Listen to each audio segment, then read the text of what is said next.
Good morning, viewers. We are live at the Westwago Police Department, another stop on the Cannonball Memorial Run. And Alex Roy and I have joined several police officers from California on this amazing trip.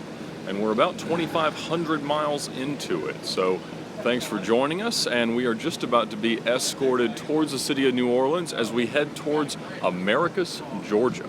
So please let us know. We've had some broadcast issues the last couple times, but we're very, very glad that you've joined us, and we will be following some of the fine officers of the Westwago Police Department. And I'm not exactly sure what they'll be driving, but I will be driving. Let me turn this thing around. This 2017 Chevrolet Suburban. We'll have some others from our team. There's 9 of us all together making this trip, and some are in that. Some of their fine things, and I am going to hop in over here. Let's see what we can do. I don't know. Is that true? Is that confirmed? I honestly don't know. What's it now? Gas station? Is that what we're doing? I believe Hey. so. You need gas? We're going to need gas. We've got a quarter tank, so we'll get past their police escort, and then we'll be ready. Once again, our Suburban with 29,478 miles continues to ask for an oil change, something it shall not receive. Lubrication she needs not. Here you'll see the legendary Alex Roy riding shotgun. Setting up my parallel broadcast. Yes, that's what we need. Multiple camera angles. Multicasts. You can also follow along at the Cannonball Memorial Run Facebook page, Instagram account.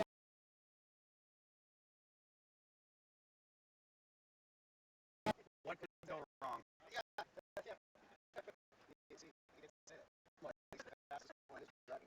Oh. I can't do it. The skin is moisturized, but it is not thin. Bowl of Carrots says you look like a mix of Adam Sandler and Vin Diesel. Yes, I like that. I guess. He is funny, and he has wonderful Yeah, stories. but Adam Sandler is not. All right. Or was, is. Alright, so I don't know how far they're giving us. I think they were just gonna try to. About to New Orleans, I believe. How far is that? I think we're about. I don't have to run over his motorcycle. I think we're somewhere in the. I don't know, 20 or 30 miles. It's. Little mic. I think it's in there. Oh, is that what you call him? I call mine Little Jerry. It's not in here. Wait, hold on. Fell back. Is this your little mic? Yeah. Thanks. I wonder. How about my little lens? Will you waste that to Americus? Must I? We're not talking an awful lot, but let's see. I want to try that. This is going to get the microphone a little closer, and this shows you the rest of our contingent. Oh, you guys just. Are you recording? Yeah. He's live, Alex. Got to get together. Check dude. I'm gonna light up the drive. Facebook Live for you. Excellent. What do you got there? Oh, those are the Jerry Walker ones? Yeah, they fell back here. I don't. Whose were those? So again, we are on the Cannonball Memorial Run. What is that? You guys what they're gonna do? Yeah. Not really. I mean, I'm going to follow them and go fast. What is this? Is this yours? That's the tracking right device. here. The mic's right here. Well, okay. We're going around. They're gonna lead us all the way to the river. They're gonna peel out the river. All right. And then we just gonna follow that straight to the 10 east. Sweet. They peel off. 10 east wants to peel off. All right. I'm not sure this is working. So let's do. I liked that other angle. All right. We've got all windows open right now, so the audio will be junk. Junk?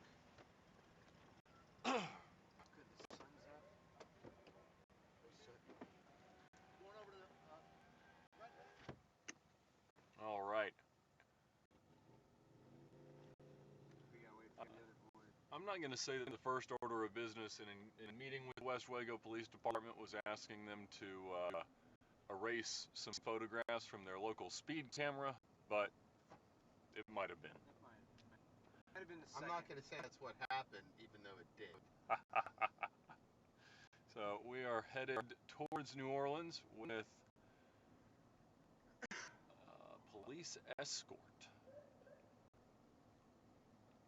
And again, we are on the Cannonball Memorial Run Drive. Alex Roy and myself have joined the drive, driving from Santa Monica to Washington, D.C. But along the way, we're stopping at 13 precincts that have lost officers in the last year.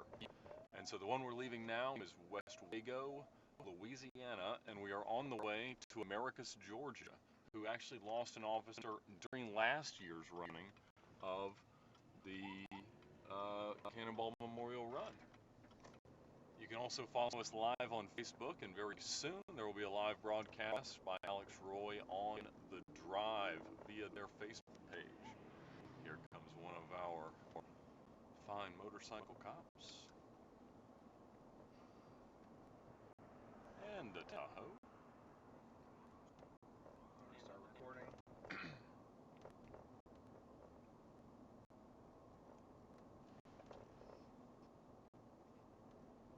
It's mighty nice of them to do this at 7:15 in the morning. Some of the guys are getting ready to go home. Alex Roy here, editor-at-large for the drive, with, so let's take a look. We've got One more time. Ed Bolian, Hey. who holds a current Cannonball record. We've got John Banas and Jason Hendricks, sergeants from the San Bernardino Sheriff's Department, founders of the Cannonball Memorial Run. And right behind Jason, this is gonna be smaller. you can see Jerry. Jerry Baker. Jerry Baker. Jerry Baker. The one and only He's Jerry Baker He's is in kind the of like the Brad Pitt character in what was the movie True Romance, but in law enforcement. We love him.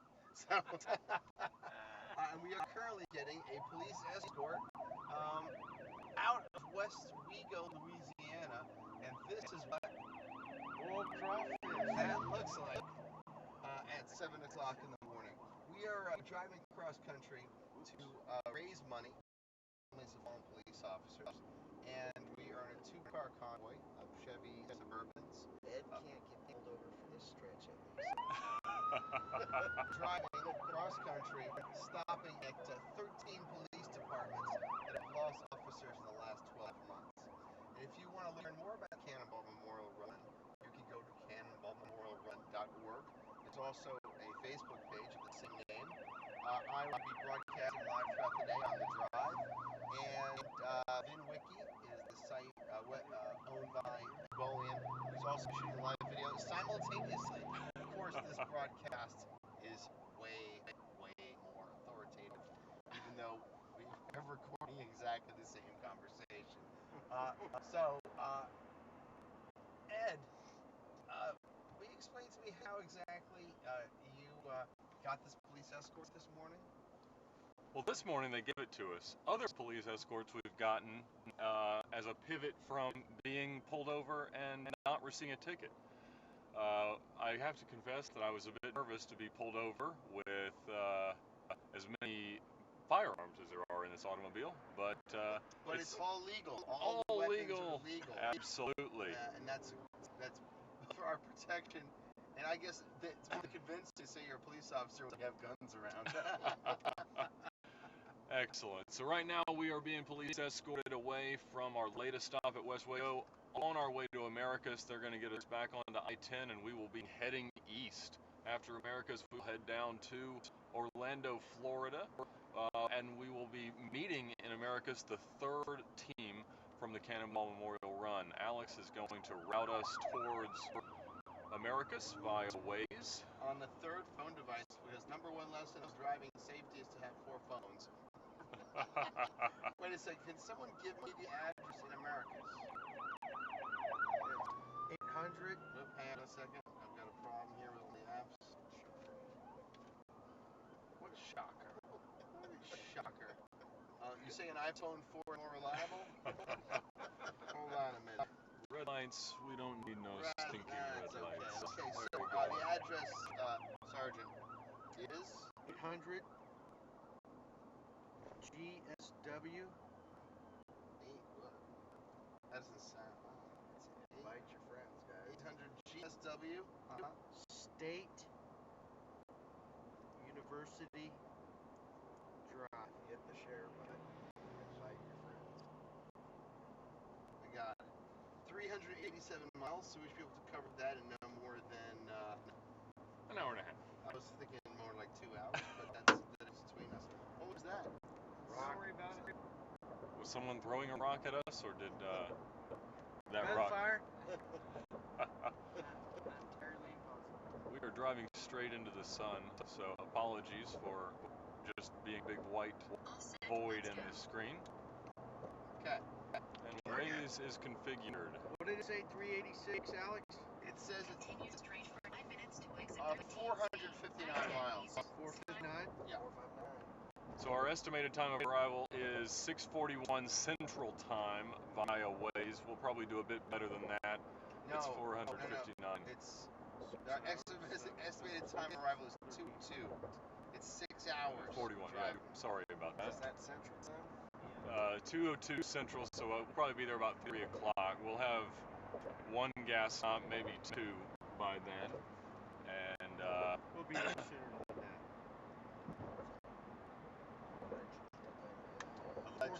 allegedly. Right now in this police escort, sorry Waze to speak over you. Right now in this police escort, we're only going 66 miles per hour. Which is an amazing thing because you'd think that having a police escort would get you through traffic faster. It's actually slower because when people see a police car, they often get what's called the black and white mist. Fever. And then they act. Well, no, because that's what Jerry had the other day. That's a completely different. Our friends in law enforcement are laughing, but in racing, there's a thing called the red mist, Yes. where you're in second place or further behind, and your mind, you can't see clearly because you've got to get there faster. And that is something which I guess kind of translates to law enforcement. We're talking about driving safety. When officers are on the way to an emergency call and they just have to get there because they want to do their jobs and they want to get on scene. And they're driving a car that weighs 1,000 extra pounds more than a regular car of the same make with all the equipment, and the radio's going off, accidents happen. And so part of what we want to talk about is that it's 37 so far this year. officers a year died this year in single car accidents, but there are no such thing as an accident because every vehicle that crashes, I think it's 99.9% of it is driver error. And that includes, when people say, oh, conditions were rough. No, the driver was not driving to conditions. There's no such thing. The wind doesn't kill you. A puddle of water doesn't kill you. It's you driving too fast through that puddle, cornering, turning, whatever. So we're talking about every type of death that occurs in law enforcement, no matter what it is, and how we can prevent those. And a big part of it has to do with driving safety. Exactly. And so that's one of the reasons why Alex and I are along on this trip, is to help spread that message and say that, the decisions, the activities of police officers on a daily basis are actually rather similar to what we experienced on our cross-country runs. It's all about preparing yourself, preparing the cars, and doing what you can before you get in the car to make the outcome as successful as you want it to be. And so yes, like Alex said, so far there have been 37 police that died in single car accidents this year. And on average for the last few years has been 161 officers per year killed in the line of duty. And so the goal of the Cannonball Memorial Fund is to offer an immediate financial relief of $10,000 to the families that are left behind by these fallen officers. There's money that's currently available through insurance policies and unions in the federal, state level governments, but that takes months at times or even years to receive, and it's a difficult bureaucratic process for grieving families to go through. And so the Cannonball Memorial Fund was established last year and is a full-fledged 501c3 nonprofit charity, and they exist to Are you suggesting that this would possibly exist unless it was a legal 501c3? Because if it wasn't, that would be pretty suspicious. Of course. Of course, go on. Of course. Thank you, Alex, for keeping us from questioning any legitimacy about your ties to law enforcement. Well, there goes the... Waving bye-bye to our police escort. Thank you, gents. and off we go. That was pretty cool. That was pretty cool. We'll be going by the Superdome rather soon. I'm going to flip this around so you guys can see the different. You know what would have been even cooler? Is if it had happened at 120 miles an hour. That is true. I'm not going to say we're going faster now without the police escort, but we are. we might make better time. So the speed limit's 75 here. It looks like we're doing 75. Speed limit's 60. The speed Thank you, limit Alex. is whatever we're doing. Actually, I'm wrong. That's merely what this incorrect GPS says. That's built into this. You're right, it's 50. All right, so I believe we're going to go past the Superdome rather soon. We're curving around to the left towards the city of New Orleans, and we will then hop on I-10 east as we head towards Americus, Georgia. Are you having audio issues? Yes, it's apologies to everyone on all sides for the audio issues. We're in a car shaped like a brick, built in America, and It's just the American cars have bad audio. they're not conducive to live streaming Hey content. folks, Yep. these 6 viewers that we have, are you having audio issues? Well, you're holding it 6 inches from your face. It's talking tough. Can you guys hear Ed Bolian and Alex Roy? Let's flip this around. We're about to, it's pointing left because of the angle we're Oh. using in the cockpit, All right, and it's thanks. mounted. Oh, well, Adam says sounds fine. My audio is fixed, and if you guys are having bad audio, my suggestion to VINwiki watchers is switch to the live stream over at The Drive. Tammy, can you hear Thank you. us? So we're chugging through the bridge into New Orleans right now. A pretty impressive angle. You know what I would suggest? I think that people should open, if they can, 2 streams. One exterior facing forward, I can do that one. There we The go. other interior, you can do that one. That sounds great. That So if would you want to help. open an additional window in your browser, viewers, go on over to the Drive's Facebook page where Alex Roy 144 is broadcasting live. So I'm going to switch this back around in a moment. If anyone watching has any questions, please put them in the comments. And we'll do our best to answer them. Absolutely will. This is the best way to do this. That's exactly right. So we are cruising right along. You can also see from the back seat view on the live feed from the Cannonball Memorial Run. Exit 13C. I-10 Thank east. you, Adam. Sorry, the camera's shaking. What city is this? Exit Oh yeah. exit 13C. Alex, help me find that if you don't mind. This is 12. Right here on the right, isn't that the Thunderdome? Yep. Yep. We are now passing the Mercedes-Benz Superdome and AKA the smoothie. Thunderdome.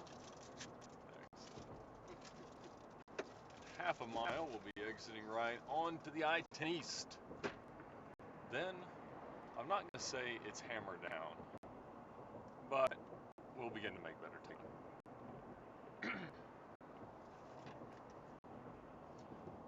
So even though Alex and I both managed to make it across the country in our record-setting drives without becoming pulled over, that has not been the case for this drive. It's just coming pulled over is a passive state of being in which the victim has no decision in what happens.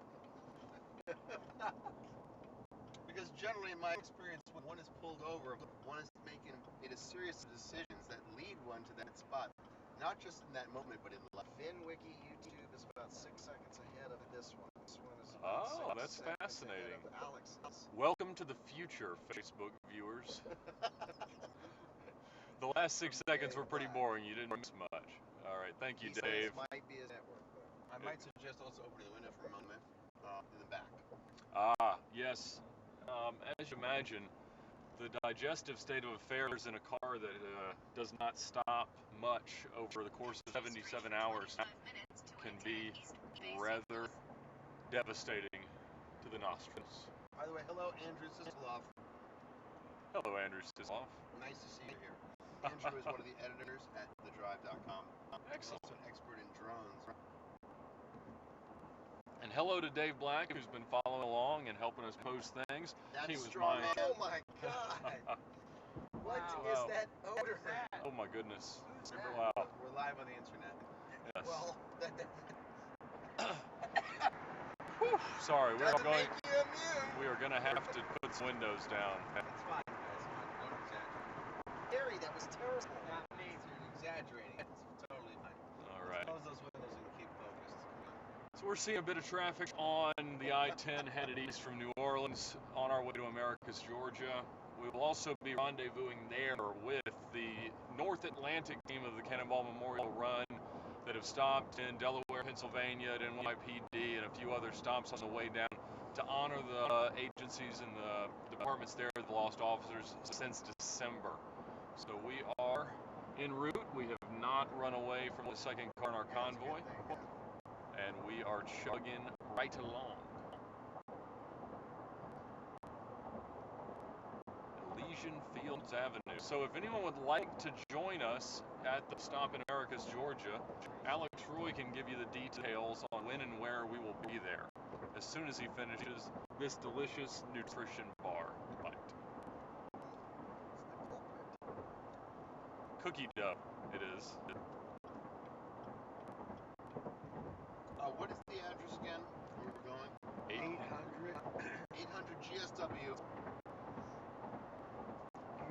State University Drive. So we are going to Americus, Georgia. The address is 800 GSW. We're actually meeting at Georgia Southwestern University. Okay, so we're going to Georgia Southwestern University. And where? It's probably a big place. It is, but we're going to 800 GSW.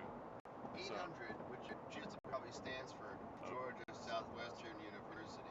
But that might be a road name, so it's 800 GSW, University Drive, Americus, Georgia, zip code. And if you look for the black Suburban followed by a white Suburban being driven, well, the black one, assuming that I'm broadcasting, that means that the other man is at the wheel, will be driven with abandon.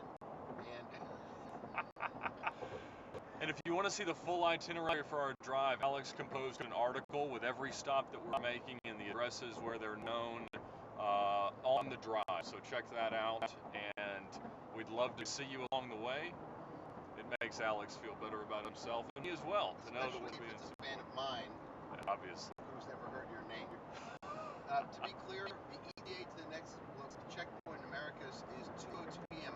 Is that Central Time? Is that Central Time? Yeah. Well, it's 6 hours and 28 minutes from now, and what time is it locally? It's 7:33. So yeah, that's math. Math.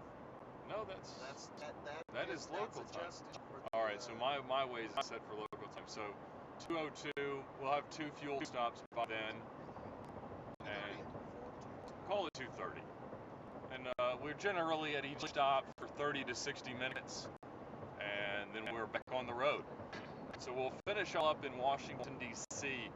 early on Sunday afternoon, and there will be a presentation to Attorney General Jeff Sessions of the patches from the uniforms of the departments of all the fallen officers in the last year. And some of the guys have made a beautiful wooded box that will be left in the Attorney General's office and will return each year with the patches of each of the to represent each of the fallen officers. Also, the box has attached to it 2 plastic bags for our personal belongings after Jeff Sessions has his staff arrest us both and take us away for our crimes. Yes, Alex and I still cannot be sure that this has not been an elaborate ruse to capture us for our vehicular transgressions committed, but it's a worthwhile cause, so we're here to help. Negotiating a bit of an outside pass here. We did, but we don't know if it's right. We don't know if the road is GSW. Oh, and here's a fine police officer. Is it a police officer? Yes, it is. State police. Let's answer Louisiana. that in 2 ways. Get us a reading. And as I passed on the outside, we managed to not become arrested. So, to be clear, in case you missed that, all good you are broadcasting live at Ford Chem. Ed Bolian and not Alex Roy was driving and performed a forward right side pass over a crest, which is a no-no for safe driving without using countermeasures right in front of a state trooper, and amazing to not get pulled over. That's right. That's some luck. Aaron Tripp has noted that this is not enough evidence to convict. Therefore, well, you can draw your own conclusions. And Erica Lourdes has joined as another editor over at The Drive.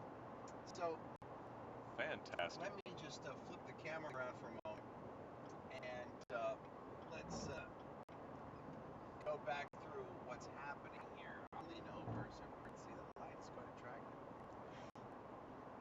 So, I'm Alex Roy. I'm here with Ed Bolian, who's currently the Cannonball World Record holder. In the back, we've got John Bass and Jason Hendricks, who are the founders of the Cannonball Memorial Run. In the back, we've got Jerry. And Jerry.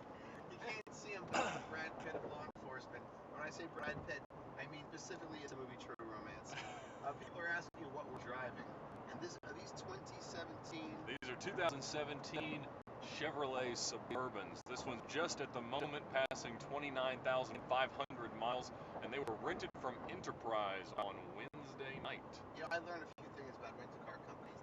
They claim to have tracking devices, but they're not in all vehicles. If they were, these vehicles would have been stopped 1,000 miles ago, and we could have made a video about that. If we had spare time, we could take these things to the track, any track. And if they stop working, NOLA's close by. You would know whether or not they have tracking devices and cutoff circuits built in. I was curious to know how well the safety technology works in these vehicles, and you've been complaining since the beginning. I do hate it. That the lane departure warning system vibrates. junk. It is junk. It vibrates the side of your seat, and it needs to notice that I'm steering the wheel and looking at the road, and I'm obviously not trying to run out of my lane. But in any drive where you're driving defensively, you want to be careful with the posture of the car. You want to make sure that you're giving every driver on the road as much room as is possible. And so if I veer too closely to this left lane, it will begin vibrating. Then it'll start steering my wheel back into the center of the lane, which I absolutely abhor. Well, it's two systems. There's lane departure warning and lane keep assist. Oh, really? Yeah, because it's two separate systems. You can turn that off. Well, we need to find a way to turn that junk off. Well, we can't turn it off. So, the lane departure warning activates a seat buzzer. Yes, it does. Which actually I wish was on all the time. and then the lane keep assist is what kind of gently and very incompetently guides the steering back into the lane.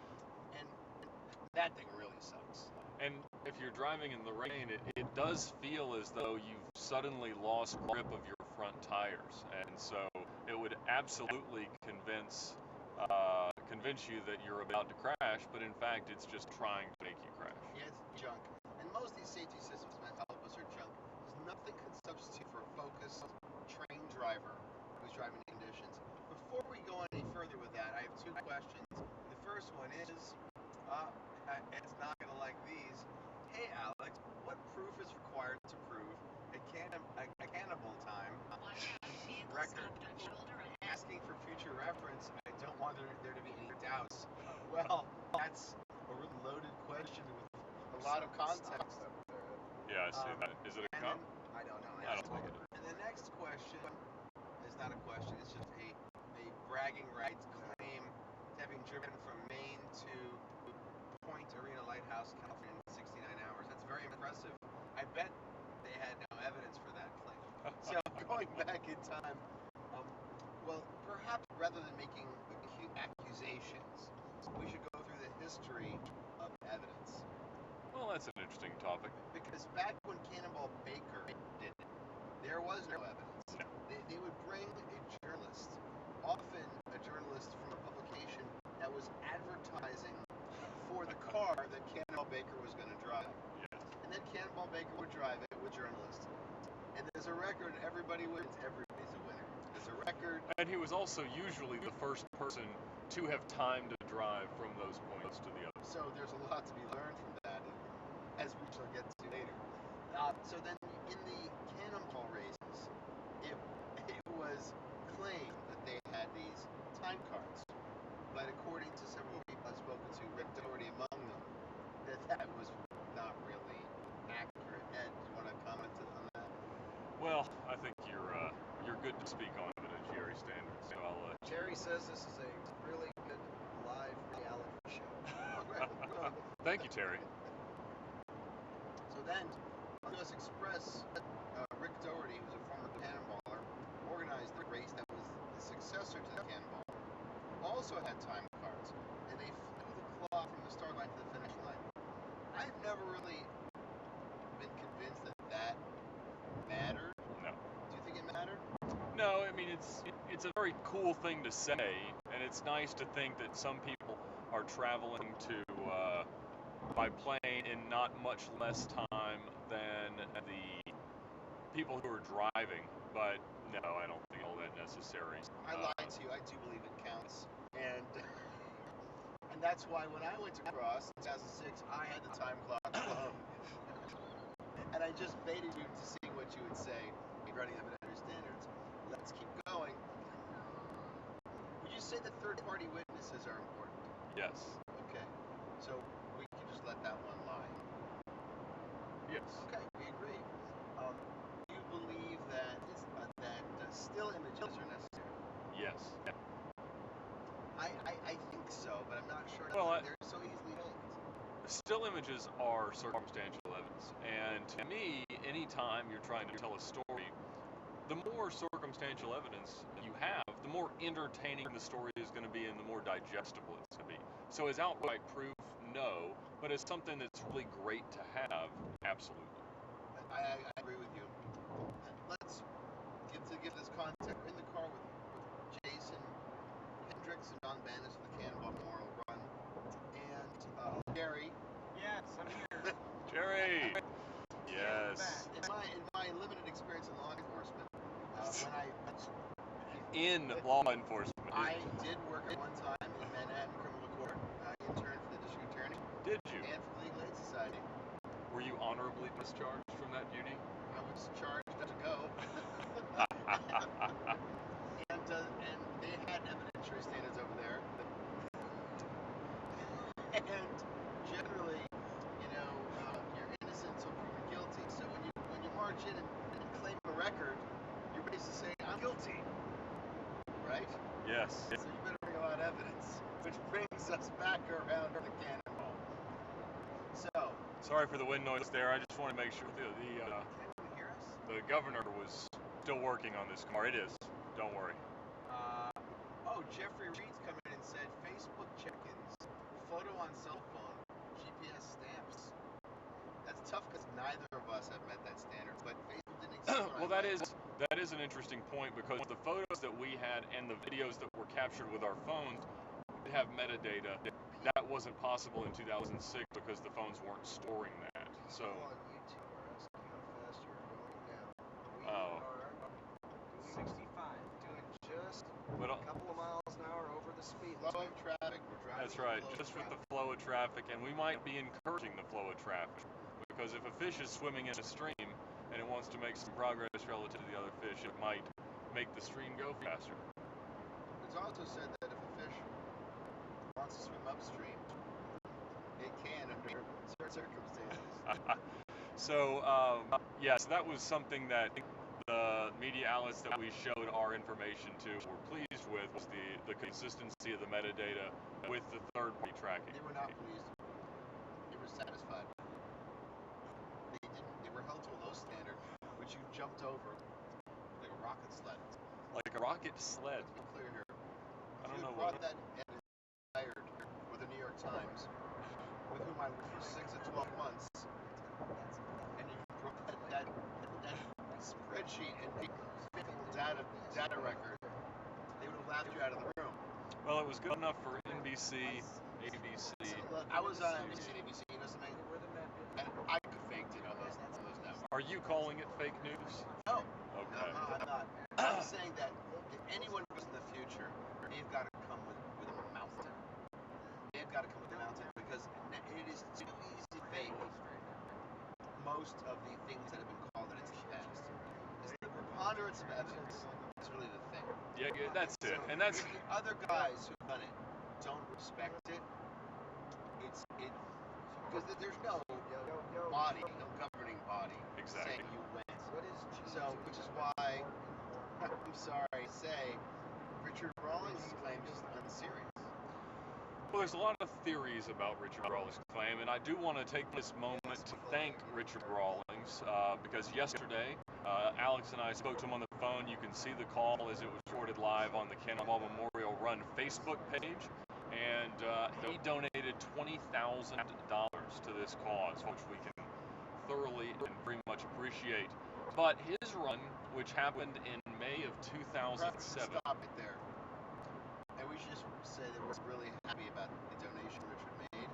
We're proud of the work he's done in the past, driving cross country. And it's amazing what he did. It is, but here's what our positions probably differ on what Richard Rawlings did. I have never liked to spend much time thinking that people lie about doing this, but on April Fool's Day 2014, I was made to believe that was possible. That's not a lie. That was a hoax done specifically to show the world how easy it is to fake and hoax records.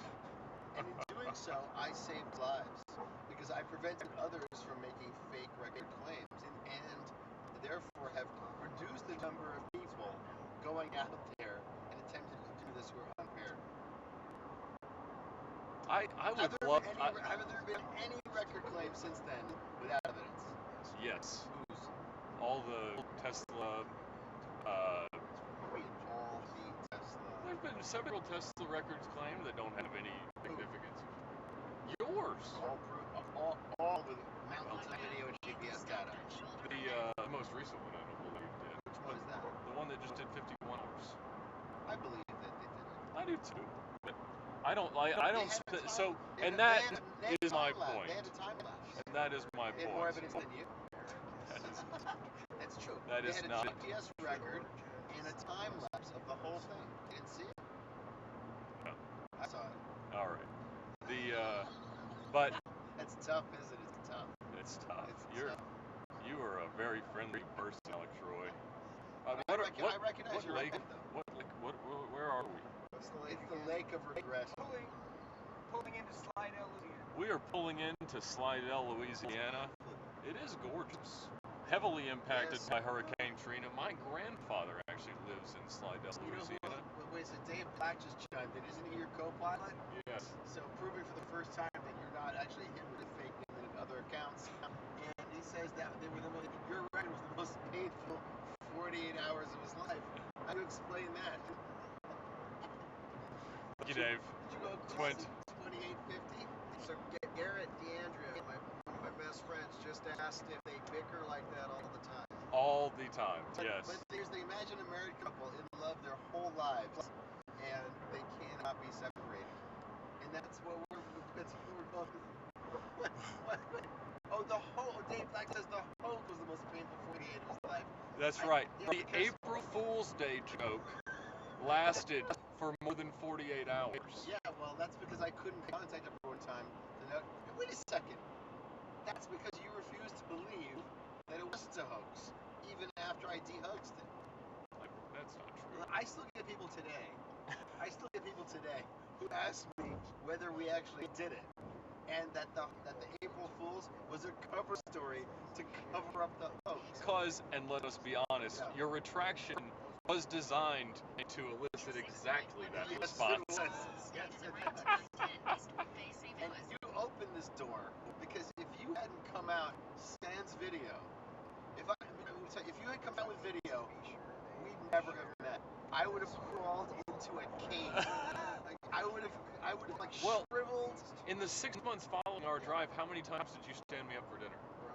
I don't remember. Many times. I was busy with an alcohol problem. No time for you. Well, I apologize for causing said alcohol You didn't problem. cause it. It was in motion for years prior. And in fact, in a way, you cured me. Oh, Alex. See, we're all saving lives here. We are. Yeah, I'm being unfair. Because we all know that Dave Black's difficult 48 hours was because two hoaxers hate being outdone. Hate on each other. Guys, let's get back to the topic at hand. Right? We're both here because law enforcement recognizes that we are two of the most professional drivers to ever cross the country. Whether it was right or wrong, doesn't matter. We made it safely without being pulled over. And so, I'm trying to focus, but Bolian's Cannonball co-driver David Black says that he's upset to this day because my fake co-driver Greg Leday was bugging him for days before the hoax. Which is very true. To the audience this hoax. I don't think we should. That's right. I don't think the hoax merits any further explanation. But yes, what Alex was alluding to there is that the police needed some wheelmen for this cross-country drive, and they looked to yours truly and Mr. Roy to also bring legitimacy to a police activity. And I knew that if Ed was allowed to do this event, he was a man to take the wheel. And once I was in the co-driver position, I could pay no attention whatsoever to navigation or anything else, and Ed would take the fall. And so, Alex, what happened as soon as we assumed those roles, me driving and you navigating? I paid no attention. And we were lost hopelessly on an Indian reservation. Yeah, that's true. But no, the more time you spend in the car, the greater the bonds of friendship. And the entertainment factor of the content we put out. Oh, we'd like to think so. I would like to just come back around to the reason we're here. Yes. Okay. I know that I have probably wasted the time of law enforcement over the years as they've gone out looking for me as I was parading around in vehicles. And every time someone goes out and gets into a single car accident, an officer is pulled from more important things, and you're adding stress to his day. All this stress compounded. Idiots on the road, idiots doing stupid things outside of cars. Every single thing that goes on is another thing an officer's got to worry about. And that's why there are 37. Dave is commenting on the drive. Yes. You know, if people had a little bit more respect for their own safety and for the law, it would be safer for everybody. So let's keep this on focus. Thank you, sir. How many officers are killed every year in single car accidents? 37 so far this year, so we've got to assume that that number will unfortunately go up. Let's break down the reasons that happens. Number one, driver training. A lot of officers are given, they show up with a driver's license, they're given a certain level of training, but it varies from department to department. And then you got the physics of the car. You've got a car that weighs 500 to 1,000 pounds more than the stock version. So right off the bat, you got a car that's going to handle not as well, brakes are going to be not as good, and the stress. You've got radius, you've got a dispatcher, and then you've got the adrenaline of being called to an emergency and the desire to get there, especially if you got another officer in trouble. Correct. Put all these things together, you can every single day add weather, add traffic, add schmucks on the road who don't get out of the way when they see it, lights and sirens. Add talking on the radio, so you're holding the steering wheel with one hand, the other hand's holding the microphone. That's right. And you've got a whole lot of what you can't call them accidents. These are crashes, which are occurring because of compounded factors. And every one of those things is against getting to your A to B to C. So part of the reason we're here, it's probably the real reason we're here, is a little bit of notoriety, get some drive from traffic to a cause. Cannonball Memorial Run. And the other part is it's for officers who are watching this to understand that what we do when we go cross country for a day and a half is as close as any civilian will ever get to understanding what officers go through every single day. And that every officer who gets into a car, no matter what is going on, no matter how important that call is, understands that you cannot overcome the laws of physics. 60% chance of and that your number one goal is that everyone goes home safe. Terry says perhaps you need self-driving vehicles. That's funny you should mention that, Terry, because I care a little bit more about people's safety than Ed does, because I believe self-driving cars are a good thing. Ed, what do you think? Self-driving cars are a great thing for safety, but they are not a good thing for my single favorite recreational activity. So you'd agree that there is a cathartic value inherent to a human driving a car. Absolutely. Okay, we totally agree. Does that mean you will join my organization, the Human Driving Association, which will be the NRA for human driving to protect our driving privileges? You couldn't come up with a better acronym than HDA. We can change it. All right. Well, that needs some work. Viewers, what is the best name for The NRA of driving. the NRA of driving, the Defense of the Rights of Human Drivers? We don't have these rights or privileges. And that's the problem. That's why it's got to be code. So we have to turn these privileges into rights. I don't know if we can. That seems like a bad idea. But let me give you an example. For someone who said there should be 0 second chances last night. I do actually believe that for certain types of crimes, there should be 0 second chances. Ed, how many miles do we have left on this tank? We have Watch out, vehicle stopped on shoulder ahead. 133 miles remain on this tank. We have 133 left. So just let us know. What's this? Kevin is planning a fuel stop at some point. He'll let us know. Thank you, Kevin. Uh-huh. So our other car is filled with 2 Jameses and 2 Kevins, and all very talented. And they are behind us in a white 2017 Chevrolet Suburban. We don't have a way to capture that because our rear view is almost entirely obstructed, not just by Jerry, but by the things we packed. Also, due to the lack of video cameras there for evidentiary purposes. You know, back in 2008, I saw a business plan for a company whose name escapes me that had a phone app that would record video and upstream it to a server behind a password protected page. In 2008, connected dots. So amazing technology. It is. Let's switch back to the original topic. We're in the Cannonball Memorial Run.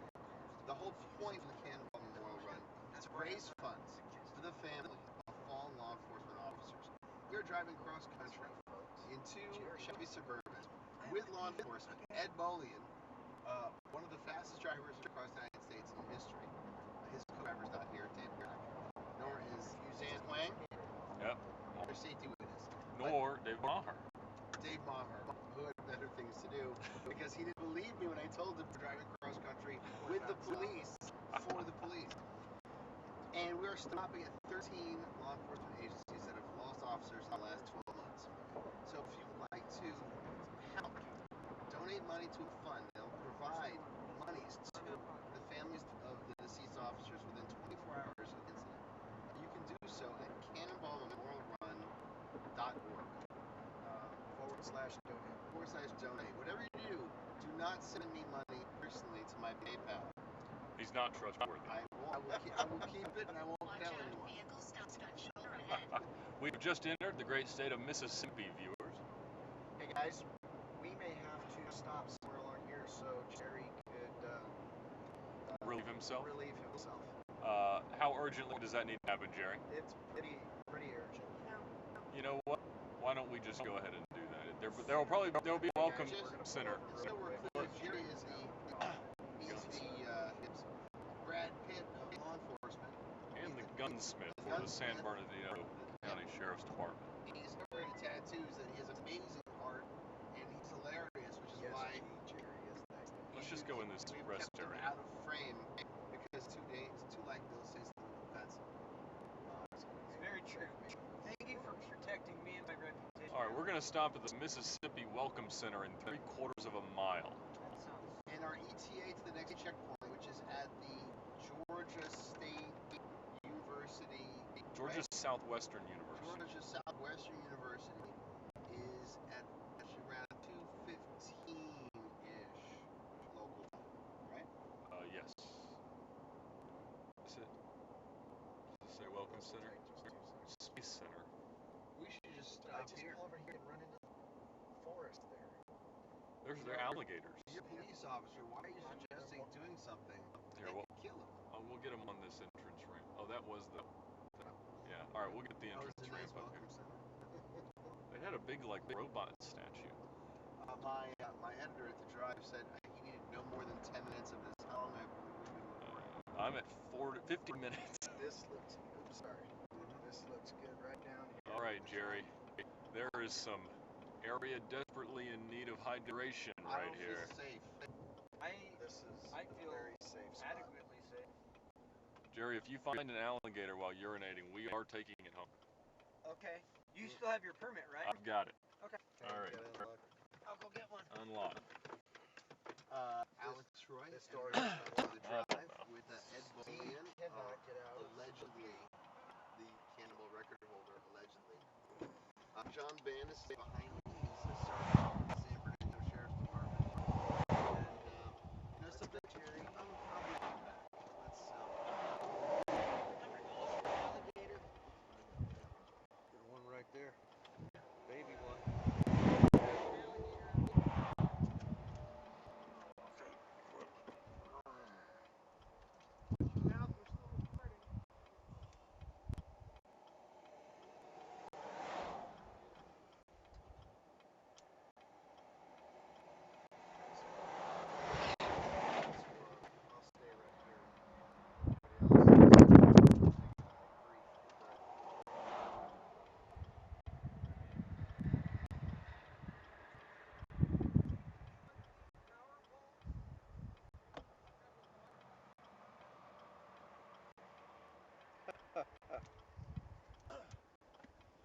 Hello, viewers.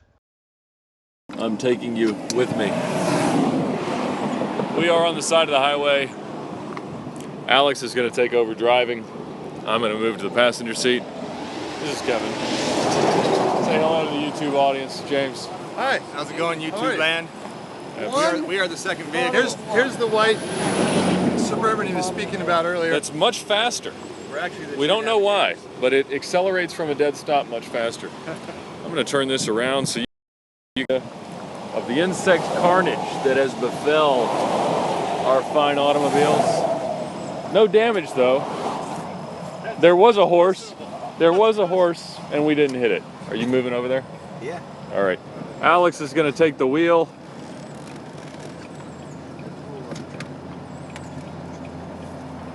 This would have got my Livestream wiring set up. We are here in the beautiful state of Checking the wheel bearing. Mississippi. This is Jason Hendricks, founder of the How you Cannonball doing? Memorial Run. And John Bannis asleep, also a founder of the Cannonball Memorial Run.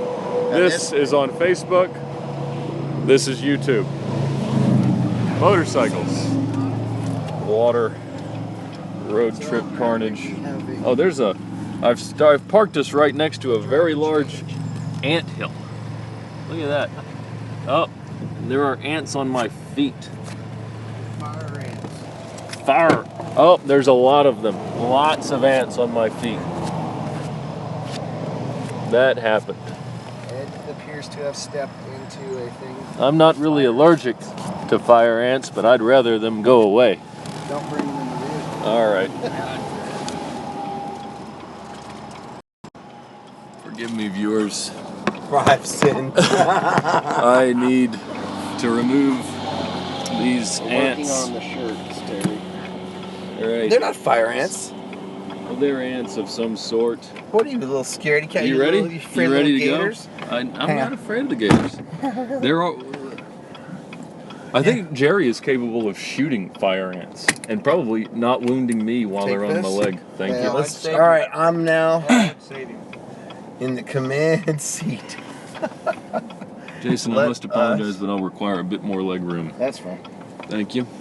I'll just take it out of Jerry's limited space. Yeah, let's Hello, viewers.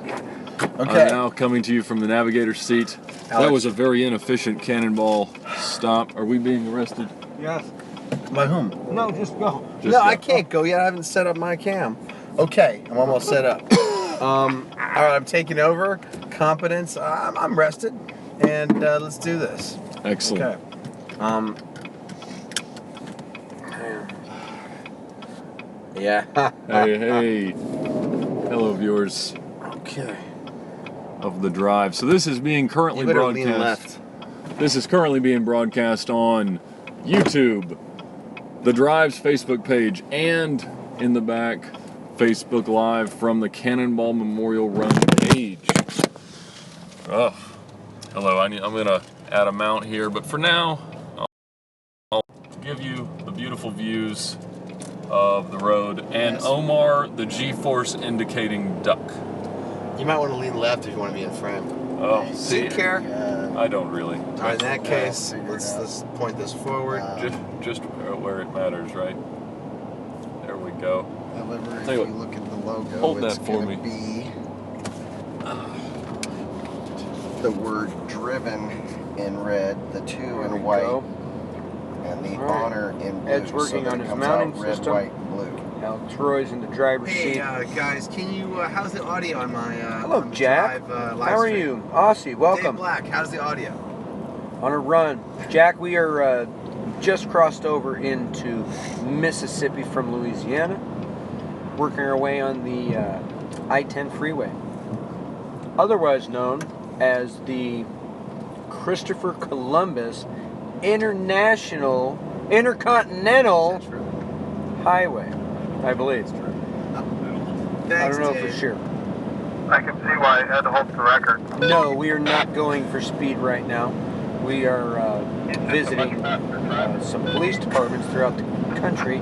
We started in Santa Monica and we are making our way to Washington, D.C. They understood why I hold the record because I'm a faster driver. Really? Well, you ain't seen nothing. Yeah. See if Ed's ready This for is the his largest automobile phone. Alex has ever been in control of. Ed, are you ready back? It's dangerous because What's I'm that? in control of it. Thank Turn you. you back. All right. Going to use this handy phone mount, which I could recommend off of Amazon. Not as an affiliate, because I don't really understand how that works. Hello. Where are those guys? Oh, they're in front of us? They're Yeah. in Oh, front of shit. us now. Oh, my language. That's all right. We have now encountered a very bad connection. Wait a so second, how come you're turning just on yourself? So I We're will. a team effort here. I really wanted to get Banis in his sleeping. Oh, is that right? He's squarely in the sleeping. Looks like I've lost my signal.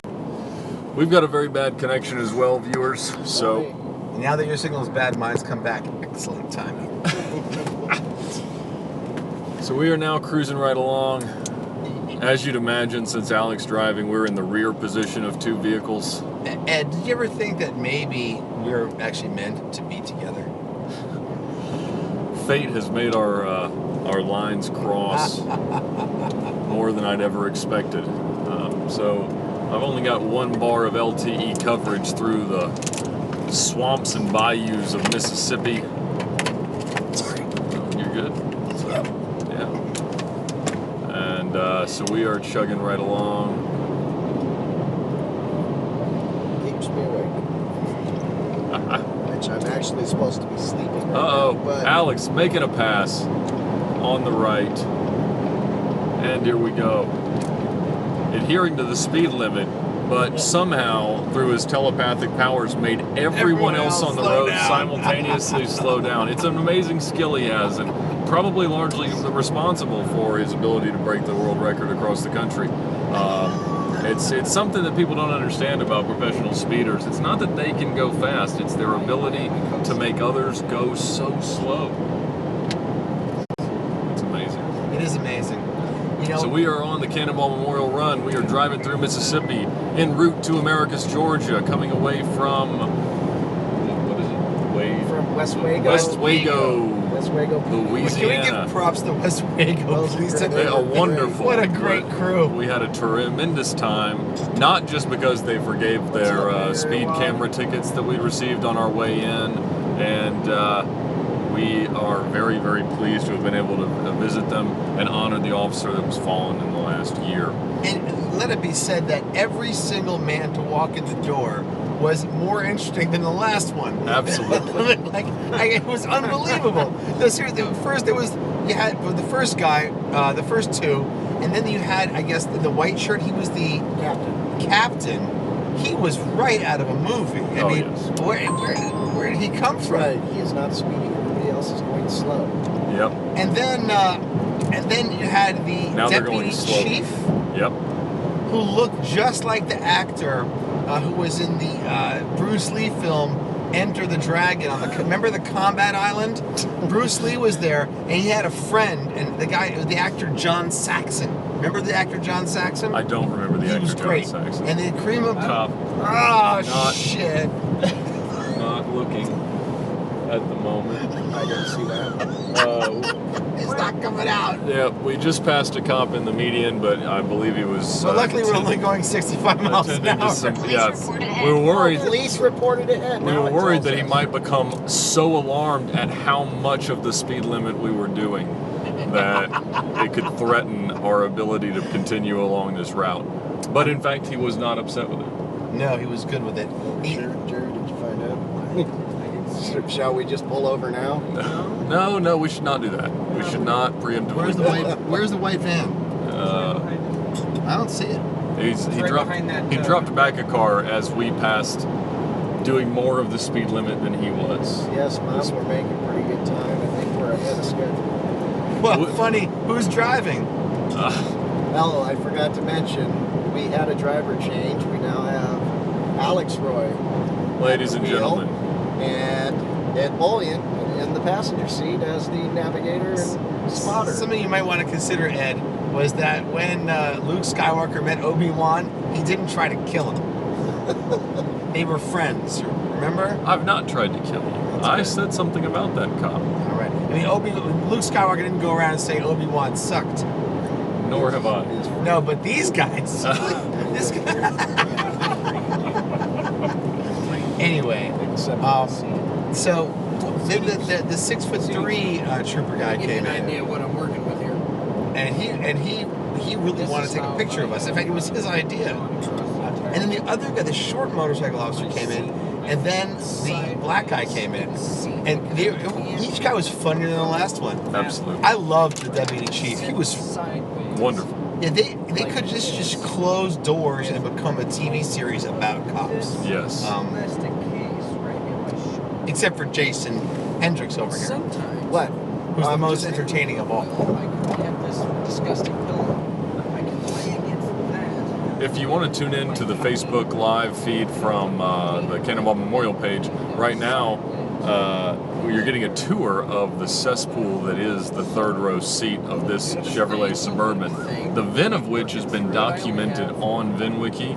And although I would always advise to have such cars that are significant for having crossed the country in a significant amount of time, this one you should pass on. It's not good. It's not one that you should buy. Any other questions, viewers, that we could answer? We've recovered the other team, Alex.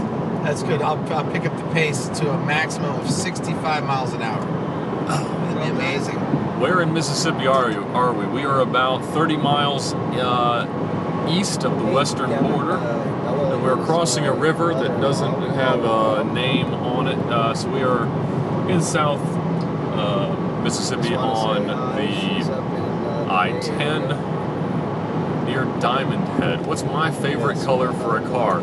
My favorite color for a car is Verde Draco, the color made at the launch of the LT640 by Lamborghini. That is a lie. They're saying that to increase the value of the car that you own.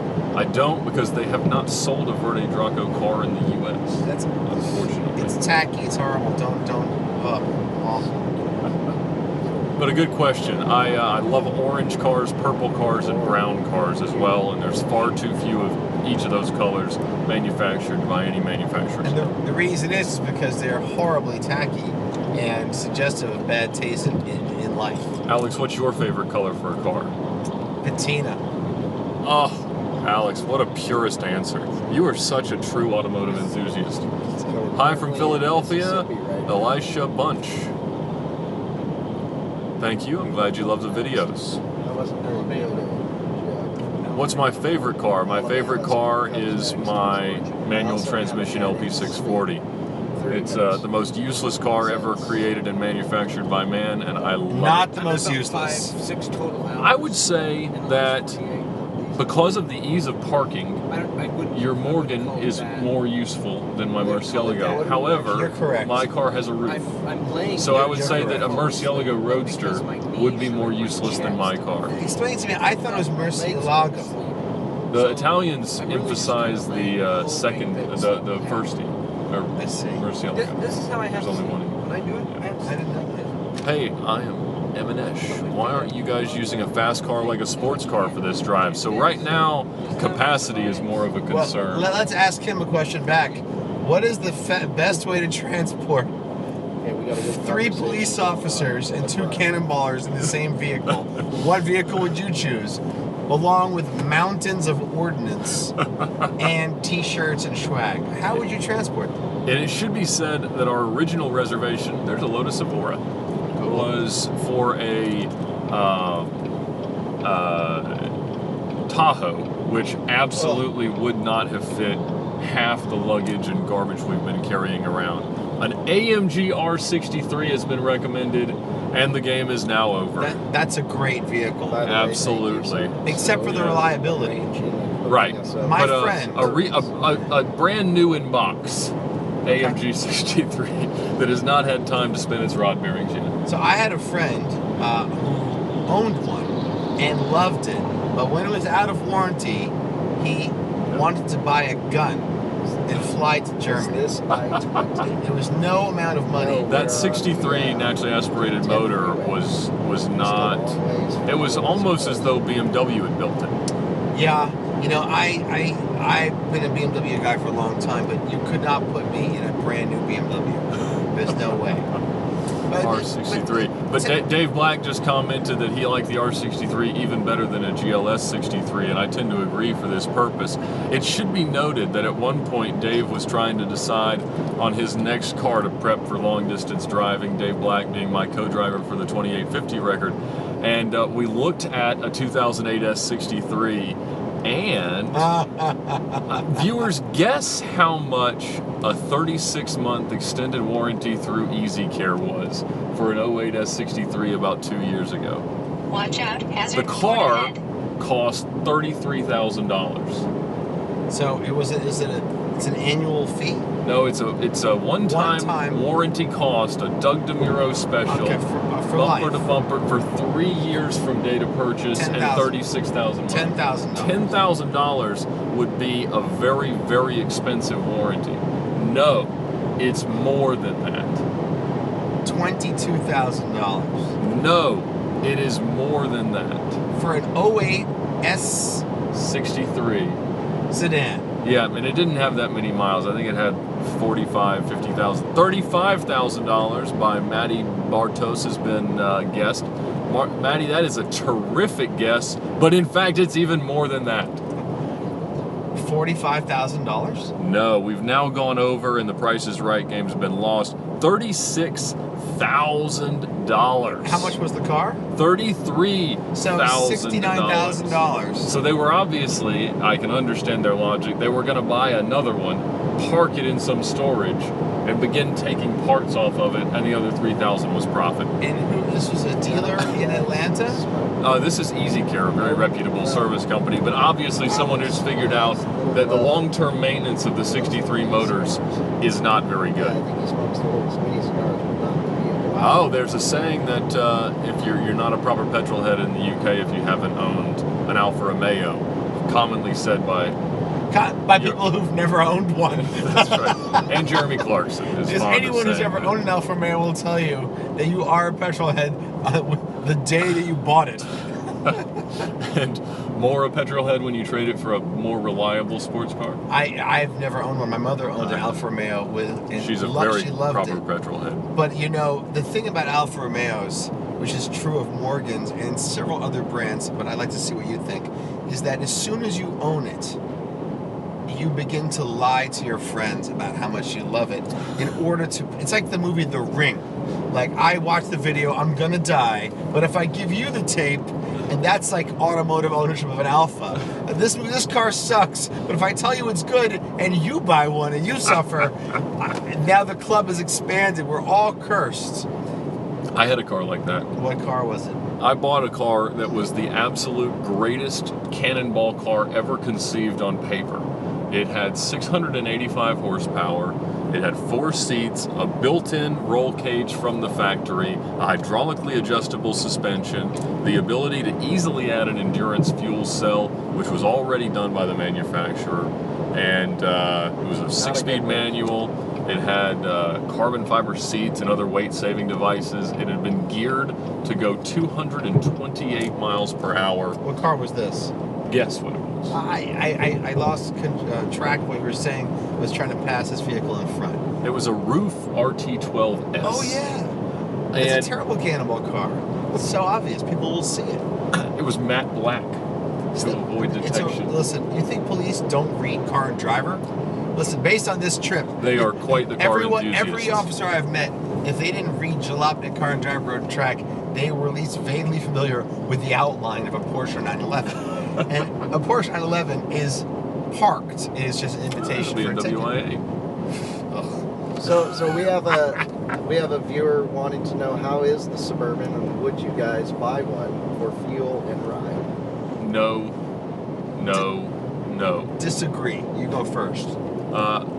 I don't like its safety systems. I don't like its aerodynamics. I don't like its road holding ability. The only thing that I do really like is this.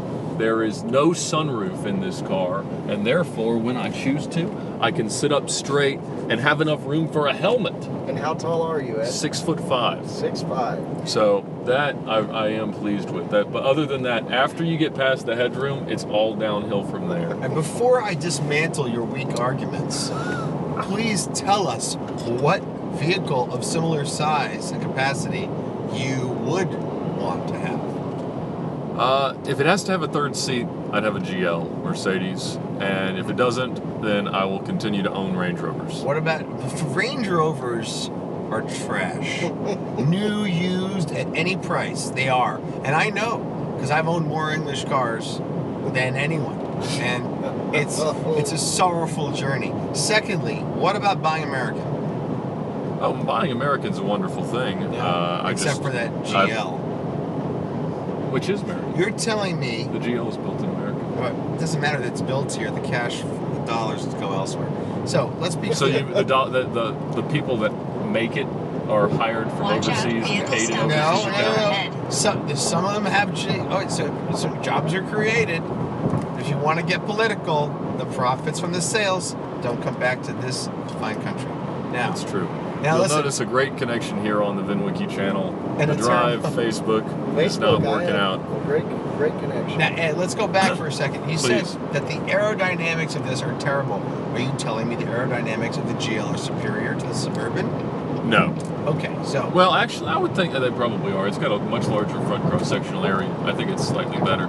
So, and my Range Rovers have always gotten better fuel economy than we're getting here. Last we checked, this was getting 18.1 All right, it doesn't get that good a gas the mileage. thing about the Range Rover fuel economy is if it's not working, it's not getting any fuel economy. Or it gets all the fuel economies. All your economies belong to Range Rover. Range Rovers are... Let me tell you, why am I even defending this piece of machinery, which I want to hate but like, against that one, which I want to love but sucks? I will say this, and this is something... Actually, I have something to say, and I'm going to open the window before I say it. We're just checking to see the temperature outside. Yep, absolutely. Okay, it's really nice out. So, I will say something that I think you'll definitely agree with me on, and that's obviously rare, but anytime you take a car, even one that you loathe and hate, on a significant and enjoyable drive, particularly in charming company, you do grow to love it. And so even though I hate everything about this car, I wouldn't mind having it. I actually agree with you. I hate this and everything it represents and how it looks, but I love it. I would totally own one. I feel unsafe in large vehicles because of the weight, the physics, the handling, and the braking, and all the reasons that no driving pleasure is derived. But for its purpose, it is fantastic. And my real criticisms are almost exactly the same as yours. Mileage in a Suburban is at least 2 whole liquid dinosaurs every 2 miles. It's true. But what about this could be improved? So the safety systems are junk. The infotainment is trash. But beyond that, This excessively wide center console that compromises all the legroom and has literally nothing behind it. that's I mean, okay, it's not that big a deal. The space is massive. The seats are comfortable. I slept like a baby. I love it. My Stores a lot. criticism We need to put him in the back seat. is that the rear overhead handles should be further back. Yes. If they were like say 6 inches further rearward, then the rear seats are really ideal. I think it's fantastic. I think I wish it had a like an air-conditioned cooler. Keep drinks cold. That would be nice. Does a GL have that? Yes, it can. Does a Range Rover have that? It can. Mine doesn't. Can a Range Rover go as fast as 65 miles an hour? Yes. Yes. Do not open. And I bet you this is a better value than a GL or a Range. Absolutely. You'd have to buy it. Well, that being said, I bought a brand new Range Rover and I sold it the next day to a Russian named Denisov for $45,000 over MSRP. The thing about the Range Rover is as soon as the warranty expires, if you ever meet the guy who you sold it to, you better bring a gun. Oh, because he'll have one. Yeah. I sold my last Range Rover on Craigslist that had been my wife's car that she takes our now 3-year-old son around in, and it was demolished. I mean, just unbelievable. Wait, but you could say that about a Range Rover that's 3 days old. Right. It's just demolished. It's just absolutely utterly useless. But I don't really like reliable cars, if I'm honest. Except for that Murcielago that you drive built in Italy. So that's reliable. It is reliable. So I like it. That doesn't interfere with my liking it because I like it for other reasons. I mean, you're a guy who will dance on the head of a needle to satisfy the last thing you think your fans will want to hear you say. Is that not true? What do my fans want me to say? I don't know, but I think this guy just hit the brakes. Something happened? Those guys are tied up.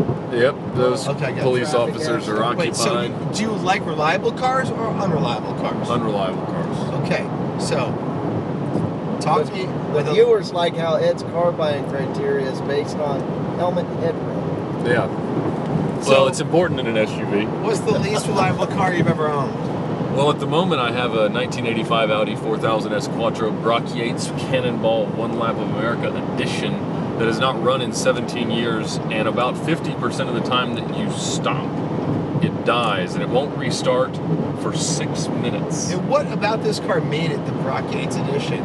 In 1985, Brumos Audi of Jacksonville, Florida, commissioned 12 of these, and they're all individually numbered and hand-signed by Brach-Yates. And in addition to that, they had special Gotti wheels.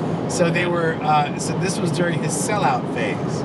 Yes, which I'll happily participate in after the fact. And so we've got the car set for years. Prior to that, it was rendered salvage due to an accident. But it's set in Lansing, Michigan, only rusting some.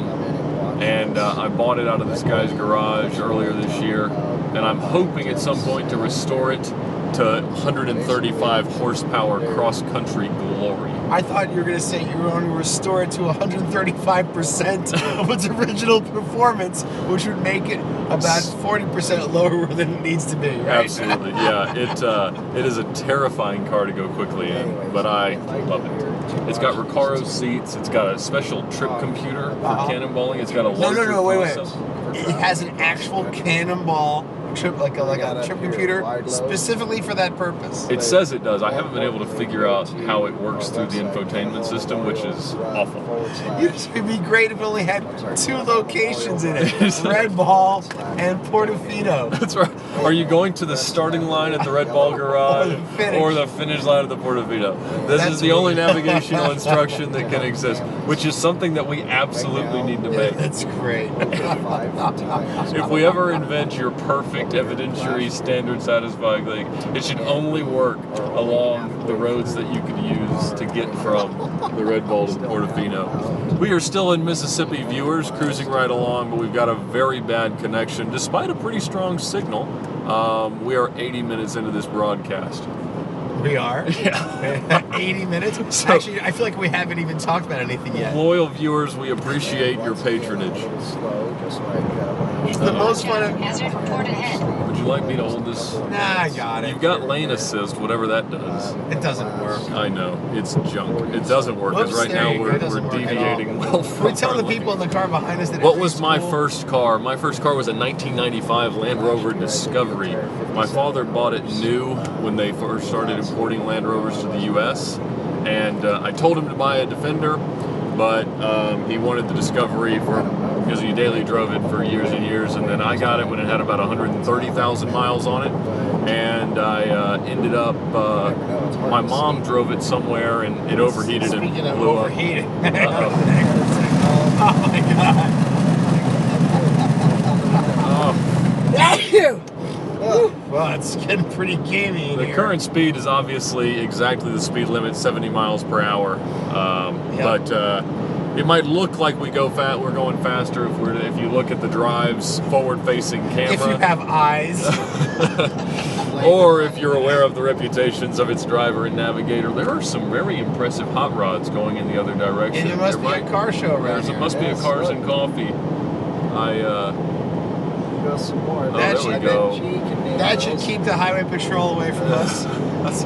That should divert all their attention. Yesterday we passed a car that I was very pleased to see. One of the Monterey Edition Diablo SVs in metallic purple. I nearly purchased the car earlier Yeah, but this then year. he decided he didn't want to pay for sex that month, so he decided not to buy the car. It doesn't come for free. It's not like an optional extra on the window sticker. Which part? The car or the relationship?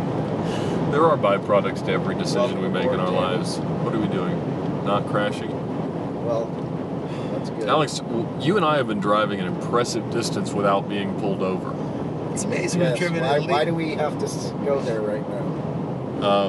About being pulled over? Well, yeah, that is an accomplishment. Even though you guys managed to drive across the entire country. We cannot do it again without being pulled over. I got pulled over the last time I drove across the country, but and I did get a ticket. This time though, we have the ace in the hole officers in the back with ace in the hole is Jerry.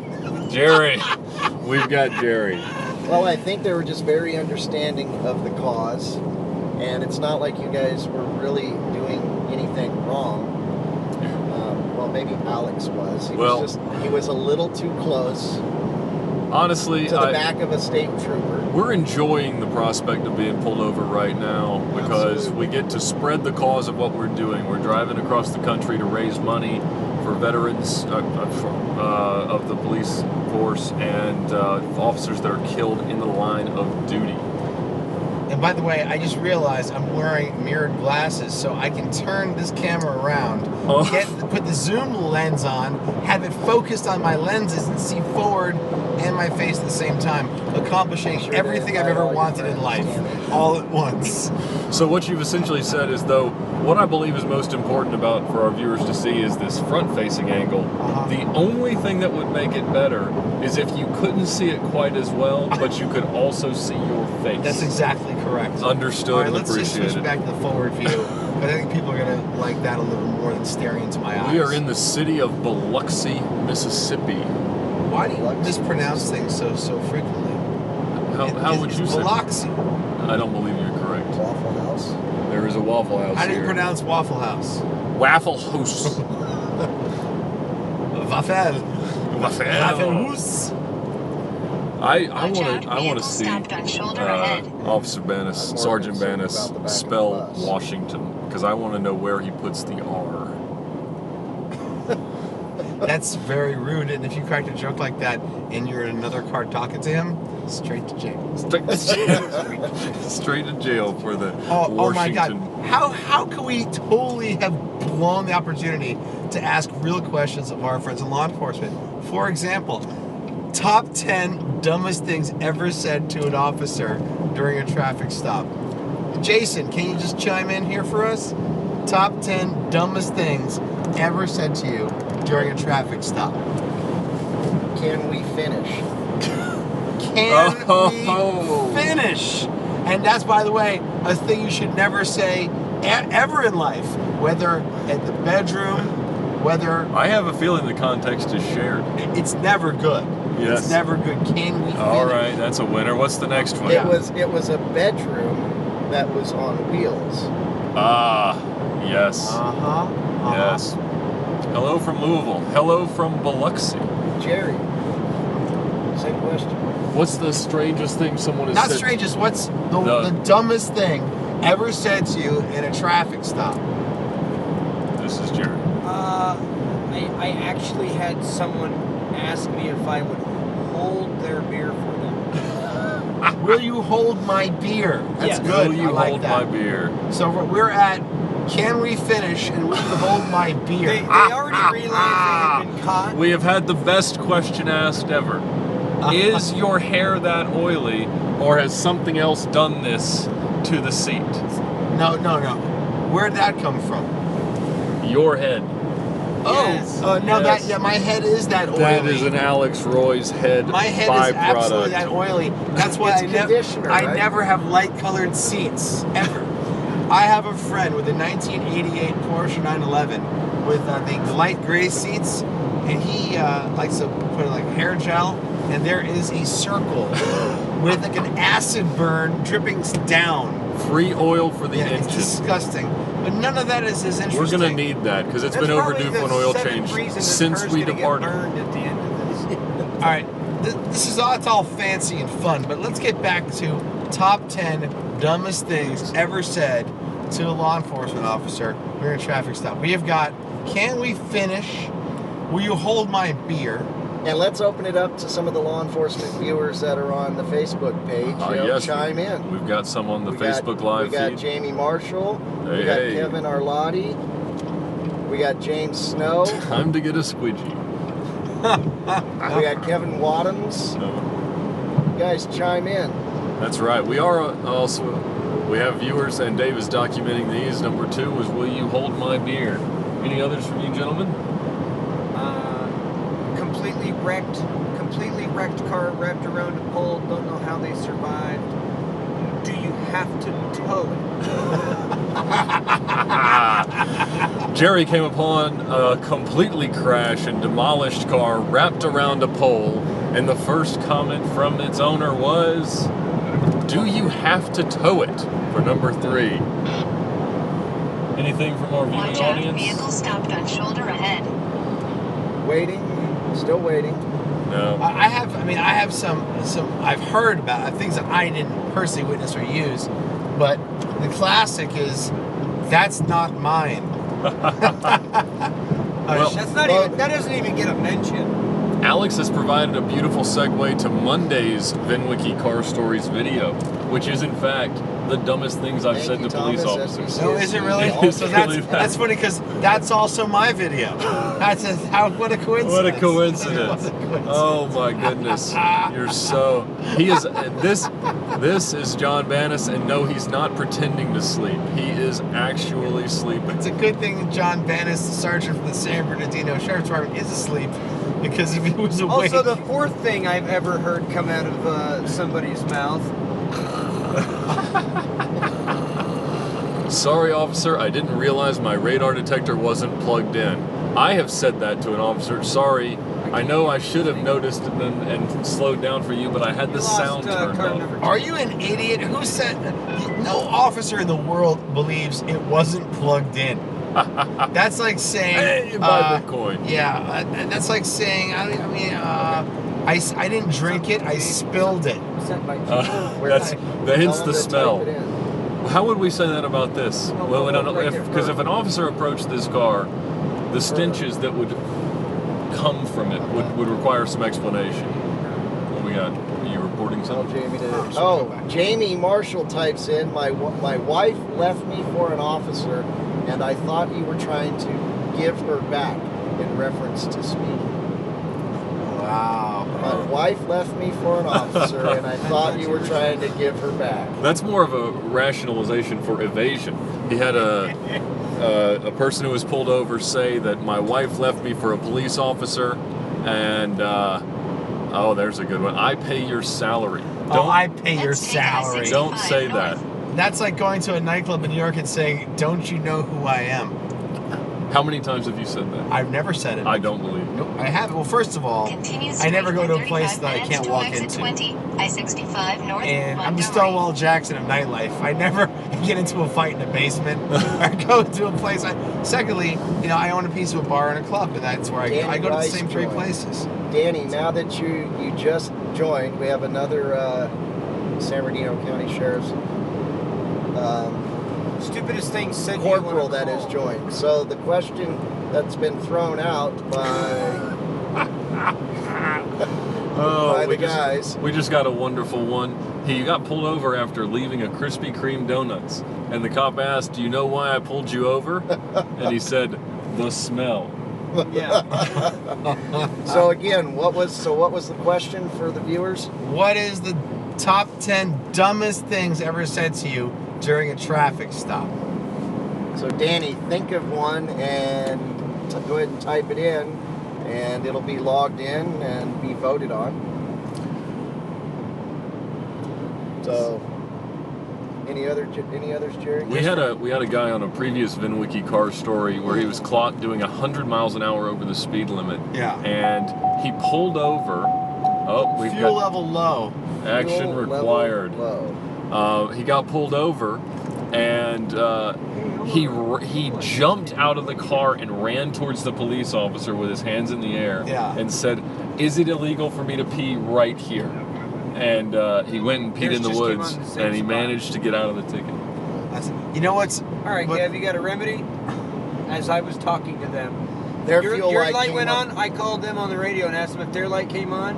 While I was talking to him, he said, yeah, it just came on." You And know, look at that, the engineering prowess of our friends at General Motors.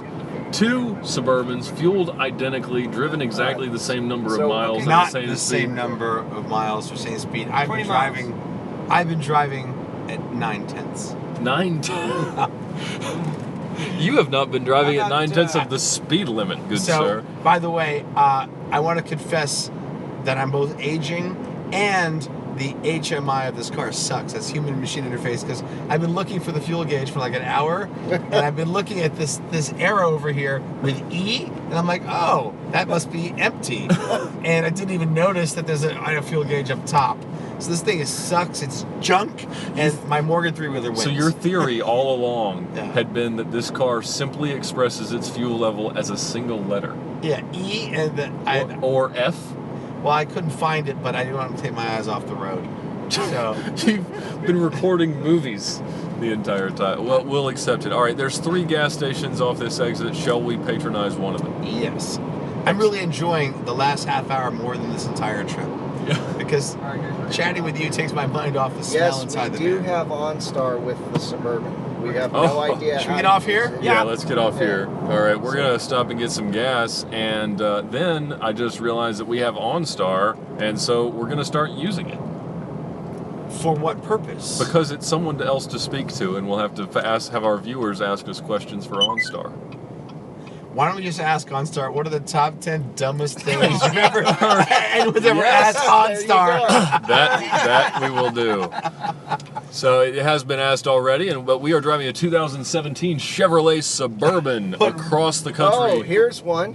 Here is one from Jan Lynn. We had a traffic deputy ask a guy if he had a license to fly, and the guy Turn handed left. him his pilot's Then license. turn left on Mississippi 57 Oh, north. hey, that's a good one. So they pulled someone over, asked him if he had a license to fly, and in fact he did, because he pulled out his pilot's license. Wow, did that work? Turn left. Then turn left on Mississippi. I could Yeah, we listen wanna to know, every Jan, did that dictionary and work? be satisfied. Mr. Should we go to Exxon or? I think so. Their liquid dinosaurs flow just as well as the rest, although it's Turn currently left. under construction. Then turn left on Mississippi 57 north. All Looks right. like a bad station. Should we go to the next one? Nah, I think we're fine. And look, folks, he's alive. Oh, The hibernating. JB. Turn No. left on Yeah, you- Mississippi I guess you can go 57 through there. north. That dirt road or off-road or whatever. Yeah. Oh, wait, This one looks a little Yeah, this is rustic. this is a proper southern Mississippi Turn left. Then turn gas right. station. See what's going on. But it's part of the Exxon franchise, so it's got to be quality, right? I suppose so. Exxon's the kind of the local favorite, Well, I think. let's be honest, these aren't our cars. That's right. It's Turn right on gasoline. Mississippi 57 north. It's on your side. Is that my side? Yes, just go to that one. Drive over, you can drive over there, Tarp. Drive over the plastic. Get some dripped white paint. They're painting the underside of this. I have an amazing story to tell you after this. After these messages, Yeah. we'll be right back. We'll be right back, folks. Oh, thank you, everyone. Regular going. gas tank. Keep Yeah, going. nothing's fancy about Go this one. forward. These are Keep rentals. going. Keep going forward. Yes, Shane, we are out in the sticks. Somebody has to let me out. That's the other problem. This vehicle will not let the rear pass. We've somehow engaged the child locks. Locks are not on.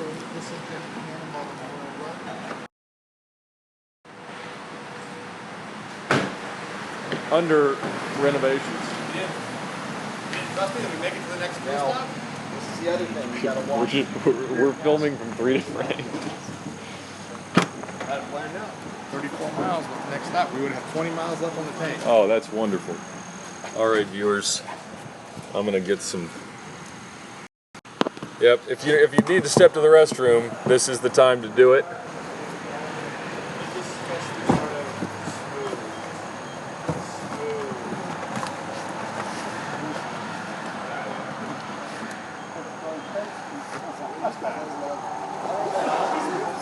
Yeah, potty break is right, Peter.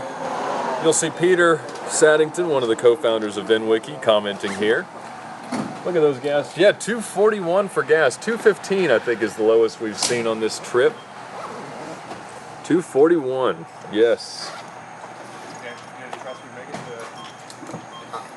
Oh my goodness.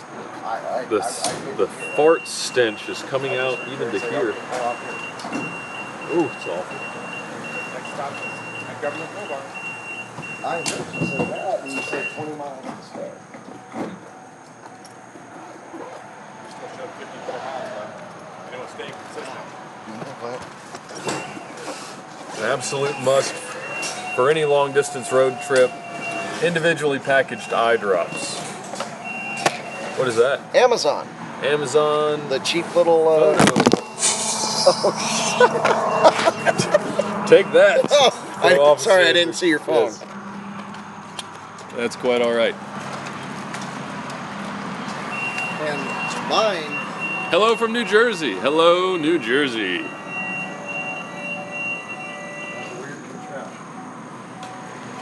Sergeant Manis fueling up. Equipment services.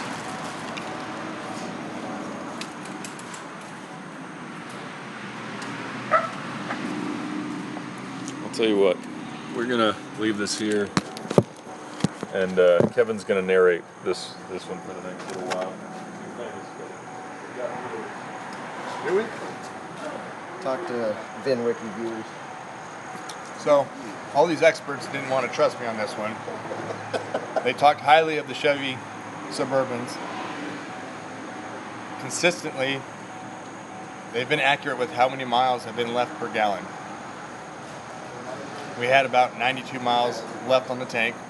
Looked for a fuel stop, found one 70 miles out, and then monitored that fuel usage the whole time. As we went along, it stayed consistent. As it dropped down and we got closer to that fuel stop, the planned fuel stop, the mileage that we would have left on that tank when we stopped for fuel would be 20 miles left. And it stayed that way. But when the fuel light came on, everybody panicked and they did not want to go any further. So we got off at the first exit and ended up at this place. It's a gas station. $2.41 a gallon for fuel. A little bit more expensive than our planned stop. Our planned stop was $2.31, so 10 cents more a gallon. Not a big deal. Probably one in the front, Jay. Probably one right in the front corner. Very surprised that they would talk so highly of the Chevy in some areas and not trust that fuel gauge. And the backstory to getting lost the night before when we missed one of our exits with the two experts on our crew. they forgot to mention that it was that second vehicle involved here that notified them that they missed the 10-foot by 20-foot sign telling us when our exit was. I'm throwing you down now big time. Oh, yeah? I was just telling them on the 10 by 20 sign that the experts missed. Yep, the experts missed it. Most importantly, the navigational expert. Was tying it into the fuel stop. Yes. Yes, thank you. That's what we need. Didn't trust that vehicle number 2. We had calculated it so that we would have had a 20-mile cushion in fuel. I was impressed that the lights came on at exactly the same moment. Which was funny because you guys had 12 more miles when we started that than we did. Oh, really? Yeah. How about that? What car do we have? These are 2017 Chevrolet Suburban. Covered in bugs. Hit that like button, please, and share the link with your friends on other social media platforms. The child lock is by the driver's window controls. You can probably disable them there. Damn child lock. I pressed the button, the light's not on, but they are engaged, so we'll have to see. I wonder how the front of ours looks. Interestingly, ours is California registered. Oh, now the light's on? Oh, yeah. There you go. Sergeant Ben. You may have to let me out. All right, we're testing it. Sergeant Jason Hendricks testing the child locks, and they're fixed. We have mended something, as Mr. Clarkson would say.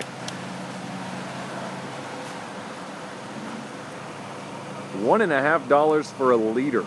Gas prices in Europe right now. You can see the Exxon station is being painted.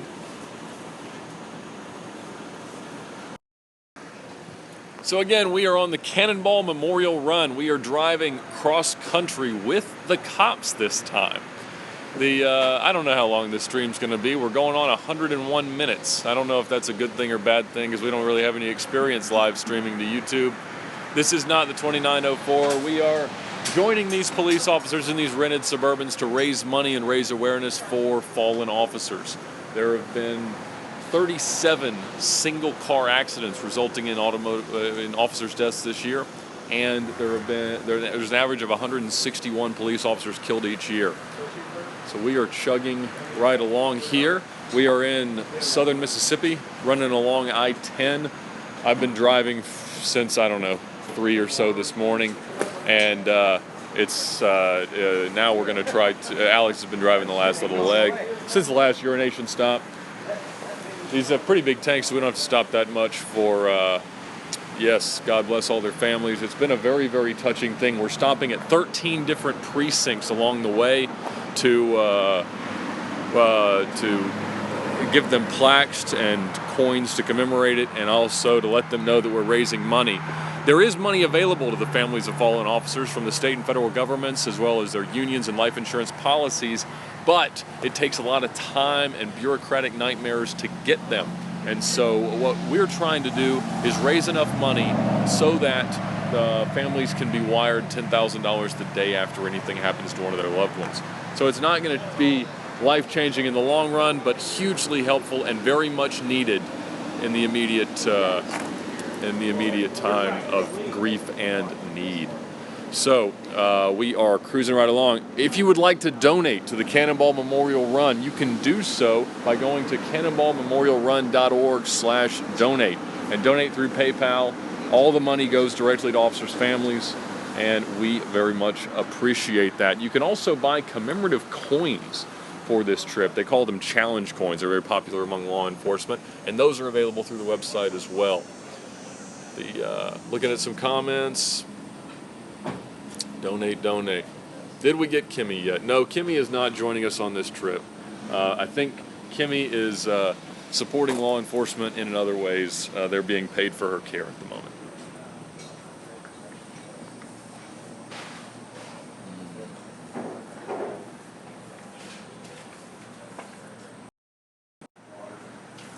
Still painting.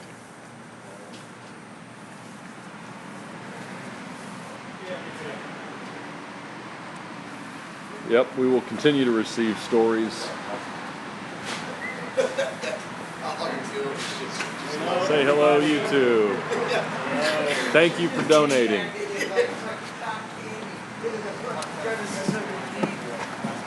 Oh shit. Hello, Jerry. Hello, hello, hello. Caught me in a story. Well, Yeah. tomorrow, I think it's saying it's going to be Ed, you said about 15 hours more. I'm guessing it's going to be about 15 hours from Orlando to DC. So, And I mean, we got 2 stops in there. right. We're stopping in. Where in North Carolina do we stop? I don't know offhand, but we will get it when we get in there. We have the All right, Is Orlando tonight? and Richmond. Yes, Orlando is 7:30 this evening. Hopefully, yeah. John wants to stay there about 3 hours. Oh no. There's 3 agencies there. There's Kissimmee, Orlando PD, and Orange County Sheriff. And that's cool. But So our next stop is Americus, Georgia. That had officers killed actually during the last drive they did in December. They did another Cannonball Memorial Run, and they were killed then. We actually had some officers shot in Polk County, Georgia, as we've been on this drive. So it's something that unfortunately happens. There's a death of an officer in the U.S. about every 63 hours. So very, very unfortunate thing. And that's what we're here to try to stop, to try to drop that number. Their goal is to get that number below 100, and they know that it can be done. And so there was another team, for the North Atlantic team, that came from the that started in Massachusetts, I believe. Where did the North Atlantic team start? Delaware, perhaps. They've been to NYPD and a few other places. But now that we're lone viewers, it's been a very interesting thing to go on a road trip with an itinerary planned by law enforcement. And for with. Yep. Top 10 lessons of driving with law enforcement. That would be something. Check their spreadsheets. Yes. They're not always that good at math. Not always, but we've gone from magically 2 hours behind schedule while averaging over the speed limit, allegedly, to an hour ahead of schedule without doing anything differently. But it's been a fun drive. I think Alex and I can both agree that we have very, very much enjoyed it. Alex, would you like some eye drops? No, thanks. Ed, I just want to get your Facebook page correct. It's Ed Bolian, right? It is Ed Bolian on the Facebook. Shark monkey engaged. That is wonderful.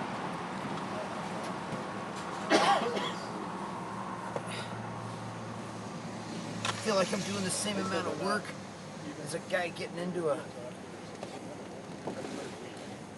What are those fancy open-wheeled methane fucking race cars? You gotta slide in, then you put in the steering wheel. That's right. I feel like that, but with less cool.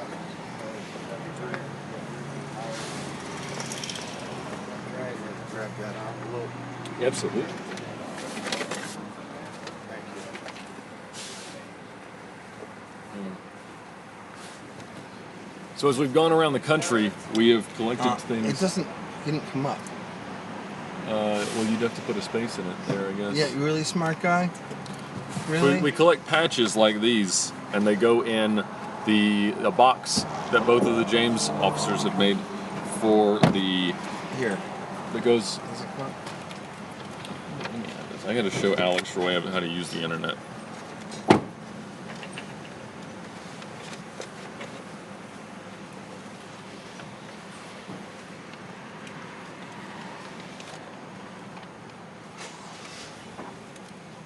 Why is it? Will it only let you just do the book?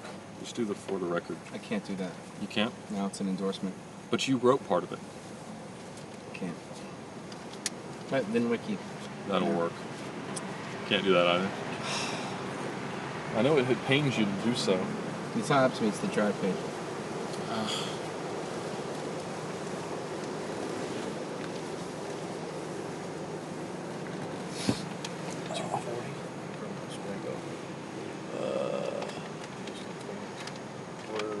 Do you like the Follow the Drive on Facebook? The Drive page? I think so. I think that might be why. Oh, really? I don't know. If I had a second cell phone that wasn't doing it. Can we get Alex to tell us some fake history? That was just asked. Oh, have you ever listened to my fake history series? No. Is that a thing? Yeah, you pick a topic And you just that you know start nothing making about, it. and you begin describing events of the past or anything as if you're an expert until someone figures out you're making it up. So if you know a little bit about something. Well, Alex has not done any fake history so far this trip, but it's been estimated by the law enforcement experts that 4% of what he has said in their time with him has been true. That's absurd. I can prove it. You want to see my Larry Flint pictures? Do you want to see Larry Flint pictures? No, we don't need to see Larry How about Flint. the Rock and Freddy pictures? We don't need to give these impressionable viewers anything to go out and Google. Are we ready? All right, I think we're ready. This was I had to check this. a far from efficient fuel stop, being honest with you. We're fine. I estimated 2:30 arrival, and we're going to get there at 2:16. 1400. Okay, we want 1400. That means 2 o'clock. 1400 is 2 o'clock. I need to check this. It'll take me 1 minute. That's my favorite beer. Great Divide Oak Aged Espresso Yeti. Oh yeah, the Yeti beer. It's wonderful. Any other questions, viewers? Ray-Ban's looking clean. Ed, thank you.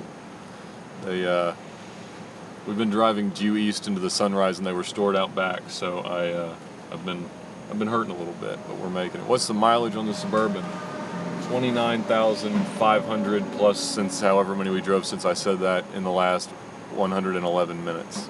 I'll be ready to go in about 1 minute. Are those guys ready to Have go? I ever owned a Datsun? No. Yes, Tell they us are about my loaded wife or and kids. ready. My wife, Megan, and I have been married for 8 years, and it's her birthday next week, and we have a 3-year-old son. His Waze is giving an ETA of 217 with 354 miles remaining, Dave. What part of Mississippi did y'all visit? We actually didn't have a stop in Mississippi. We had two Louisiana stops. And so we are on our way to Americus, Georgia, driving across Mississippi on I-10. Okay, I'm going to set up another Facebook Live. We think it's Eastern time. My favorite car of all time, I'd give that to a McLaren F1 LM. How old am I? Do you have 31. any creativity in your soul? I do. Well, then show it with a new answer. What is our favorite rental car? Any rental car is fun. Right now, our favorite rental car is this one, which we have not destroyed really, other than depriving it of oil. I think Are we Jerry gonna be? would disagree. Okay. Yes, Jerry I have has destroyed my- properly soiled the back of it. My portion of We're the stopping next in Americus, That's Georgia. Alex Roy 144 is on all platforms, constantly engaging with his social audience. I'm about to set up my own Facebook Live, which is going to say so-called Cannonball Run record holder. Appreciate it. Do I love my job? Absolutely. I don't really know what my job is right now, but I'm enjoying it. Americus is far away, yes. We won't make it more towards Atlanta, but next year there will be a stop in Polk County to honor the officer that was killed just yesterday. All right, so Ed Waiting on Bolian Alex. joins me on the Alex is starting a live stream on the Facebook. Cannonball. Can you help spelling Cannonball, Alex? I need my help spelling joke book. Here we go. The viewers Here are we go. saying thank you for your service, officers. You're welcome. You're welcome. Okay. Let's. All right. Here we go. Charger or Challenger? I'd go Charger. Challenger's a little bulky to me. Have I ever wrecked a rental car? No, but you can read a recent VINwiki story about Matt Farah crashing a rental car. I'm surprised that Farah allowed that story to go out. As am I. I asked him about it, and he said he was cool Very, with it. very surprised. Ed, do I do internships? Not right now, but we might do a VINwiki internship program at some point in the future. Yeah, no, what would be more self-serving than to pay nothing to people who do hard work for you? Okay, so... Well, you're getting me to star in your Oh, really? Facebook I Live haven't been thing. prostituting myself for your traffic on your page the last hour and a half? I think you've enjoyed it. You just Okay. told me you enjoyed it. I did. This I do is enjoy for your it. own good. I do enjoy it. Yes. Okay, here we go. All right. Actually, you know something? Since we're doing the full car view, let's just put the wide-angle lens on it and get everybody in it. What do you say? Donuts or croissants? Donuts. I mean, present company considered. Donuts? What's wrong with you? Do you even like food? Yes. Yes, I like food, but we haven't had donuts. George's, How have we driven 2,500 Yeah, microphone? What? I don't know. Somebody said something about your microphone, but Based on what here we go. Based on what I've observed you eat, you don't even like food. Okay, here we go. We need to go. We're fine. Otherwise, I'm gonna We're be good. forceful. Okay, Alex Roy here. at threat of force. You know, infamous legend of illegal speeding, driving, and Cannonball records with Ed Bolian, who, well, you know what I think of him. And we're on the Cannonball Memorial Run with Jason Hendrickson and John Bannis of the San Bernardino Sheriff's Department. Don't forget Jerry. And Jerry, And Jerry.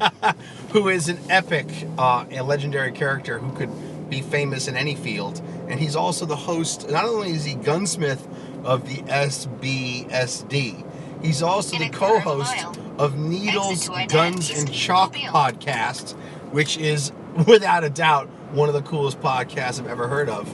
And I'm going to start listening immediately.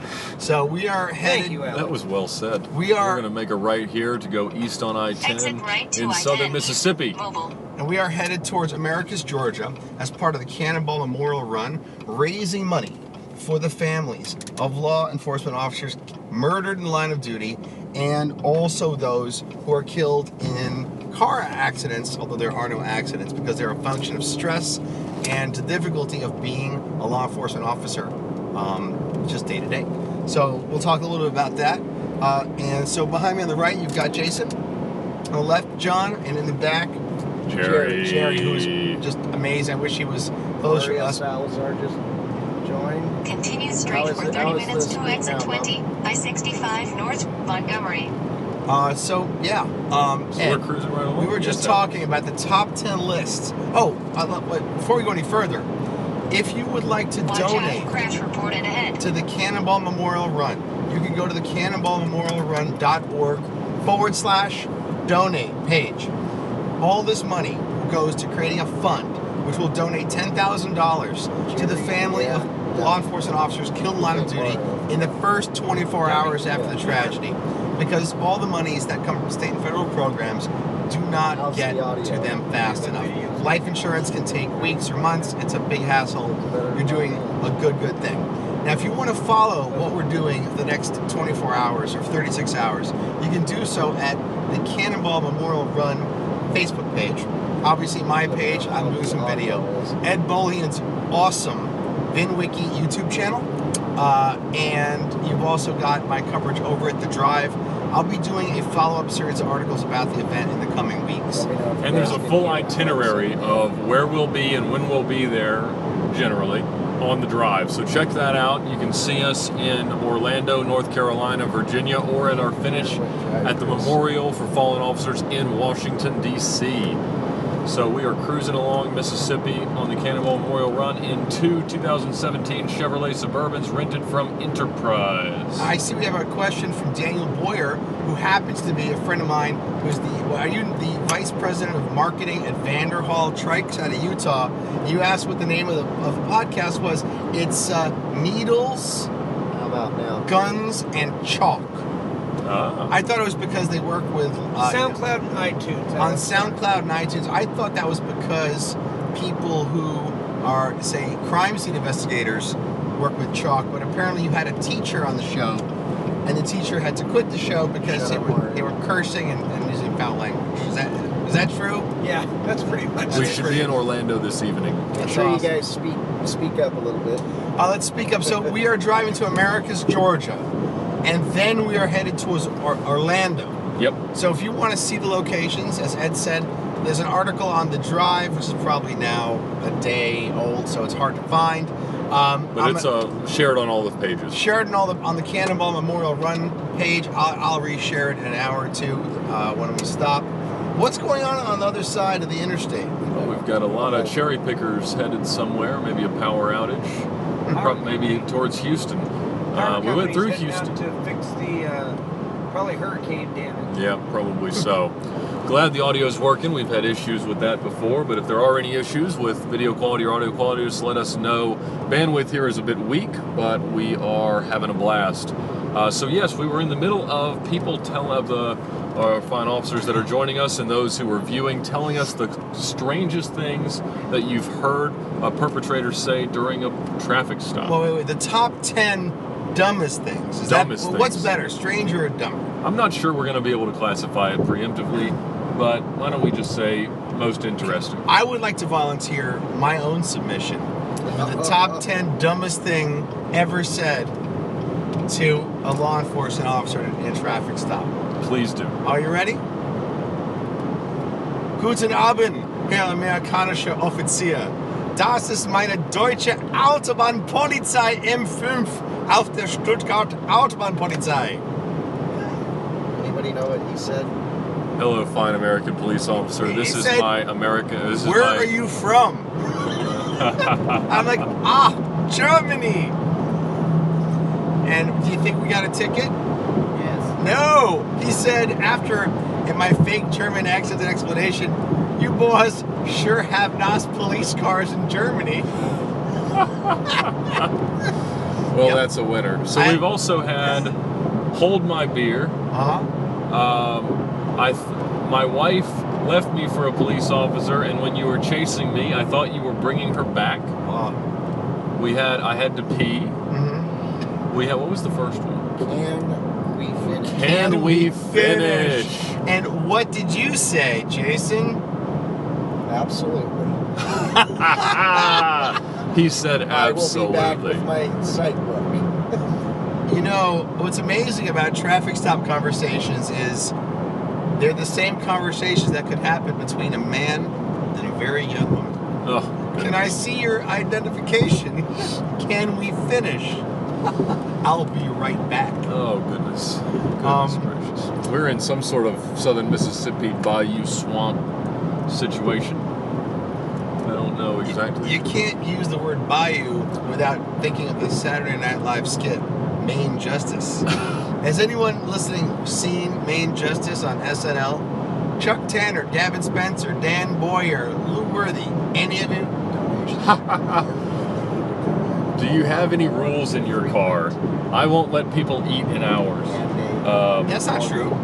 No, that was what they said theirs is. There are no rules in this car. We have... Here's a rule. What is it? If anyone asks for a bag, hand it to them. Yes. Immediately, don't wait and make me ask again. No farting is absolutely not a rule, or if it is, it is unenforceable. Infracted endlessly. The thing about laws, people think laws exist because there's someone around to enforce them. Not true. Laws can only exist if they are respected in the absence of enforcement. That's the law. And that's something to think about. It's the kind of things, the tragedies that happen, or the same kind of, like farting in the car. That's a tragedy. Okay, all right, that's a tragedy. But tragedies happen because people don't respect the law. Are we friends? Yes. Don't fart in my car. The window's closed. Open the window. Basic common sense. Respect. People don't respect laws. Bad things happen.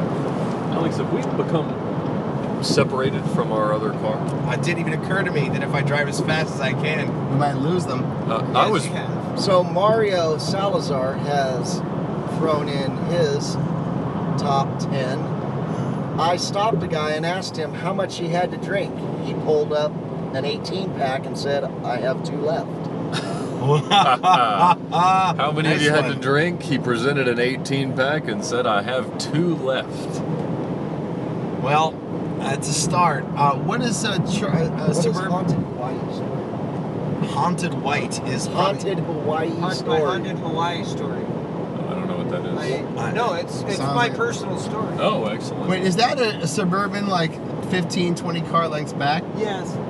Why don't they come up on us? Proceed as you wish. Generally, they only do that when we've blown past a cop, completely ignoring them as we talk to our phones on the internet. Yeah. Jeff Which has Hart happened. has Laugh joined. as they go by. Yeah. The yesterday, if you go through the live stream Facebook video on the Cannonball Memorial Run page, you'll get to see me being pulled over by an Oklahoma police officer. And let go despite crime after crime. And then we were able to pivot that right into a police escort to our next destination. You know, So, you keep acting as if you somehow had something to do with that escort I didn't taking say very place. much. The officer volunteered when he saw Jason, John, and Jerry in the back. With their badges and their guns. All legal and all real. Well, it's interesting because I actually did that for someone. We got pulled over on the C2C Express run last year when Arnie and Forrest and myself were driving the Bluesmobile across the country. And Forrest was delirious. And the police officer happened to approach from my side. We had followed him for a very long while, but I was trying to coax Forrest into passing the cops so we could proceed on at a pace we deemed more reasonable. And so the cop approached from the right side. I rolled down my window, and I knew we were reasonably close to the end of his jurisdiction because we were close to a state line. And I said, I just immediately went into, how are you, officer? What are you up to today? How's the patrol been? When do you get off? How much further do you go up here? And, where were you planning to turn around? What's the traffic looking like? Go ahead. And it just Police, what's that in the center? That is a police officer. Police officer. Oh, Alex, being a good citizen, letting the other ways users know that there is a police officer along I-10 here. That is the Marine Patrol. We are not subject to his jurisdiction as we are not in a marine vessel. Funny the arrogance of youth, assuming that police outside of their jurisdiction won't enforce a law which protects all. For example, I was once in New York City and I spotted a state trooper in Manhattan. And I'm like, oh, state trooper, they have no jurisdiction here. So I drive like I was at the time, because I'm a jerk when I was your age. And what do you think happened? I got pulled over. Any officer, confirm this for me, John and Jason, any officer can choose to enforce law anytime, anywhere, if they observe a crime. Yes, that's true. So, Marine Patrol versus Ed Bolian. Winner, boom, Marine Patrol. So Marine Patrol is... Why would they set up a speed trap if that's the case? Because there's probably someone else's day off they're filling in. And there's water all around here. And gators, little baby gators. They'll come out and bite you, just bite you. Oh, Terry has a good zinger. Not a marine vehicle, but you're driving a sub. Oh. And my mom, she says, I see Ed is driving with two fingers. Well, Mom, that is not Ed. That is Alex. That is Alex. On the wheel. Ed was... Is that his advice for safe driving? No, I'm just wondering. Here's my advice is I use, first of all, everyone knows, I observed a certain gentleman sitting behind me who shall remain nameless, driving with his hands like this. Not good for safety. I always use, like Ed does, the 3 and 9 position, and I happen to like using 3 fingers like claws to lock my finger around the upper and lower of each spoke, so I have maximum grip whether I have to go up or down on the wheel. Now, some people like to do this. I like to do this. But the most important thing is where you place your hands, and after that you have grip in both directions. Alex was taught driving by a Tyrannosaurus Rex. And Ed was taught comedy by someone with a cheap joke book. So, moving back to driving safety. And so I was able to talk the police officer that approached us out of giving Forrest a ticket without him uttering a single word. And that's pretty much what happened yesterday. We opened all the windows so that it would immediately become obvious. Here's a hearse stagecoach. Interesting. Excellent. They just saw the badges, saw the guns, and said, I think we're going to be all right here. We're all good here. There's some police at this way station. Yeah, I think he said, where are y'all going? Like that. Yeah, he said, where are y'all going? And we just said, to the precinct right up here. And he said, from California? Well, yeah, we're going other places too. Gavin is asking, he's telling us he was pulled over by the Border Patrol in California while driving an Escalade. Well, these I'm sorry to hear that, Gavin. I'm sorry to hear that too. All right. All right, what other crazy things have we said to police officers? What else you got? What I generally say What I generally say to any police officer when I get pulled over. I didn't do it. JB's top 10. I didn't do it. That's being asked. Yes. You know, earlier when I cracked a joke about being innocent, and everyone said, ha, no one is innocent says that, I probably should have finished the sentence. I'm innocent of this. I thought 10 and 2 was the best position on the wheel. 10 and 2? Well, I guess it's okay. That's the driver's ed position. You know what for sucks? Performance driving. What sucks is 11 and 1. 11 and 1. Or how about just 12 and 0? Yeah, that's right. It's like full circle. The first full circle safety belts. Those things. Yeah. I'm always amazed by people who put 1 foot out the window, or like a foot on the dash. Oh yeah. Not my pants from Mario. Not my pants. It's like in True Romance when the Porsche's pulled over and the cocaine blows up in his seat and he's covered in cocaine and the officer is like, and then the chick says, "Oh, that's not mine. It's not mine." Oh, we are now in Sweet Home, Alabama. Entering Alabama. Governor Kay Ivey is the governor of Alabama. Proud to put her name on the. And here we have the Kia blocking the left lane. In Mississippi. Well, glad you guys are enjoying. Excellent. We are. Hey, Michael McKenzie, how are you? What up, guys? Do you have any questions? So here we are. Oh, there's David Iggia. So I'm here with Ed Bolian, Cannonball legend, and we are on the Cannonball Memorial Run with Sergeants Jason Hendricks and John Bannis and Jerry. Yeah. Let's leave it at that. Jerry. And they're all from the San Bernardino Sheriff's Department. No, we can't play Freebird because if the music licensing is an issue with the video. So we're driving cross country to raise money for the families of fallen officers. And we're stopping at 13 police departments that have lost officers in the last 12 months. And the goal of the Cannonball Memorial Run is to raise a $10,000 fund for the families of fallen officers the first 24 hours after the tragedy. Can you explain the $10,000 fund? The $10,000. So there are state and federal programs to help the families, but they can take weeks or months. Life insurance, requires death certificate. It can be a big hassle. And so, as these are normal working people and losing a family member, the Cannonball Memorial Run Fund is out there to help them immediately. And so this year there have been 160 plus officers have been killed, murdered in line of duty, and then you've got those that are killed in single car crashes, not accidents. And so we are here to try to help support that event. And to that end, even Richard Rawlings, who could not be with us, has donated $20,000. So if you log on to cannonballmemorialrun.org/donate, you can support the fund. You can also learn more about it at Cannonball Memorial Run Facebook page, my Alex Roy 144 Facebook page, and the awesome VINwiki video channel, which is run by Ed Bolian. Here, give me the fist bump. Thank you. So to clarify that just a little bit, there were 161 officers killed last year, and in order to give $10,000 to the family of every officer that is killed in the line of duty, average is how many, John, per year? 161 per year. 161 average. So in order to give each family of each fallen officer $10,000, we need a lot of money. That's 1.61 million. Okay, I guess that's easier to say it that way. It's a lot of money. We have a ways to go, so please go to that website and donate. There's other ways to donate on there too. You can mail a check to the address there, and we can deposit it that way as well. Yes. So you're seeing Jason Hendricks and John Bannis and Jerry Baker from the San Bernardino Sheriff's Department. And if you want to entertain yourself outside of all this, check out Needles, Guns, and Chalk, which is Jerry's podcast, which is awesome, and you know it just by the title.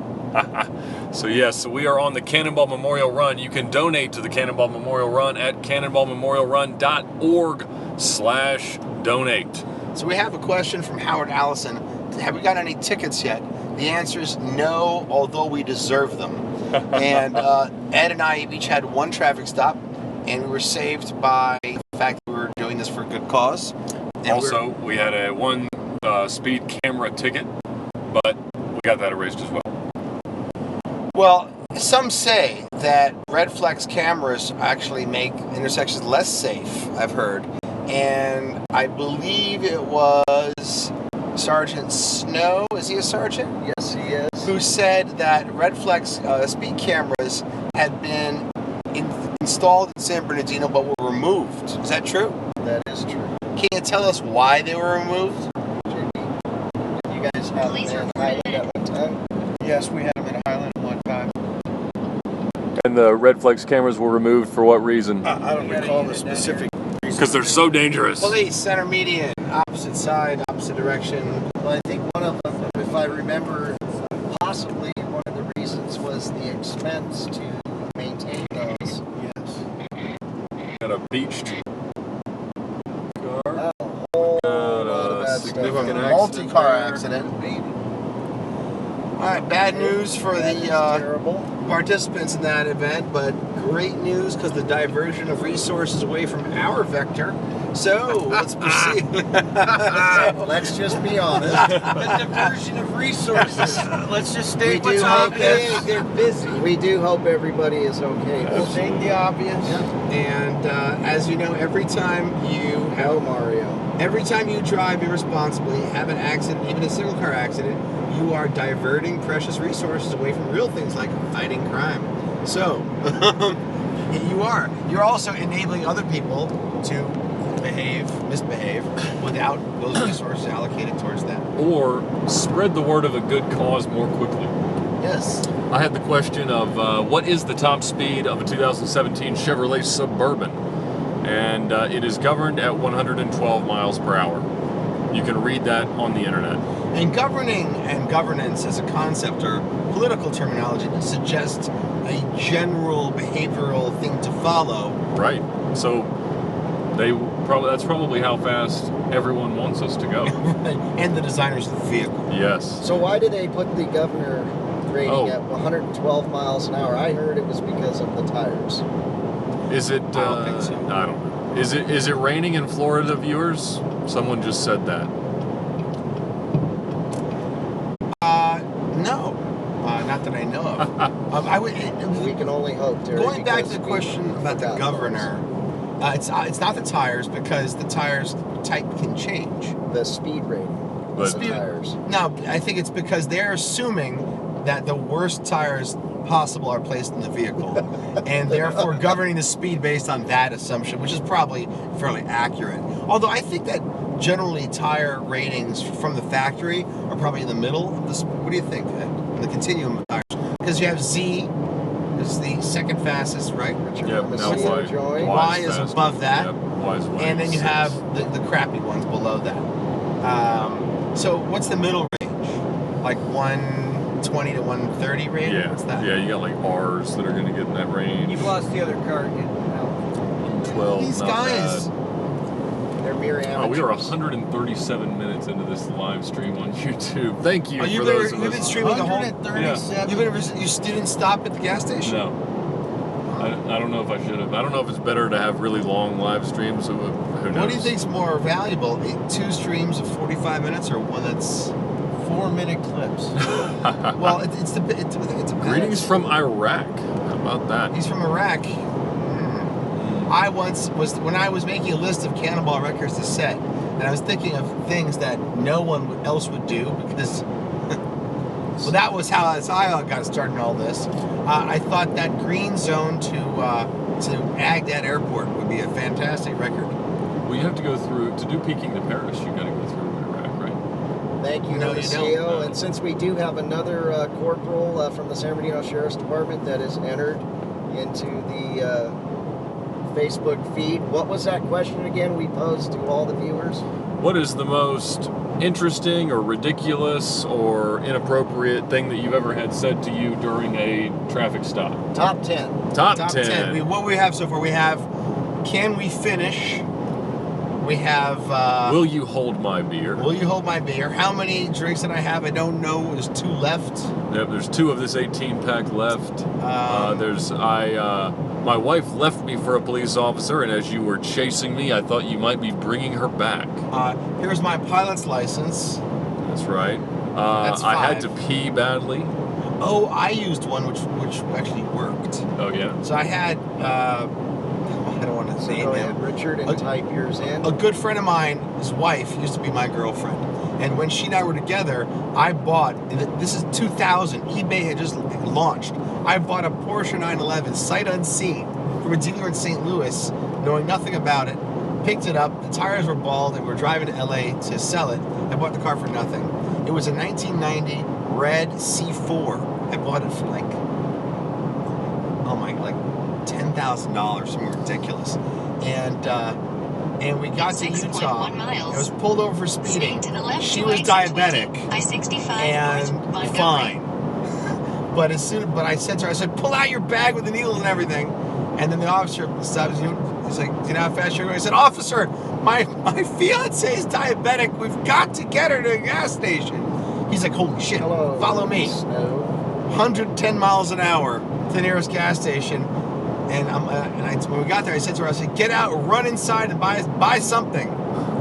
And then she runs out of the car and he comes over to me. He says, I was going to give you a speeding ticket. And then I thought you're just a good fiance. And then I thought to myself, you're actually a lousy fiance because you never would have let a woman you love get in this position. So you get the ticket. So Terry just asked, since we were talking about Suburbans earlier and what you guys thought of this vehicle, and she asked, that navigation system on your dash does not have real-time weather reports or radar weather coverage, does it? I don't know. That's a good question. I don't know, but who cares? We have Waze and we have eyes. And we have a sea of internet viewers to tell us anything we want to know about any corner of the world. Michael Pasca wants to know about the we're at the bald tires. You know, at the time, I thought there was no time to buy new tires. I just didn't want to drive that fast, and I didn't worry about it. So now, that was stupid. Do you find yourself being asked to give people rides to the hospital or rides to places they need to get quickly? Not in any car that I own. See, I have had that happen a few times lately. I had to take a guy to the hospital because his wife was in the process of having a baby. And I had another guy whose wife was in a car accident, and I needed to get him somewhere, and actually that trip ended up being changed, but I was very excited. You stop right there because you left out so much in the setup of this story. I kind of helped him, maybe, and his wife, and this and that. What happened? You didn't like the delivery? Something. It feels like you're leaving a lot of things out. That would make the story a lot better. Well, personally identifying information. We've got someone in a Challenger here that says, God got us. He does. Yeah.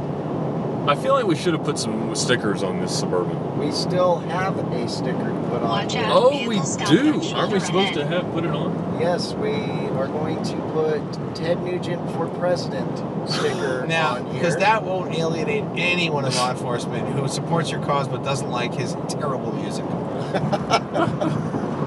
Alex Roy, how dare you? Hey, I am a full-on metalhead of the old school, but let's be clear. Okay. Where do I find the video of Ed getting pulled over yesterday? It was one of the Facebook live streams from... Oh, I didn't post my video of you getting... Yours is okay. We got a very, very oversized load situation. Easy Kia van. What is that? Oh, come on. They're making a pass with this gigantic and now this schmuck in the GLK. That almost deserves a shoulder pass. I'm not passing. I would. What is that? Not to be outdone. All right, I'll do it. Look at this thing. What is this, viewers? All right, we should probably explain again what we're doing, even we don't have to do the whole explanation. In 1 mile. Alex Roy and Ed Bolian on the Cannonball Memorial Run. A good cause for cops, by cops, raising money for the families of officers murdered in the line of duty. By cops and a couple outlaws.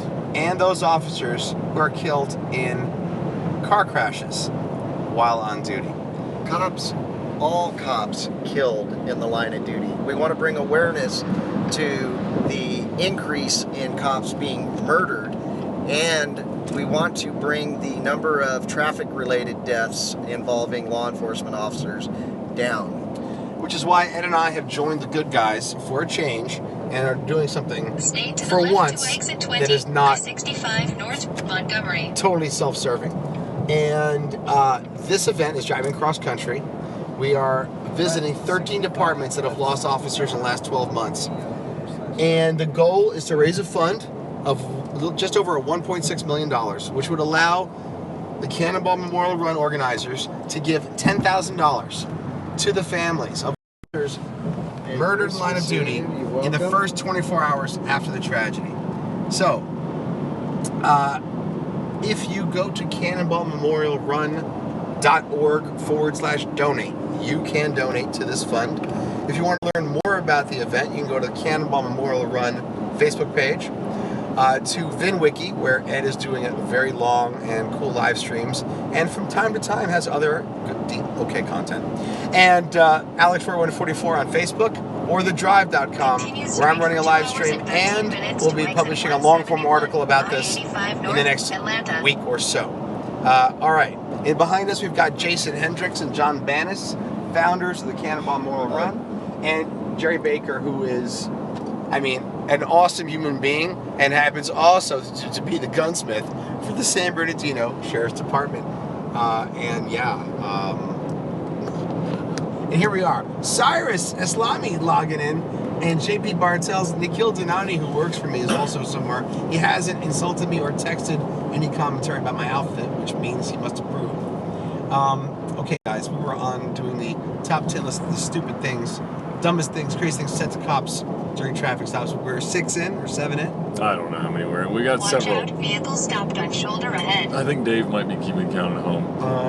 JP Bartel says, keep it up, guys. I have a few more. Excellent. Okay, Please tell us. In fact, you're lucky I don't launch the Alex Roy joke wiki page of Cannonball stories, because let me tell you, you never get a video out of it again. So one time on the Gumball, there was this schmuck who had a McLaren SLR. How much was that car new? $450,000. How do you feel about that car?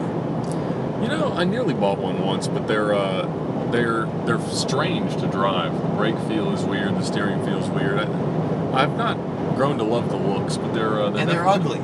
Yeah, a little bird-faced. Yeah, it looks like when they say that men buy cars to compensate. Well, that's one of those cars where it's true. Because it looks like a human phallus. Fill in the word. I was going to say member. Or a device meant to go one way and not the other. So, and if you notice the interior, like the center section, is this like bulbous prow. It's like really, anyways, this schmuck had one. And in 2005-6, we were leaving London to drive to France. And to do so, you have to drive down the highway to Dover. From Dover, you enter the Channel Tunnel train. And the Gumball, who are absolute criminal thieves, as part of your entry fee of $30,000 to $50,000, which I refuse to pay. It's $30,000 to $50,000 to drive your car. Yeah, I didn't pay because I went for free. But all these other schmucks paid. And it's cheaper the closer the event date is, because they can't get people to pay. So suddenly the price plummets. It's the opposite of supply and demand logic of every other event. So you get there, and we learned very quickly that when you arrive at the Channel Tunnel, for your entry fee of many tens of thousands of dollars, they have given you the cheapest ticket on the Channel train. So we learned this very quickly in 06. So because when you arrive in France, the entire French police force is waiting on the unloading dock on the other side. The train door opens, the sports cars emerge one by one, and the police just pull them over into a closed section and ticket and dismantle the vehicles. So 20% attrition rate in the first 3 hours of the event. Oh, and they hold the cars for like half a day. So then if you get past that, the CRS comes out, which is like the SWAT team, and they check your. It's just horrible. So Michael Ross, my co-driver, says to me, he's like, "This is not going to fly next year." So we go down the day before the gumball. We exchange our regular loading ticket, and we ask how many VIP Ro-Ro tickets, first class, we can buy. He said, I think it was 8. They have 2 cars, two train cars that will fit 4 cars each. And so we buy all 8 tickets for the VIP loading car. So now you get on first and get off first. It's a 45-minute advantage over the other guys. Wow. So we arrive, so we let everyone go ahead of us from London. We arrive last in Dover, load first, get to France, and then the doors open. And we drive off, and the French police have not yet set up their checkpoint. They're still taking the cones out of the truck, and they're not, so they see us pull off in the Bentley Bahamas Tax Collection Police Interceptor, and we just roll through the checkpoint. As soon as Mike Asco. I don't know. So as soon as we get past to the highway, we're going 140, 150 miles an hour. We get to Belgium, who are, you think the Nazis weren't really German, they were Belgian, if you know anything about the Belgian police. So we go through Belgium at 150 miles an hour. We get to Germany. This Bentley is equipped with not only every countermeasure possible, but every countermeasure amateurishly installed. Because I had less than 6 hours so all the cables are exposed, there's tape all over the dash, and there's an anti-camera license plate cover, because this is an English registered car owned by my friend. And in Europe, camera tickets are everything. There are very few police cars. So we have an envelope with 10,000 euros in cash, not mine, ready to roll. We get through Belgium, we get to the German border, and Ross says, Alex, you've got to stay behind the wheel, because if we're stopped with your American passport, we're more likely to be released. And so open it up when we get to Germany. So we get to Germany, and we are flat out. We must be going 185 miles an hour. And way back in the distance, we can see flashing lights. So Ross says, it's Germany, don't worry about it. There's no speed limit here. So we just keep going. So finally, we're about to run out of gas. And so we have to slow down. And when we finally slow down to about 100 miles an hour, the lights start to catch up. And it's a convoy of 3 BMW 3 Series, old ones. It was like a bunch of old, retired German police pulled out of bed, pulling out their car, and they surround us and they pull us over. And the guy comes up to me, and it's a right-hand drive vehicle. And he has ashes in his beard. He's smoking as he pulls it, and he says to me, whose vehicle? And Michael says, it's mine. It's like, but he is driving. So he will pay the price for your crimes. We investigate the car. So they look at the car, they inspect the whole thing, and they don't find anything illegal except the license plate cover. He says, do you know how fast you're going? I said, yes. He says, almost 300 kilometers an hour. Very impressive. Very impressive. But you committed a crime. The license plate cover is illegal. And this is a terrible crime in Germany. And now you will pay the harshest price for your crimes. 20 euros in cash. So Michael Ross's hand starts to shake. He pulls out the envelope of cash, and I know what he's thinking. If he pulls out this envelope of cash, they're going to assume that we're drug smugglers or worse. And he's like, dude, I don't have any small pocket change. We have to pay the fine in pocket change. And so I fish in my pocket and I find 20 euros, which is about $22. Give it to him. And just are about to hand it over, a McLaren SLR comes by at about 165 miles an hour. And he looks at it, he's like, do you know him? I said, yes. Is he cool? No. That guy, he's got 2 license plate covers. It's like, we will stop him. So we have to take off. And so about 20 minutes later, we drive by. They've got that McLaren SLR pulled over with all his luggage out of the car. They must have kept him for an hour. And so we won that next checkpoint. So yeah, Very kind of you, Alex. Very generous. Everybody's a winner. Well, hello, viewers. We appreciate you for joining us. We are on the Cannonball Memorial Run, driving on I-10 in southern Alabama. Alex is at the wheel. I took the earlier driving shift, and in the back we have 3 police officers. We got Jason Hendricks, John Bannis, and Jerry, and we are chugging right along. And Jerry, who's the coolest. He's the Brad Pitt of law enforcement. But when True Romance came out, that's the Brad Pitt we're all looking for. He's the cop we want, not the cop. He's the cop we deserve, not the cop we got. We have logged in now. We have Bozivar Tatarevich, I don't know if I pronounced that correctly, who is, I think, the deputy editor of thetruthaboutcars.com, one of my favorite websites about cars. Bozy, I really believe you should write an article about this event. It's the Cannonball Memorial Run. I can tell you all about it, but just go to the cannonballmemorialrun.org webpage and check it out. We're riding with these guys, Ed and I, to support a good cause. This is a charity by cops, for cops, raising money for the families of officers murdered in the line of duty. And we are in 2 Suburbans full of law enforcement, plus Ed and I, stopping at police stations that have lost an officer in the last 12 months. It's a really good cause, and as you know, I wouldn't endorse it except for 2 reasons. I want to get out of jail free card, and it's a good cause. So, and we have met law enforcement not at police stations as well, sometimes along the road when they become upset at how fast we're driving. We've been pulled over twice, once each, and none of the cops have been pulled over. In a vehicle, which is weird.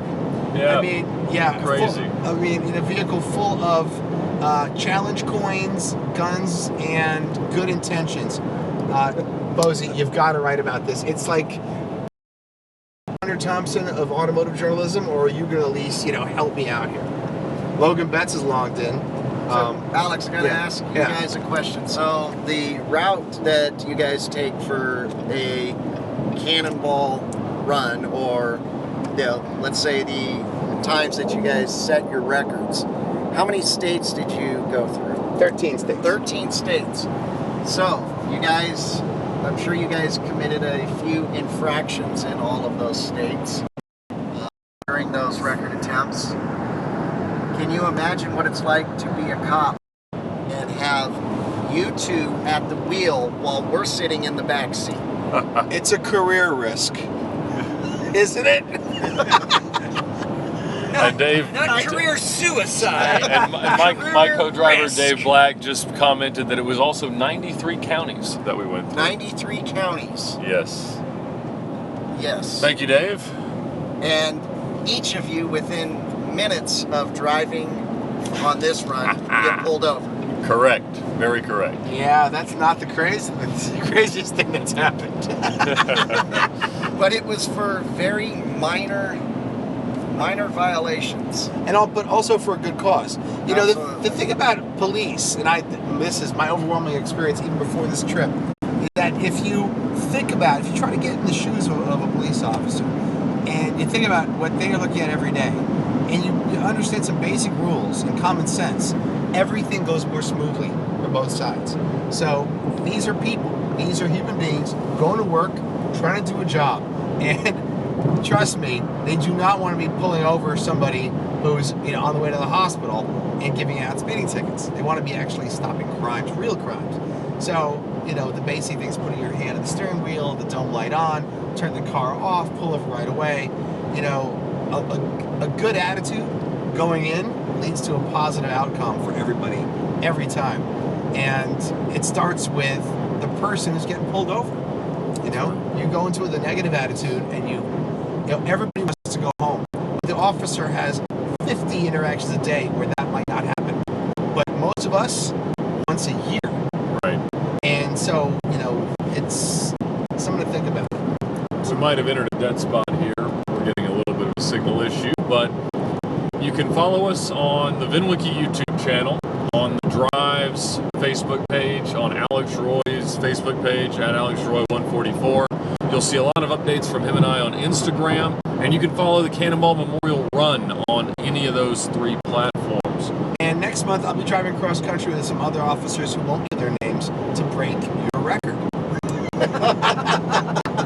So if in the coming weeks you see an article in which all the officers' names are removed, I promise you none of them are in this car right now. Not one of them. The noblest of pursuits. I'm going to say Officer Banis might be less an asset. I'm pretty sure he won't be in the car.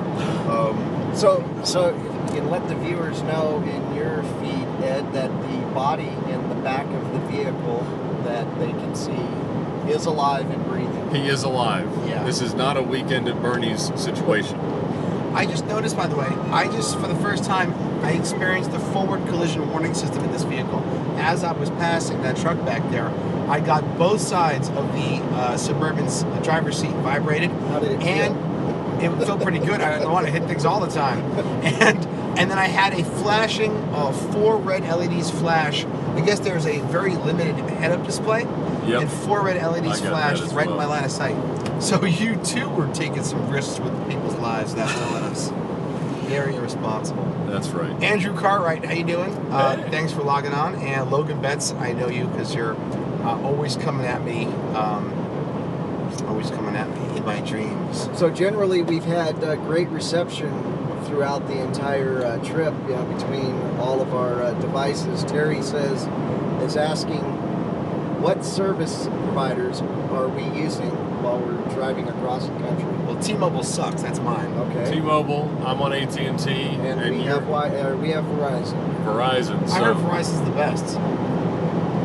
It's proven pretty good. YouTube is saying that we have a poor connection, but is everything looking all right on there? Could it be the speed with which we're moving from tower to tower? That could be it. Because I hear when you drive the speed limit, your reception's terrible. That's right. Yeah. Right at the speed limit. Right at the speed limit. Richard Alexander, good to see you. If you have any thanks, questions, log in and ask. You have any questions over there? Any new questions for us in the car? We're about to go over a nice bridge. I'll change the camera angle around so you can see it.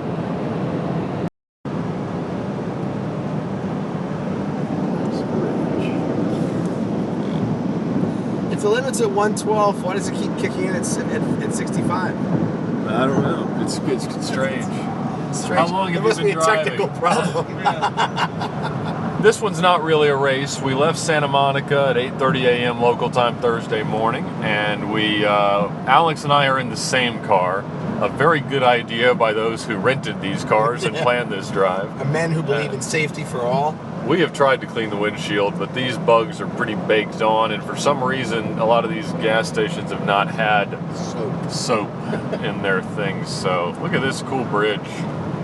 Well, we have my old mechanic from BMW Manhattan is logged on, James, to say hi. Hello, James. And Travis Hilton, who's another one of my great friends with, criminal thoughts of driving. That's right. And what's up, James? Hey, back over here. Whoa. This is a big country and very beautiful. They take all the wiper fluid out to save weight. Where are we now? We are entering Baldwin County, Alabama. Last one. Where is our support vehicle? Oh yeah, we've lost our second car again. Silver Explorer. His way back. All right. What other questions are coming in? Yep. Any new questions, viewers, that we could possibly answer? Why don't we call OnStar? What are you gonna? Before you do that, do we get charged? Sure. I think it's got to be included for sure. Why don't we call them up and ask them how to disable the lane departure system, lane departure warning system? All right, I've pressed the button. Wow, calling OnStar. Connecting to OnStar. How do we turn off the lane departure warning? This call may be recorded for quality purposes. On our end too. Haha. Yes, it may be recorded for quality assurance. Experiencing high call volume and extended wait High call time volume. as we support the crisis events in Texas, Louisiana, and Florida. Please continue to hold for the next available advisor. We apologize for any inconvenience. We're on hold because they're having a high call volume from cars in Texas, which are underwater and probably not calling anyone. Yeah, that doesn't make any sense. Although, do you think OnStar people call navigational questions? They do get those calls. That must suck. Thank you for connecting to OnStar. Wow. And thank you for being a valued OnStar member. These cars Right flying now, many past other members are connected to us too. They're going Our well advisors below are the speed working to limit. speak with you as quickly as possible. Yes, So Travis. please stay on the The line. cars look like they're going backwards. Yes, Travis, we are in rented Right. Suburbans. Yes. Apparently, Alex has kicked in his time machine again. What was that show where the little girl could touch her fingers together and stop time? Oh, I don't know about That's Oh, one. we've got a dial Thank you tone. for OnStar. Stephanie speaking. How can I assist? Hi, OnStar. We were curious if you could tell us how to turn off the lane departure warning on this Suburban. Lane departure warning. Yeah, the thing that vibrates our seat and starts steering the car in the direction we don't wish to go. Okay, can I place you on a brief hold while I get you connected to Chevrolet to find out? Yes, please. Thank you. Progress. technology. All right. Meanwhile, Alex has a big grin on his face because he keeps departing the lane. And also because I've been driving the speed limit. And Thank you I for enjoy contacting OnStar. And thank you for being a valued OnStar member. You're welcome. Our team is working quickly to assist you. I wouldn't say it's All quickly. right, what are we going to bet that they cannot solve this problem? I think there's a good chance. They cannot solve it. Whoa. I don't believe it could be solved. I bet you that to solve it, you got to hit settings, which will disable this call. What do you think? What did James say? Something about That's on snow. That's not on star. So we have James Yeah, Snow we have on the on- radios. On snow. Thank you for So not holding. only do we And have thank you for OnStar, being we a have valued OnStar. OnStar member. Your OnStar advisor will be back momentarily. Dave said you're going to owe that Chevy Suburban some dinner.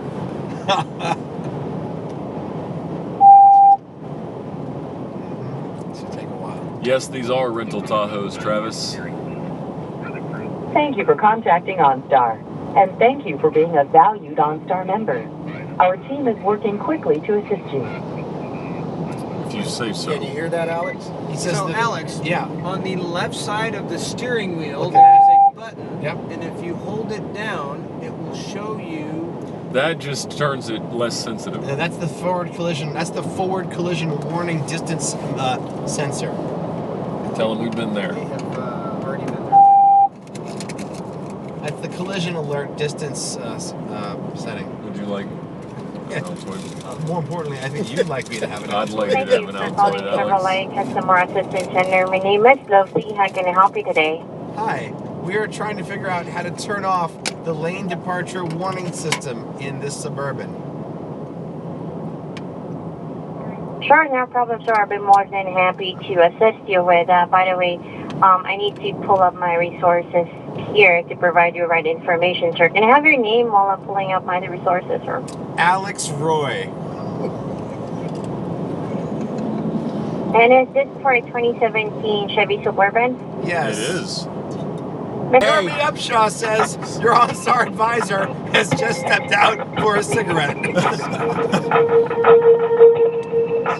Oh, sorry. So, and Sergeant Scott Gould now says, thanks, now I know his number. How many live streams got that phone number? All of A lot. Several thousand for No, Yes, no. John Pasco. Don't- You can go to cannonballmemorialrun.org/donate to contribute to this great cause. But don't send genitalia pictures to that phone number. Alright, you just wait till I remember you. I've got your number, Alex Roy. Wait for the pictures you start getting. Alex LOL, is using Mr. Roy, you think the telemarketers are calling you a lot? So what does one do when a phone number leaks? Get a new one. First of all, keep it plugged in so Thank you, you John. can find it. I can set it to not ring for numbers I don't know, right? And John, please pass that on to everyone you know. Right? Yeah, you can.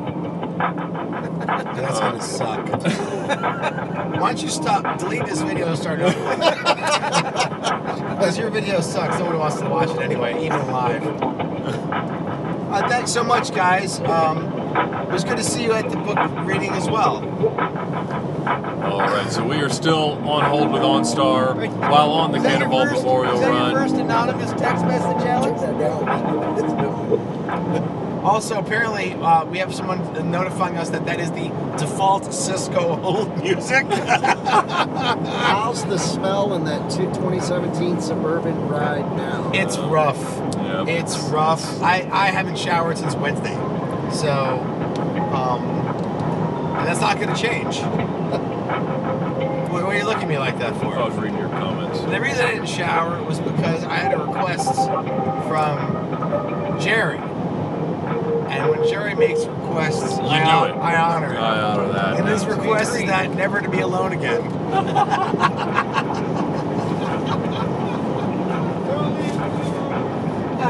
Not to mention, we've been eating Uncle Brian's turkey jerky. Thanks, Uncle Brian, for the turkey jerky. Shelton's poultry. I ate some turkey jerky that had a bruise on it. It needed a bandage before I ate it. So you know it's good. Yeah. Is Bolian driving with knees or bungee cords? I'm the one driving. Yeah.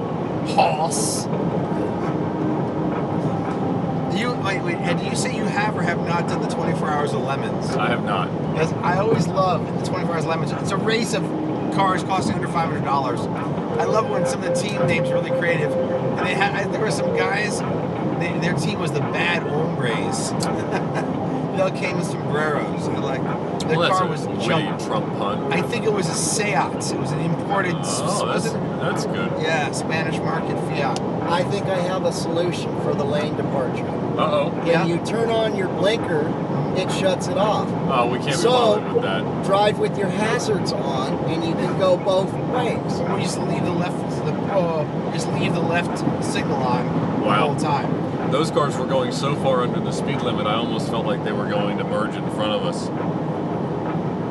Or Cannonball Memorial Run logo air fresheners. How fast have we gone in this so far? 112 miles an hour is as fast as it'll go. And there it is. And for sometimes some reason it'll kick in at the speed limit, but that time it was governed differently. Yeah, it's amazing the defects in American vehicles. We should try and get pulled over. Well, in fact, yesterday I got pulled over, and the night before Alex got pulled over. Someone say I'm trying right now. Yes, it could be said of that. Nothing on Waze right now in terms of the police. All clear. All clear. Like the stock market, that's a sign that something bad's about to happen. Now explain to me on Waze. It said originally we would be there at 2:15. Now it says we will be there at 2:12. What does that mean? That means Alex hasn't gone that much faster than he should be. I was going as fast as conditions and safety would permit. It says 74 miles an hour on the Waze app that you were traveling. That's speeding. Yeah, speed limit's 75. Careful. No, careful. Speed limit's the red is the speed we're going, and it means we're over the speed limit. Oh, so you're 3 miles an hour over the speed limit right now. That's right. All right. Any other questions, viewers? People want to know why we don't have a light bar on it, and whether this is more reliable than the Morgan. Yes. Well, you guys saw what happened when the escorts turned their lights on. How well that worked. Well, Jason, I think that a lot of it has to. If the lights alone are not enough, you need to. They don't press the accelerator for you. You've got to have an aggressive posture. So you see, when someone comes up on you close and tailgates you, and they are a civilian, they're a jerk, a dangerous driver. They should be arrested and taken off the road. But if they come up on your tailgate with police lights, they are someone who should be respected, and you should get out of the way. And then if you put all these things together with a driver like myself, yes, Jeff Harding, we are in Alabama. You get places fast. You get places real fast. Yes, you do. So I just got the question of how did we all come to be in this car? And that's an excellent question. This is, in fact, the second running of the Cannonball Memorial Run. Last December, two of the officers here, John Bannis and Jason Hendricks, went with another one of their friends and drove across the country. Sergeant Mike Root, could not make the run this year. Due to common sense. overwhelming him. That's right. Rarely known to be had by Sergeant Rude. Due to the fact that he heard it was going to take us 77 hours in this showerless car. And so we, Alex found out about what they were doing last year and got in touch with them and was invited to come along. And he put me in touch with them as well, and the same invitation was extended, and that was something we just simply could not say no to. Driving a long way is something that neither of us ever shy away from, and doing so for a greater good is a novel concept to us, but one that we were very excited to partake in. Did you ever make a charitable donation in your life before this week? Yes. And to what organization was that? I tithe. Alex, do you do that? What? Yes, many charitable donations. Okay. Thank you for Not take a penny. Oh, wait, hold on. Hello? Yes. Yes. OnStar back on. Hi, Mr. Roy. For us to be able to turn off or on the lane skip assist, because the only time that the lane departure warning will gonna off, if you're gonna turn off the lane skip assist, just press the lane button to the left of the steering wheel.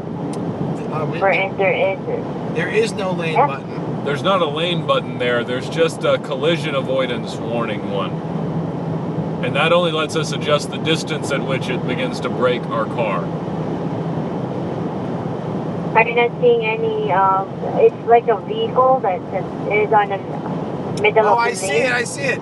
Oh, you mean I found it. It's on the dashboard. Oh yeah, I got what it. a crazy place to have it.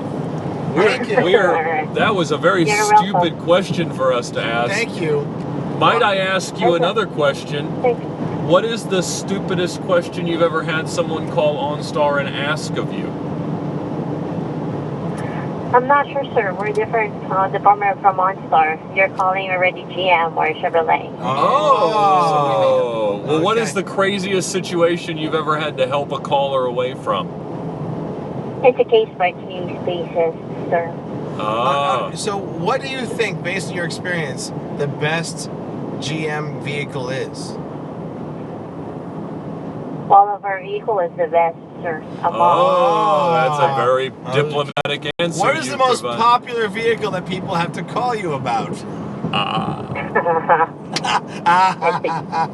No, she's too clever for us, Alex. All right. Thank you. Thank you for your help. Thank you for calling Chevrolet, sir. Have a good day. All Have a right. safe drive. You have a great Bye-bye. day as well. She could not wait to get rid of us. She was really No. well trained. They're Yeah. all equally great. That's manager quality answers. Yeah, That's right. wow. You don't get that out of a So, folks, a that was rookie. OnStar in a rental vehicle. Yep, I'm Meet Jane. How are you? Gavin, you're correct. That was totally scripted. I would Yes. like to have a comparo of what's called real-time human services, where like 4 people call and ask the same series of Your questions. OnStar call has ended. and compare- Goodbye. Wow. They could be recording everything we're saying. Pressing that button is independent of their ability Yeah. to do that. So I what can't is believe we SOS? missed. I mean, Oh, don't push Don't that. press that. yeah, Don't where press is it? that red button. Where is it? this red button. Well, that means now, as opposed to As opposed to cigarette hold. Yeah, cigarette break and hold. What's this? What's this? Is that for Light the, switch. OnStar red. Ah, shit. Oh, what's this? That's the OnStar. That's button. OnStar. So what's this then? That is a voice command, I think. He'll say anything to upset me.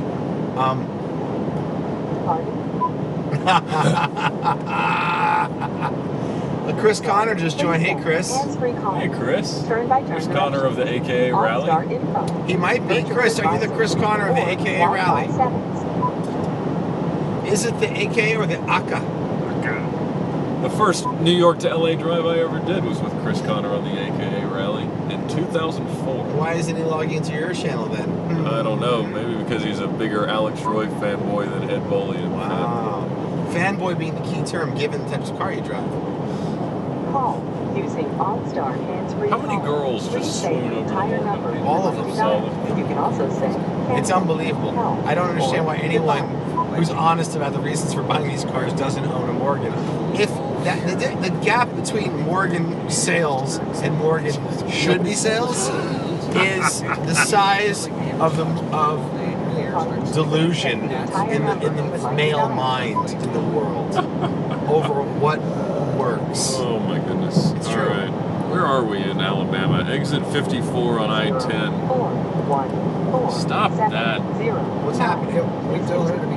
What's going Is there on? like a hang up button on that? Yeah, right here. Thank you. There we go. How do we not notice this button? That looks like a car Because it's leaving it's its nowhere lane. in sight while you're driving. I also just found the pedal set movement controls. Oh, that'll be nice. How could we not notice where that fucking button was? Alex. When are you sorry about the going to language. make a cannonball run against Canada? These roads up here are a real challenge with loose and only two-lane highways. We've got We a suburban have race a happening. Canadian listener. Well, the first thing is because you have all those things and you have the Canadian Mounties, every time we drive across America fast, we are doing a Cannonball versus Canada. Because driving fast in Canada sucks because the Mounties like the outfits and the ladies, and they're just not helpful.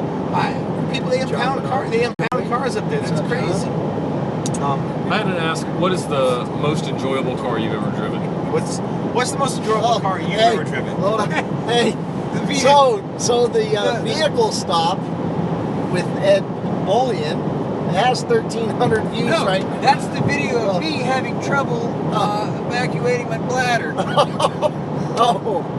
Oh, all right. So this is one of the videos that we have on the channel of Jerry in the back, very desperately needing to evacuate his bladder. If you'd like to watch it, you can make it 1,300 plus some more views. So do that. It's That's amazing. on. Where's that? This is on. Alex Roy had shared it, but it was originally. Oh, that was you. That's an Alex Roy video. It So is? that's not on the Cannonball Memorial Where Run is it? site. It's on my page? It's on the one where you don't wear an eye patch. There's two Alex Roy. No, that's pages. the Alex for 144. Alex Roy 144. Wow. No eye patch. If it's the eye patch, you won't find that one. Would it be safe to drive with an eye patch? Well, you don't have the depth perception. It's probably not Only in the safe. dark. No. Is it safe to drive with I'm just two eye saying, in case patches? you go into a tunnel and you have to switch it over, so you still have night vision capabilities, that would be a good idea. Yeah. Jerry, are you equipped with night vision back there? Yes. He is. Have you been using it? Yes. To what end? The rear. Looking forward, looking behind, reflective lights and such. Terrific. Why can't we just pull over and go to Waffle House? Nobody cares. Come on, man. Come on.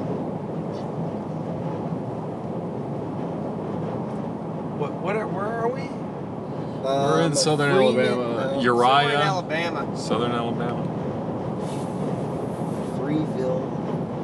It is Chris from the AKA Freemanville Rally. Water System. Sorry.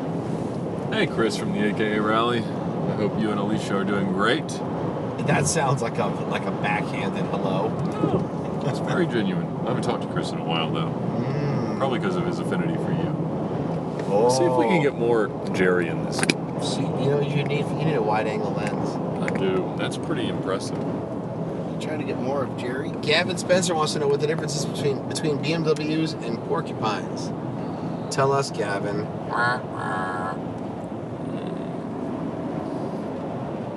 Exploring camera angles here.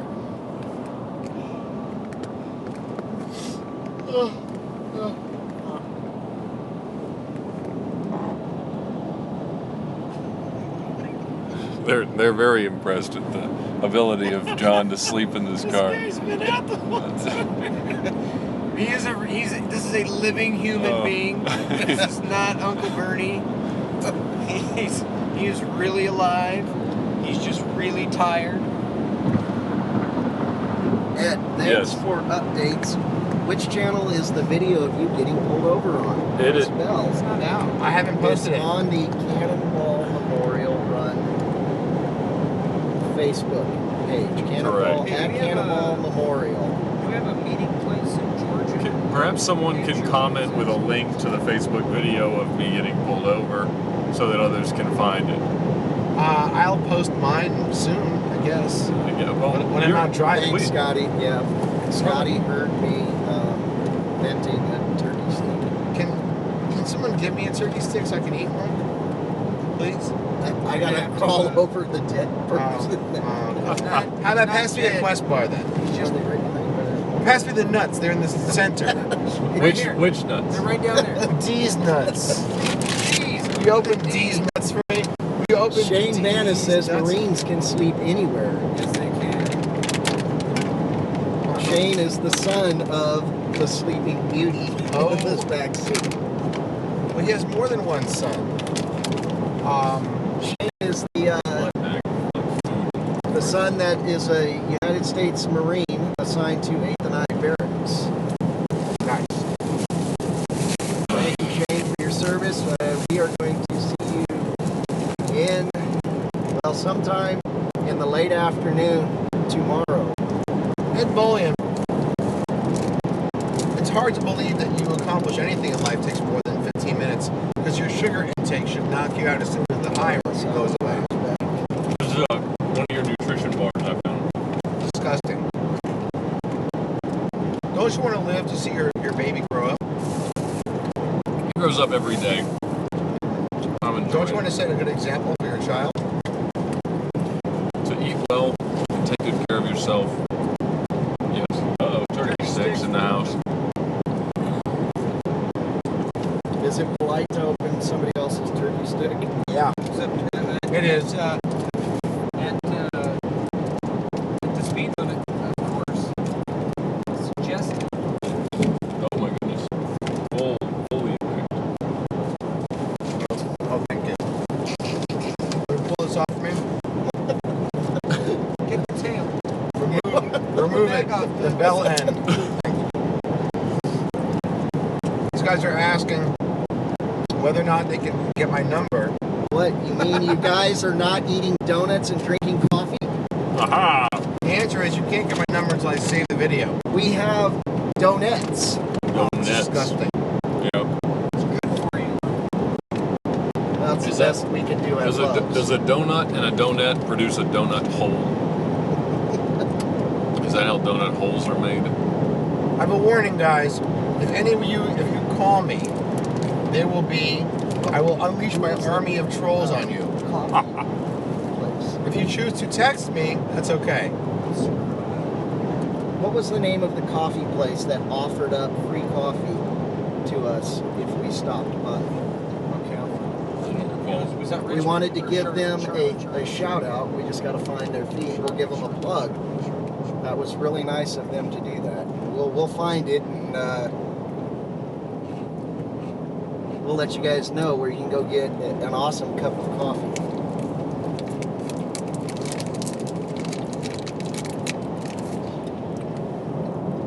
Connection is pretty poor here in southern Alabama, but we're doing our best.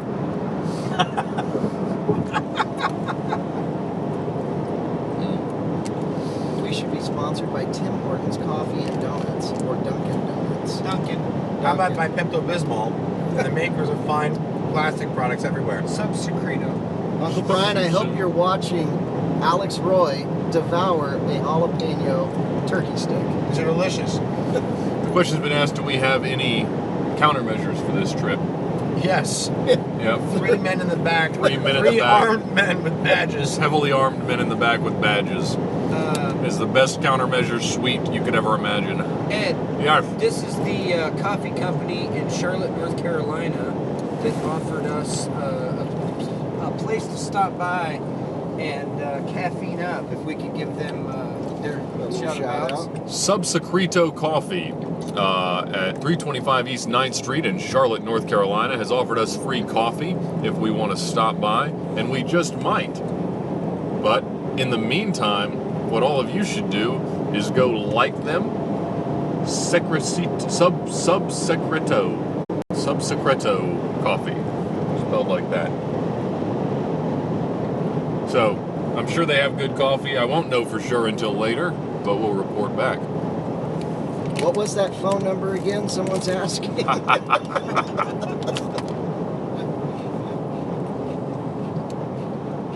Yes, Mom, the turkey sticks are adding to the fragrance in the vehicle. Someone just signed you up for daily cat facts. That happened.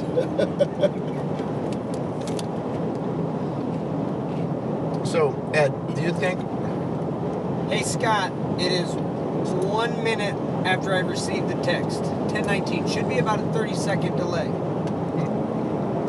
It's now 10:20. You're not interested in the RV Cannonball record? I want to put 6 or 7 guys in an RV. And yeah, they live in it. They go across in the RV. That would be a blast. It's so unsafe. I mean... So you mean add what's happened in this car? Yeah. And add to like, what's happened in the bathrooms at the stops. Mobility and rooms. I'm telling you. Cannonball bus would be... I mean, that'd be really great. Mom, we reach our final destination tomorrow on Sunday. Our projected arrival is 3 o'clock in the afternoon Eastern Time. Ed Bolian does not think that that is possible, but we're going to going to try and hit that mark. We should be at Americus PD for their the patch ceremony. Actually, it's at Georgia Southwestern University. Where's that address for those that may want to? Sorry guys, I missed some of those questions, but I'll try to keep an eye on them as they come in. Someone asked about my first car. I mentioned it earlier. It was a 1995 Land Rover Discovery. Alex, what was your first car? 1990 Nissan Maxima SE 4D SC sports car. Sports car. When did you guys check the oil? This is a rental car. You can't check the oil. Watch out, hazard report ahead. Illegal to check the oil. That's right. It's against the policies to perform any maintenance on a rented automobile. However, it does say we have 0% oil life left. What could that mean? Well, maybe we could ask OnStar. It means they've never done an oil change. That's a good idea. OnStar. What does 0% oil life remaining mean?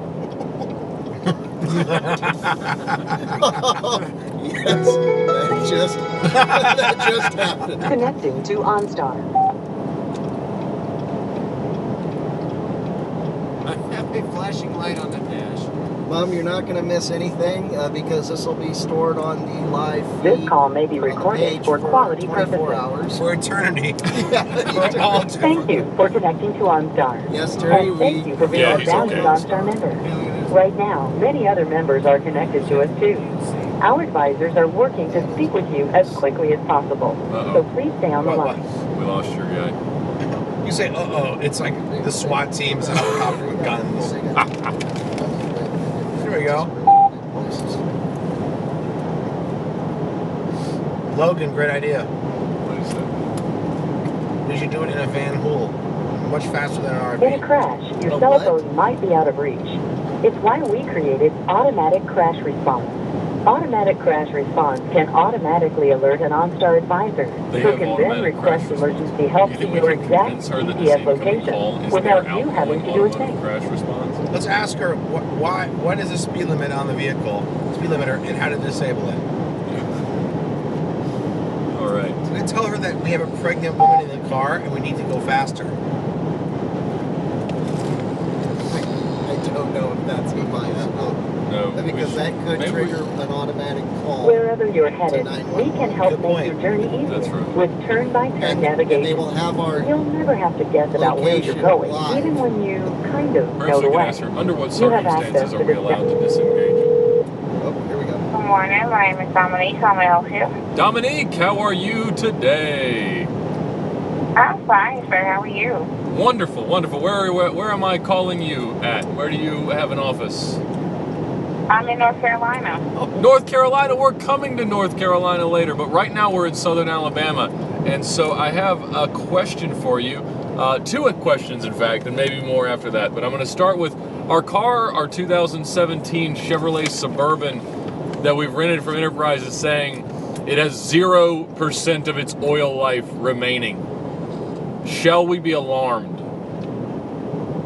Okay, let me just check to see. Let me do a diagnostics on you real fast. See Perfect. if anything, if I get the same exact thing you have. You can check my oil from North Carolina? Yes, sir, I can. Oh my goodness, that's amazing. What else can you find out about? We can check your engine, transmission, braking stability, and your airbag. Well, as we're on the road in this car, I'd like to know that all those are okay, so if you don't mind. Because we think our speedometer is broken. Yes, there's something wrong with the car. We'll get to that after we get to, but so you can, after you tell us about the first question. Okay. Now, I did check your vehicle for you. I'm showing your engine, the airbag, the transmission, and the braking stability. Everything is showing to be fine. The odometer reading is at 29,706 miles right now. Now, I do see that your remaining oil life is at a 0%. Now, that just means that it needs an oil change, not necessarily saying that you don't have any oil in the vehicle. Oh, good.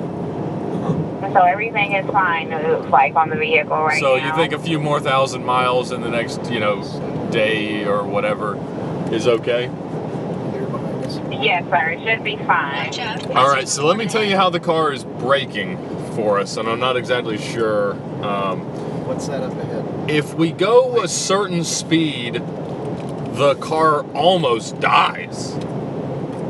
Really? It stops accelerating, and it makes us go much slower. None of my cars have this, and so I was just curious what it could be. Do you know anything that would cause the car to just stop accelerating? No, sir. It sounds like a issue with the engine or something. I've never heard of it just stop accelerating at a certain point. We've heard about these things that there's like a built-in limiter on the engine. At what speed is that supposed to kick in? 'Cause it's happening.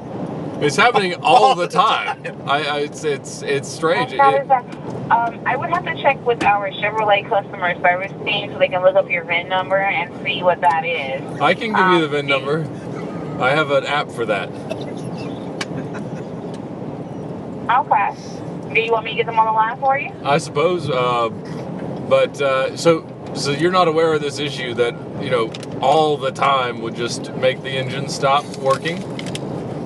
No, sir. All right, this sounds like something we directions and we can check the vehicle, but we don't really have the physical information for the vehicle. So you don't know how fast we're going right now?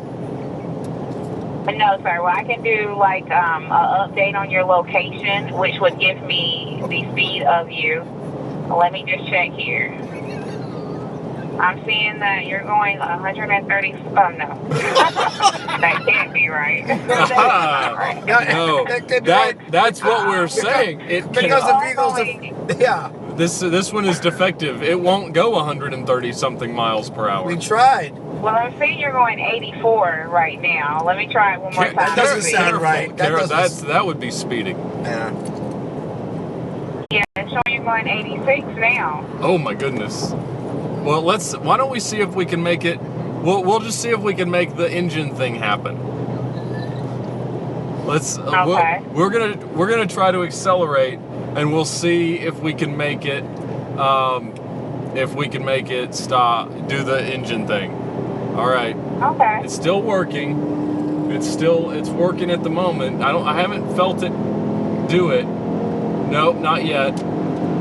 It's going. Okay, you're up to 91. No, it didn't do it at 91.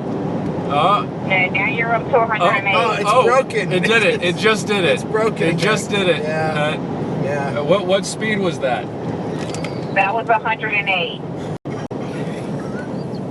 And now you're back down to a 97. So I'm guessing once you get over 105 miles, it kind of slows down. There's something wrong with the car. It's clearly broken. So do you think we should take it back to the Santa Monica Enterprise? Like immediately? If you feel like it's not safe to drive, are you going on like a long trip? Yes. Yeah, it's probably a safe thing to do is to take it back to them and let them know what's going on. As soon as possible. You do have roadside assistance, but I'm pretty sure you wouldn't want to be going on your trip and have to do roadside. That's what I'm saying. Is I mean, this thing could just stop at any moment. It appears. Well, based on what we're just driving it across Alabama or Mexico. Do you think it's worth diagnostically trying it again?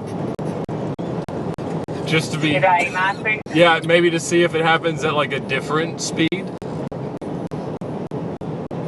I'm just guess. I'm no mechanic, ma'am.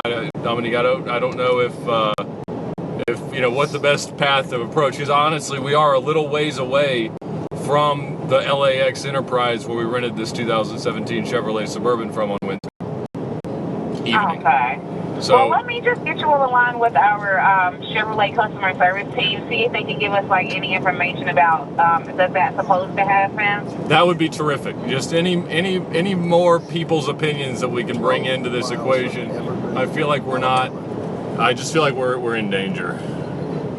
Okay, no problem at all, sir. Just give me one moment. And again, you do have roadside assistance, so if anything does happen, we can get roadside assistance out there to you. Well, do you think this is serious enough we should go ahead and get them on their way? Well, because roadside assistance will come wherever you're located, they want you to be stationary. Well, we might be you would have to stationary at any stop. moment. We're still rolling now, but who could say about the future? Okay, so is it driving kind of funny for you? Yeah, well, not, you know, the rest of the time it has the weird like lane departure thing, which we do hate, but it just has this cutoff thing where it just dies for no apparent reason whatsoever. Okay, let's just double check and see if that's a feature that's supposed to be on that vehicle, and then if it's not, then we can go ahead and get that roadside set up for you if you think you're going to need it. All right, or maybe if you can use your diagnostic tools to repair it from North Carolina. Well, we can't repair them. We can only check it. Oh, you got so deep into my oil that I was thinking you might have more powers. But all right, so you're going to get the Chevrolet customer service department on this issue? Yes, sir. Just give me one moment here. Terrific. Thank you very much. You're welcome. And thank you for being a valued OnStar member. Your OnStar advisor will be back momentarily. I know. Deep in your oil. That was brilliant. I'm driving German style. They're not. Thank you for contacting OnStar. And thank you for being a valued OnStar member. I can't believe Our the team is patience working quickly to assist you. they have. They're professional. Oh, their Right. professionalism. Yeah, and it's their wonderful. dedication to customer service is I incredible. wonder how long you could keep one of them on the phone. Oh, Hours? I mean, well, apparently, yes, the car stops at 105. But she said she saw us at 108. Yeah. Something must have been malfunctioning. That's a preposterous speed to be traveling on a public road. and impossible and Thank you for holding. And thank you for being a valued OnStar member. Your OnStar advisor will be back this momentarily. Merc in front of us is spewing out smoke. Smoking something pretty awful. AMG fan has a non-AMG C-Class from the state of Florida. Somebody can punch that into VINwiki and give us the VIN. Thank you for contacting How OnStar. much bandwidth do you And think we're thank going to you pay for being for a these valued broadcasts? OnStar member. Our team is working quickly to assist you. Oh, no. Oh, yeah, definitely in Mexico for that diagnostic run. But at the moment, we find ourselves obeying the speed limit in southern Alabama. How long have you been Hi, broadcasting? thank you so much for patiently waiting. This is Rebecca from Chevrolet Customer Assistance. That's great. May I have your first and last name? This is Ed Bolian. I'm sorry, is it Anson? No, it's not that. It's Ed, like the horse. Yeah. Okay, and your last name? Bolian, I do. Okay. like the fastest And what person was- to ever drive across the country. I'm sorry, because the background is... Yeah, that's don't worry about that. All right, so we're having an issue. I don't know how much Dominique told you about it. The representative only mentioned that once you go on a certain speed, the vehicle will slow down. Correct. What speed did she tell you that happens at? She did not mention. Right. So what she mentioned is just a certain speed. Yeah. So we're having an issue where under acceleration, the car will just stop accelerating out of nowhere, and we're worried that the car is broken because we're on quite an epic road trip, and we're trying to figure out if we need to turn around and go back to Santa Monica or if we can continue to our destination. I understand. I'm really sorry, but I cannot hear you that good because of the background. So our vehicle will stop accelerating under certain circumstances. It's very dangerous. We're trying to remove this limitation, which is impeding our acceleration. It's almost like the government wants us to stop it. Can you tell me what the certain speed when your vehicle will stop to accelerate or start to slow down? Well, she had said that it might be at 105 or 108. I feel like we've observed it at 112, but it seems to vary based on her diagnostic ability. And is this the first time you experienced this? No. It is not. We've actually experienced it almost the entire time that we've been driving the car. Yeah. I understand that, but were you able to take it to the nearest dealership?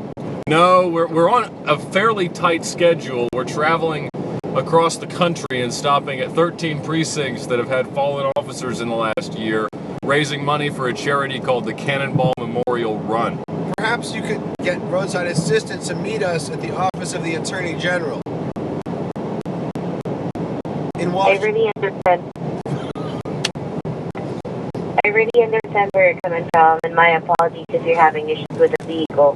But I can go ahead and check on this and let's see what's going on. Thank you. Can you tell me the last 8 of the VIN? Yes, I can. Oh, I need to. It's not on this screen. Do you have that ability? My phone can't get to VINwiki right now. The authority on all things related to VIN information.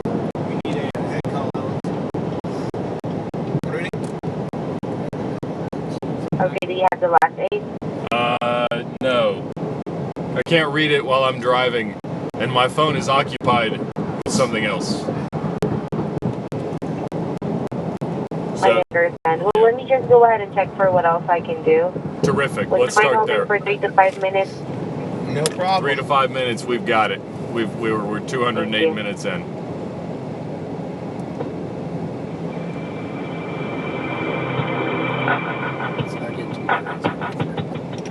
Yeah. Wouldn't dream of it. The vehicle behind is going to need a head call. Alright, so let's pull over and wait. Is there an exit coming up? I really hate stopping on these. Yeah, I think so. We're on hold with OnStar, trying to figure out, first of all, if they can figure out what a speed limiter is, and then if they can tell us how to disable it. But they seem to be having a hard time hearing us. How come they haven't guessed yet? Right, like, they're probably not entitled to speculate as to what this could be. I mean, if you describe that problem to me, I would say, is the accelerator pedal braking? Is the hood opening? Did a wheel fall off? None of those things happen. Exit 96 is 1 mile. We'll do it. We're pulling out. We're going to exit 96, viewers. If anyone is at exit 96 on I-10 in the great state of Alabama, you're welcome to come say hello. Not while they're using the restroom, as that's the primary objective of this stop, but we'll be standing at either Zaxby's, Shoney's, Wendy's, or perhaps even somewhere else. I could use some food that's Not prepackaged. Yeah. Luckily, this trip is more than half over. But you know what I noticed after like the gumball? I always feel like I have to do this again. How could this be over? I can't just go home. Right. And all the Cannonball stuff is over in like a day and a half. And this is 4 days. Like, I can't wait to do this again. You really get to savor it when it's 4,200 miles and 13 stops.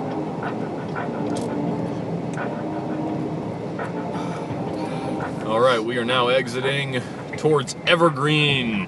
Hey, Jason? Yes, sir. Next year, would you consider going from east to west? Yes, you're back. You can all come stay with me. Hello. In New York. You can all stay with me in my house. Stay to the right. What's your address, Alex? I'm sorry, are you there, OnStar? Hello? Yes, hello. Yes, thank you so much for patiently waiting. You're welcome. So I've tried to look for the information in order for me to have the VIN here on my end. All right, we'll get you the VIN right now. We're going to have to stop this car, this issue. We're stopping at a McDonald's. Do you need anything? Oh no, I was able to get like an information here on my end. I'm just trying to verify the reason why I'm asking for the color of your vehicle. Black. I can see that from here. Okay. Okay, I see. Well, I do have that information already with the VIN. All right. So this is a 2017 Suburban. It's just that when it comes to, I mean, the issue that you are experiencing now, like once you go onto a certain speed, let's say 105 to 112, then the vehicle will start to slow down or stop accelerating. I did not see any feature of the vehicle here on our end that does that. Really? So maybe, I mean, there might be an issue with the vehicle, so we would actually need to have it diagnosed. But if you would like, I can go ahead and check further information as well. If there's something that we can maybe disable. Yeah, why don't you look up anything that might be called like a speed limiter or something to that effect? There's an open recall with the vehicle, but it's a recall to do with the speed. Oh, not that. It has nothing to do with the issue that you are experiencing right now. What is the open recall? This is just about the windshield wiper. Oh, it could be because of the windshield wipers. This is about, let me see. Just give me one moment, okay? I'll tell you what, we're going to do some more research and we'll just call you back if it becomes an issue. There's a double quarter pounder with cheese calling my name. Who's in the car? Well, if you would like to, I can go ahead and create a case number as well. I don't think we'll require a case number. We're going to do some more diagnostics and we will call you back. All right, so anything else that I can assist? Nope, you just have a wonderful day, all right? You do the same. Goodbye. Thanks. Bye. Guys, we'll be back. We're going to go orders. We are at McDonald's. Your on-star call has ended. Well, we didn't get to the bottom of that, but there is some open recall on our Chevrolet Suburban. Hopefully it won't be anything terribly catastrophic.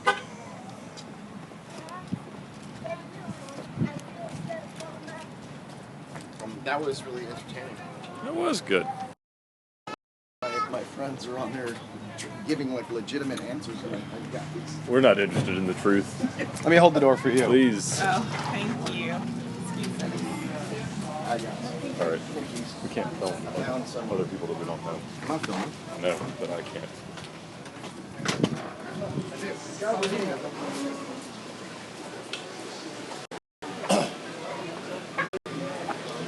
So we just get driving from LA to Washington. Yeah. Yeah, Los Angeles. Did you guys hear that? It was too much. It was too much. That hurt. I could barely breathe for a little bit when she just wasn't grabbing it. We got the car going to a certain speed and it shuts off and she's like, I don't know. I don't know. I haven't. Look at me. Let me see. I don't know. Let me see. Thank you, sir. Oh yeah, good job. All right. Will you just get me a Big Mac or something? Are you getting food? What do you want? Just a Big Mac. Easy. Most American option. Yeah, the most American. Are we eating it here? I don't believe so. No, I don't. Probably should. Yes, we probably That are. car's going to be disgusting. Yes. At least that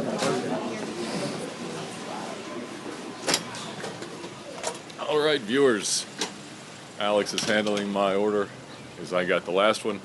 And we are getting ready to proceed along our route. So we are on the 2017 Cannonball Memorial Run, driving from Santa Monica Pier to the Attorney General's office in Washington, D.C., making 13 stops at various precincts that have lost officers in the last 12 months. And the last year, there were 161 officers killed in the line of duty. So far this year, 37 officers have died in single vehicle car accidents. And so they've invited Alex and I along on this trip to talk about vehicle preparedness, driver preparedness, and the ways that they can approach their own driving in order to have better, safer outcomes. And so we've been privileged to be a part of it and very much enjoyed a very different style of Cannonball Run in these Chevrolet Suburbans, which have speed limiters at 112 miles per hour, as you might have heard. But we are in somewhere southern Alabama along I-10 at a McDonald's, and we're chugging right along.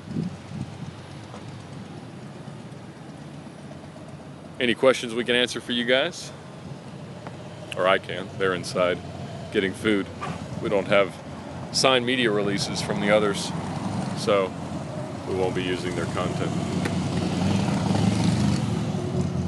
Can people come and go? Can people join us on this trip? Yes, there is an itinerary on the drive that Alex wrote. You can also find it on his Facebook page, and that'll give you an idea where we're going to be. Our next stop is in Americus, Georgia, at Georgia Southwestern University, and after that we'll be heading to Orlando, and I think the goal is to be to Orlando sometime around like 6 or 7 o'clock Eastern tonight.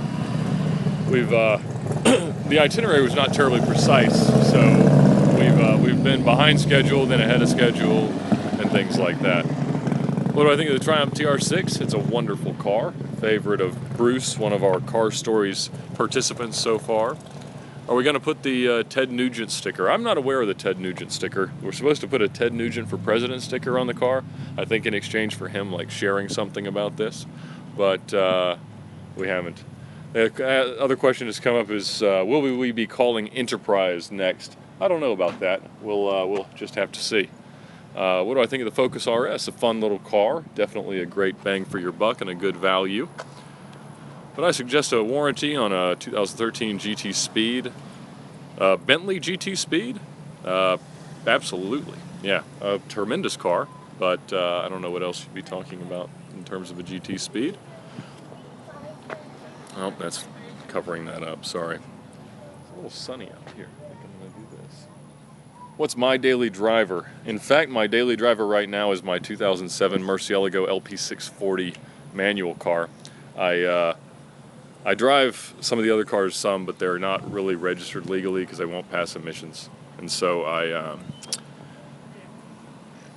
the only way to disable our speed limiter, according to a commenter, is to reflash the ECU. That makes good sense. I don't think they can do that remotely, but it might be Dominique's power.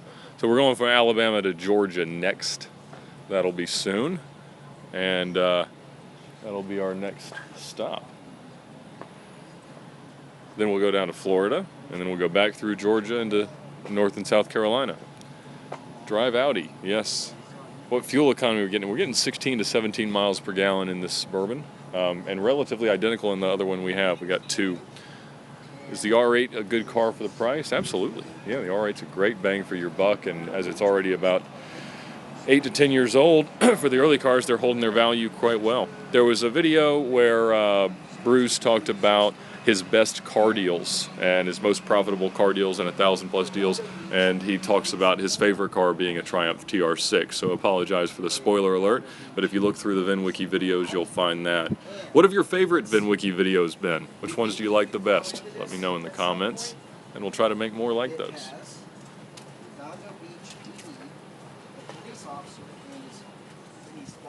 What model? LT.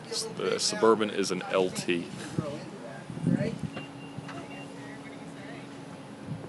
The Memorial Run has been a blast. I was kind of worried that being in the car not going very fast would be pretty boring, but obviously Alex is entertaining and someone good to banter back and forth. But we're having a great time, and it's for a great cause, something we're proud to get behind. We had a good call yesterday with Richard Rawlings, and he donated $20,000 to this cause, which we were very pleased with. Thank you. Glad you liked the video about Kimmy and the cop stories. The valet stories was a good one. Alex did a great job telling that one. Alex Farrington. The free Jetta race car, absolutely. Kevin Bandy's story, that was a winner. I have not driven a Ford Fiesta ST, but I'm sure it'd be a blast. There's our Suburban in the background. And we've got another one that's white over here.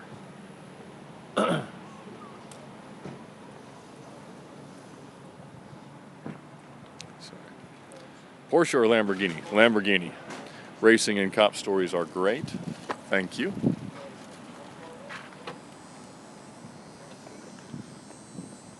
Have you ever driven a Dodge Caravan? I think I have. We had one when I was a kid, but I was too young to drive it. So I'm not sure about that. I've got to imagine I did at some point, but it's at the very least been a long time. We're fueling up on some Mickey D's, eating great on the road. That dude in blue did some great stories. Rob Ferretti's a great guy. We'll have him down at some point to tell a few. I'm sure they'll involve running from the cops. A different activity than we're currently underway. My name is Jason. Thank you very much. What's your name? Trey? And what's yours? Tyson. Right. Well. How often do I go to McDonald's? Pretty often. Probably more often than I ought to. But bye-bye. It's been good.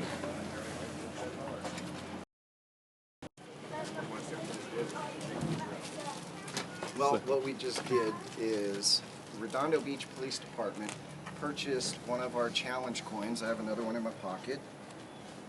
Not the one that they purchased. I gave a little boy the coin that was purchased. So they purchased these coins. We sell these coins for $20. Redondo Beach Police Department bought one coin, the coin that I just gave them, for $510. And then they gave the coin back to us to donate to anybody that we chose somewhere along our run. But we couldn't see anybody more fit. In fact, this is the first time we've even stopped somewhere long enough to where we could actually give a coin and the t-shirt, hat, and stickers to someone. And no better person or persons to give it to than young children, so that they see that police officers are good people. We're human beings, and we care about everybody. So Trey and Tyson, it's great meeting you guys, and you guys have a safe trip to Florida. Hopefully you guys can see this video down the road. So I'm going to go in and get my hamburgers at McDonald's. Good. Thanks everyone for joining us on that trip. Thank you, Alex. Cannonball Memorial Run.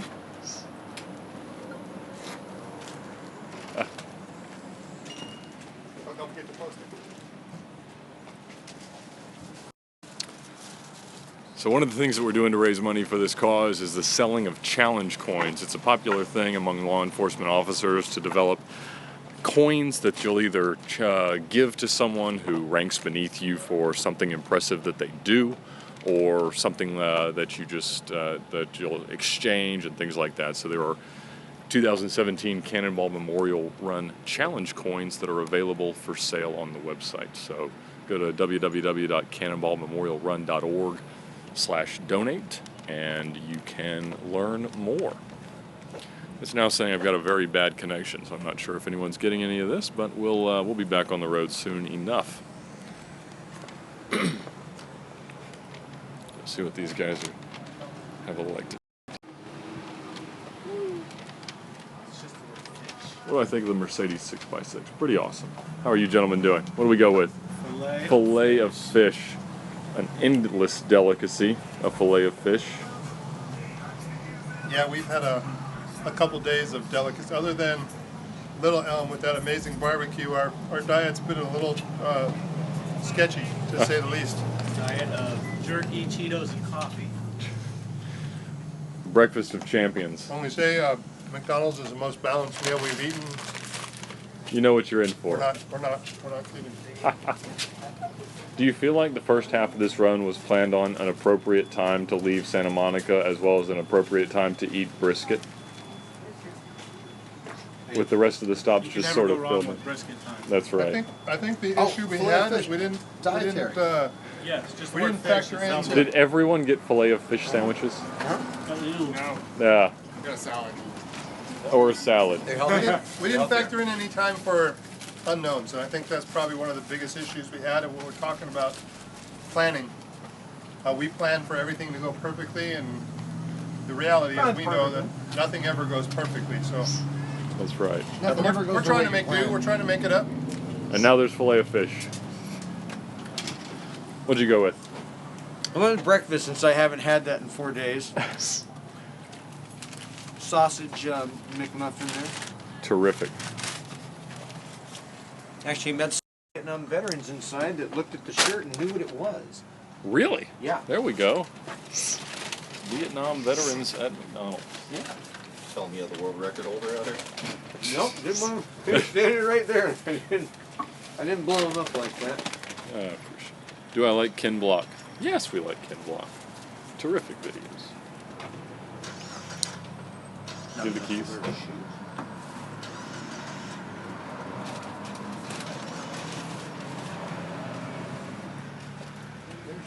Just about a little bit of everything walking around here.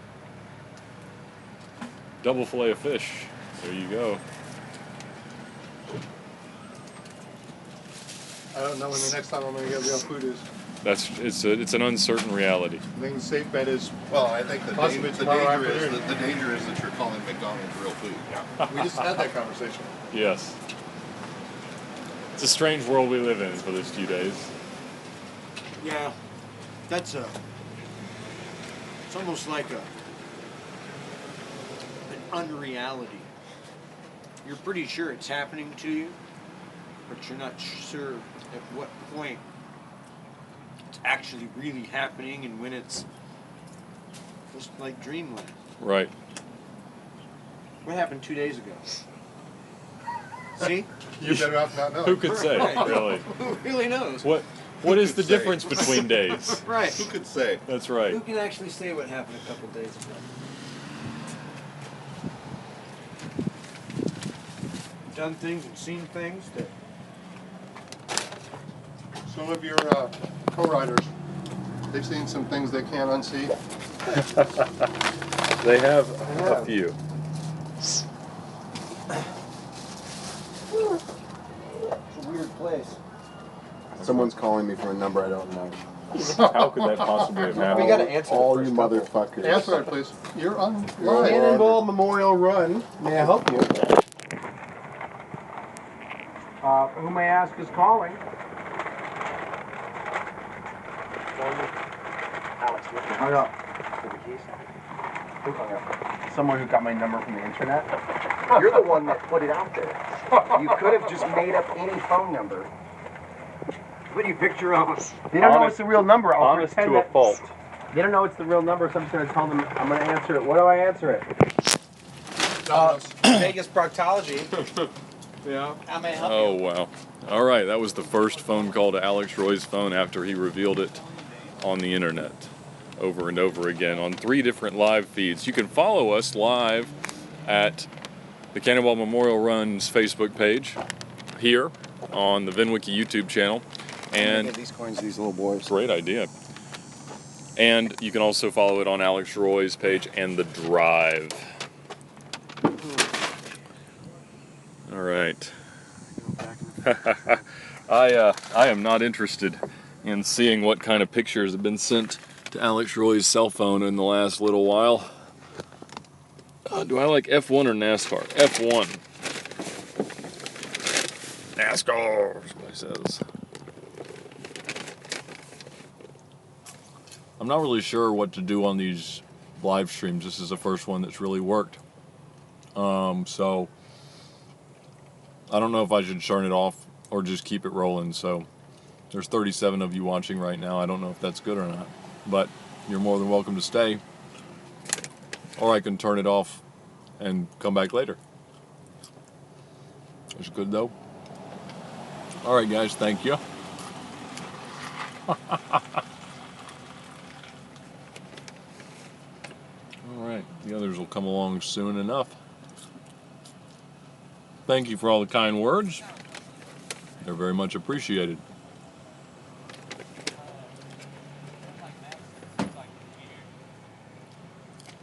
Any other questions I can answer about VINwiki or about the channel or about the drive or about Cannonball? Or Jerry can answer them. He's coming in. Do I like the California, not the T? I find it a little underwhelming to drive. The double clutch kind of makes it a little bit numb. Most fun car I've ever driven, either my 6-speed LP640 or a Veyron. VINwiki's free everywhere that we've released it, which is US, Canada right now. Will always be free. We're not interested in charging consumers. We're interested in offering people ways to augment their car data. What's my favorite car? Let's say the LP640. Do I only wear Ray-Bans? No. I usually wear very cheap sunglasses because my 3-year-old breaks them all. I have these because they're polarized, and I keep them away from him. My daily driver is an LP640 Murcielago. All the others don't pass emissions in Georgia to be registered. Jaguar or Land Rover. Land Rover. I appreciate that you like the stories. What about European VINwiki? We'll do that at some point. One of the main things that we use is called plate to VIN. It converts license plates into VIN, so all the cars are categorized by the VIN. And so that will be, we'll roll that out in Europe as soon as we can sort of fix that to make it work off your license plates. Family car is a supercharged autobiography Range Rover that my wife drives. Mustanger BRZ, BRZ. First car was a 95 Discovery. I like the 86s. Acura NSX over an Audi TT. Will I review an RS4, RS7 as I'm driving across the country? Probably not. No immediate plans to drive either of those across the country. But I do like them. I like Audi products a lot. You're welcome. Doug DeMuro is awesome. Over Hoovie's Garage. I honestly don't watch a lot of YouTube videos. What do I think of the new Supra? I think it's beautiful. I hope they stick close to the concept. Do I like the Audi RS6? Yes, very much. Jeep Rubicon or Ford Raptor? Raptor. Chevy or Dodge? Chevy, because we're in this Chevy Suburban. McDonald's or Jack in the Box? We don't have Jack in the Box in Atlanta very much, so McDonald's. Have I ever driven a 918? Yes. P1, just a little bit. LaFerrari, no. Accord or Camry? I don't know. God. Oh, yes. Ed, just moved to Hall County, no emissions. That's a good point. I need to do that, but it's... I've been driving the S55 on an expired tag for a year and a half and no issues, so I'll just deal with that. Ferrari or Lambo? Lamborghini. Do I think new Escalade looks like a hearse? Yeah. I do like the Alpina B7. Is the i8 worth it? No. Have I seen the Million Mile Tundra? No. Why doesn't Lambo have a racing team? They do. They have a racing series. Do I like the new Ford GT? Yes, I think it's great. It shouldn't have a V6. Best car for $5 grand. My 2002 S55 AMG salvage title, which was way less than $5 grand. Buy a lot of electronics in addition to that. I like peanut butter. Yeah.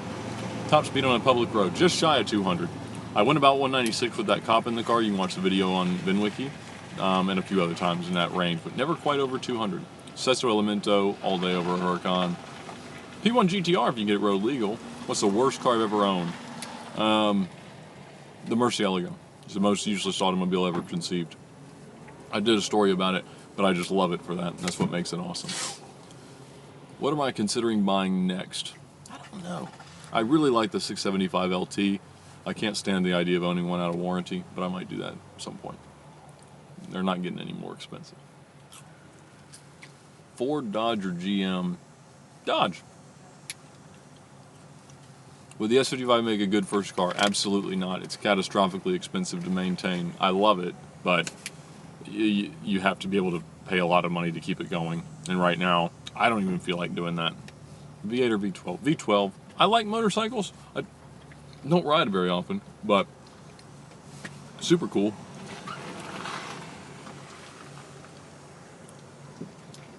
S-Class over 7 Series.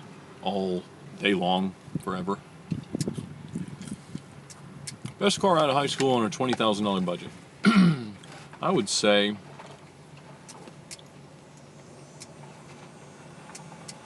$20. I might not spend 10. I'd get something like an S2000. Be awesome. Or I don't know. I'll have to think about that one. But I like tractor pulling, much as anybody.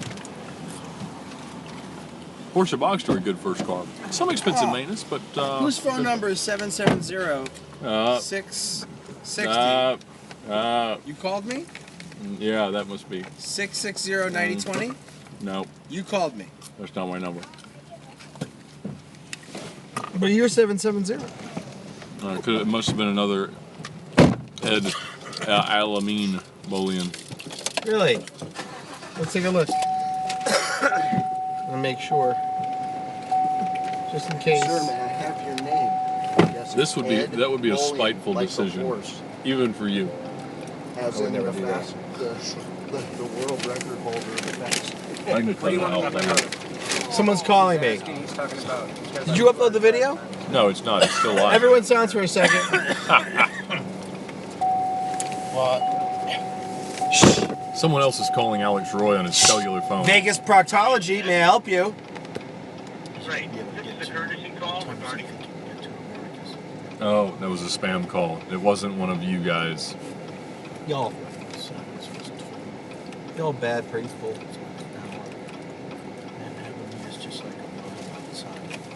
Hang on. He's coming from top. So if you want Kevin to. Kevin, look it up. And they'll find a spot on my whole road. Yes, spam calls are getting out of hand. My favorite car, said it a few times today, but my Murcielago. Do you speak Italian? Of course. As long as it's colors. Absolutely not. Favorite movie other than Cannonball Run? Gone in 60 seconds. Dude, you're such a fraud. What? Or Pulp Fiction. Terrible movie. It's not a terrible movie. It's wonderful. What year? Which one? The Nicolas Cage one, obviously. Well, obviously, you have no taste in films and don't like cars. Yep, that's correct. All right, Alex. prepare to discuss. We'll have Kevin here. Tell him we'll. Okay. Where We'll is set it? this Where up. are they?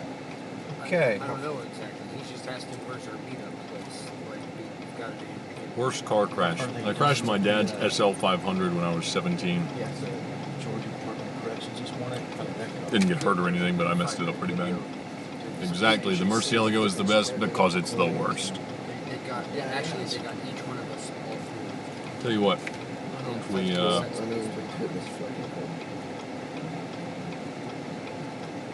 Hang on a second. What's going? I'm setting up my Facebook Live feed for the next leg. Excellent. San Bernardino Sheriff's. Hey Kevin, can you hear me? Department. 217 How many miles? 217. Did well. Hey, my brother's gonna be rolling into around Americus around 1 The traffic stays the way that it's going. All right. I'm going to eat, then I'm going to head the phone to Jerry so he can host y'all while I finish.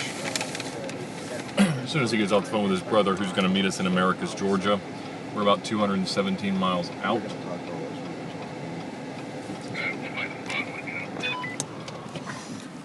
Jerry, Yes. give him a tour of your world back there. Okay, hi. This is this phone's hot as hell, hot as heck. Let's do this. This has been my world for the last 3 days. It's about this wide. I cannot sit with my knees forward. So what I have to do is I have to sit sideways in the seat. I get to keep all my drinks and snacks in this cup right here, my donuts. If I get a little lightheaded, throw some peanut butter, toasted peanut butter crunches. I asked for a medium fry at McDonald's because I hate their food, and they gave me a mocha frappe. There it is. Favorite snacks for road trips. Kind of like the Chex Mix. Occasionally I'll throw down some Skittles. No, I'm not fat. I'm like 5'11", running about $155. I've probably lost several pounds with the vomiting and stuff that's been going on recently. Don't make them feel sorry for you. Tell them why you're back here's there. the side. The reason I'm back here in the baby seat is I am the smallest of all the people here. And all your S55 and ABC Ferrari. I don't know who Marcos is. And I don't have any preference on cars. I drive a 2014 Chevy Express because I have a bunch of kids that are still in car seats, so I can't really get anything cool right now. I can't even fit all my kids in a Suburban. Just doesn't work. So here we go. Here's the other side. Since I'm the security officer for this trip, I have rifle because this is a trip with law enforcement officers, and there's concerns about safety. So you never know who else is going to be out there. Yep, I covered it up. Sorry. That's why. Yeah, we're actually having a really good time. Should have gotten the LM002. Is that for me or is that for Why? Because every year, Ed? over 160 officers are murdered in the line of duty. And although there are state federal No clue on the Bugatti. What rifle? It's actually one I built myself. It's kind of a mishmash of parts. I really don't like to buy factory rifles. I build them myself, so it's an AR variant. Full of off-duty cops. I keep hearing about the XC90 having a better third row, and that's probably true. But we wouldn't have been able to fit all the gear that we're bringing this trip with us. We've got backpacks for flying back. We got to have 4 days of supplies. All the other stuff. I'll show that to you again. Oh, orientation is locked, so it's just a regular AR EOTech night vision or an IR flashlight for my PVS 14 night vision for seeing at night better. Helps. It's kind of dark out here, but it's a custom build. It's not something you can buy in production. Every part on there is something I've had my hands on and touched or painted or grounded. Yes, I was awake for the OnStar shenanigans. What's my favorite car? I don't really have one. I really like my Chevy Express because I can move everything with it. Move all my kids, move my wife, move me. PSA? No, it's not a PSA. It's actually it's an Anderson lower. Is Ed fat? No, Ed is not fat at all. Ed and I are probably the skinniest people here.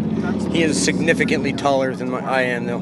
He's also kind of the Brad Pitt of law enforcement and the host of a podcast. Oh, we've got another live run going on from the Cannonball Memorial Run. Guns and chalk. And he's the one with all the art and the tats and everything. So, whatever your feelings about law enforcement, and I know mine have been bad connection. so much so that there you go. Black Jaguar S. That was me. No, haven't seen it. Thank you. Yeah, it's pretty nice. I've built a lot. One of my one of my favorite ones I have right now. Time for a desk pop. Top 10. Don't know what that is. Don't know what that is. During a traffic stop.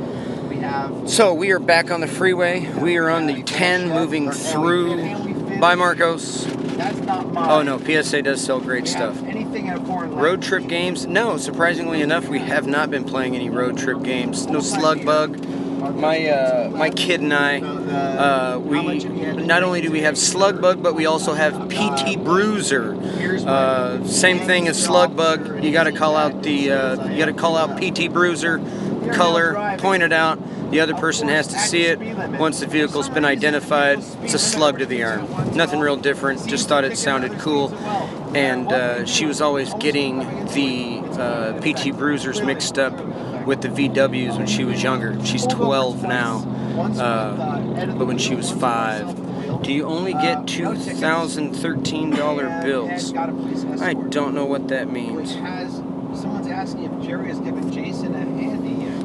Oh, goodness. Yes. No. Sorry, the quality. So we are back on the 10. We're moving rubber ducky punches for yellow cars. Well, that's a good one. Just all yellow cars? Currently hosting the VINwiki live stream on the VINwiki YouTube channel. No, we don't know. So we're moving through, I believe we're still in Alabama. I've never spent... Yes, Cannonball Run is across the country. We started in the Santa Monica Pier. Incorrectly, by the way. Yes, we started at the Santa Monica Pier Thursday morning. I do believe it is now Saturday morning. Teacher at your school. Very, I am not like the teacher at your school. I am covered in head to toe with tattoos, and I doubt very many school teachers have that done. So we're moving through Alabama. We started in Santa Monica yesterday. Bad connection. Come back up here. How many times have we been pulled over? Twice officially. Once on a camera, speed trap camera, Which is on our Facebook page. which is on the Facebook page, I believe. The 2 traffic stops are on just the one with Ed. Ed's traffic stop is on Alex and Ed driving to Tecumseh PD. Alex and Ed driving to Tecumseh PD, Tecumseh, Oklahoma. Here's it. Thanks a lot. And it's on our Facebook page at Cannonball Memorial. Thank you, Jerry. You're welcome. I hope y'all enjoyed that. I know I would have. I can tell you what I enjoy. I enjoy knowing that there's a video later for me to watch with Jerry in it. That is something to look forward to. That is the kind of thing we want to capture. Yeah. For future reference. Jerry, can I have a bottle of water? Yes. But among the things I don't want to capture is whatever is in me pants. Thank you very much. I made the mistake of not washing my hands and rubbing my eyes. Darn it. That was a mistake. Have you ever noticed? Bless you. He's not dead. Did you see that? He's not dead. Eric. The rumors were greatly exaggerated. All right, Eric. This is not the weekend. Were you in the Torkenstein crash? While you're thinking about that one, have you gentlemen ever noticed that the brand names of trailers are always of things or people or places that trailers will never go, and people who will never go into a trailer? I prefer murals on the backs of trailers. Like a Cherokee Indian, you used to see that trailer, but like, yeah, no. Makes me think of home. Like the Chevy Monte Carlo, you can't drive that to Monte Carlo. Never like been. a Kia Accent. Well, actually, that one maybe is accurate. Except that it's made by Hyundai. Hyundai what? Kia doesn't make an accent. Hyundai Accent. Oh, Kia Sedona. I mean, you could take one to Sedona, but why would you want to? Ripley is joined. Harry is joined. All right, we're back at a relatively poor connection speed, so I think it just drops the resolution to something miserable, but let's be honest, it looks bad anyway. What I'd like to know is why Eric Ward has not answered the question about whether or not he was in the Torkenstein crash. And as you know, in all investigations and sleuthing, when someone doesn't answer a question, they're always guilty. He was in the crash. Continue to press the little like button. Yes, we're in southern Alabama on I-10 on the Cannonball Memorial Run, driving from Santa Monica to Washington, D.C. Our next stop is at Americus, Georgia, in 3 hours and 20 minutes, give or take. Jerry's mom has joined. Jerry's mom has joined? Yes. Jerry's mom has joined the Facebook Lives, the Facebook Live broadcast. You guys remember this was how Ed was pulled over. Loud cars around us, and we get singled out. That's right. It could happen. What is Jerry's mom saying? She listens a lot. Donnie Leverett says Johnny to call into the show tomorrow night. What show is that? What show is that, Donnie? The show. He knows the show. Needles, guns, and chalk. Oh, my. Oh, yeah. Oh, good idea. Yes, we do. We need to have a needles, guns, and chalk from the road. That is Tattoo Donnie. Alex is on. Tattoo Are you Donnie's on? the one, Are you Alex, on that Drive asked or you if Alex I Roy? would help Jason He's on the out Alex with Roy road stress. 144 Facebook page. That is the Alex Roy without the eye patch. Yeah, you know, I need to simplify. It's hard being so famous.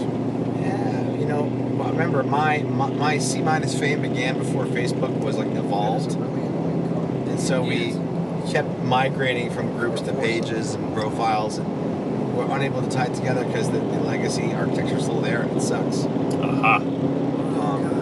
So we merged like my. This Pontiac GTO ahead of us is really having fun. Are there different models of that? I think it's probably an 04. If I could log into VINwiki, I could pull it off the tag. Nikhil's logged in, so is David Black. Someone's asking whether Jerry has. Robin Teakin has joined. Has, if we're in the back of his mom's van. Proud of sons Jerry and Mike. We are proud of your sons too, Mrs. Baker. Jerry's mom, Mrs. Baker. Jerry's mom. Thank you, Terry, for watching the coin presentation. Thanks, Alexis Marta.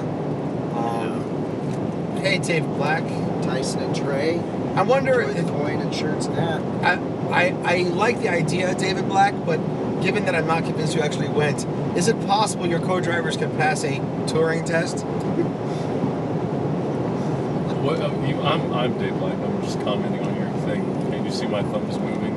This co-driver can't pass a touring test. All right. So we are going under Shows Road at mile marker 109.3 on I-10, heading east in southern Alabama. What's wrong with the Suburban? No, we have not. OnStar was not able to discover the issue with our Suburban that keeps it from accelerating past 112 miles per hour or advise it. I suspect that it has some call a feature, but actually a defect. A defect. A hazard. It has a hazardous defect. We can't fit in here. This sucks. Why don't we have police lights when we need them? I have. If you turned on the police lights at that very moment, you would have rear-ended that white car, which would have rear-ended the black car in front of it, and then you would have been rear-ended. I do have. But that would have. Well, imagine the view count. Yes. I mean, for something like donations. that. That's right. It says here, Dave Black says he can pass the trolley test. So you can pass a Voight comp test. What movie is that from? I don't know. So Ed Robin Bolian friends. has not seen Blade Runner. So That even guy's if dropping he broke big the metal record, I pieces. think he did. Is he really? He's dropping big metal. It cancels out. That cancels. So it makes me. How come you did not see? You haven't seen Blade Runner? I don't think so. How old was I when Blade Runner came out? But it's like, say, have you heard Beethoven's Ninth Symphony? Yes. Were you born when it was written? No. Okay, well, there's your answer. So you're saying that Blade Runner is its a responsibility to. It's the top 10 film ever made. Is it? Yeah. What are the other top 10 films ever made, Alex? Godfather 1 and 2, Citizen Kane. It's a matter of opinion. Definitely Blade Runner. Best movie ever? No, top 10 best movies ever made. Dumb and Dumber. That's okay. Well, let's just. Jerry. The classic choices Dumb and would be Godfather 1 and 2. The classic. No, I'm interested in your choices, not the ones that you read off Rotten Tomatoes. I don't read Rotten Tomatoes. That's for the lazy.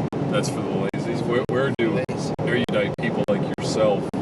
Generally don't read them, but if I do, I often disagree with them. But I do read the eBook reviews, although I think they're wrong. I think the only really good review place is Red Letter Media. Oh, really? You heard of them? No.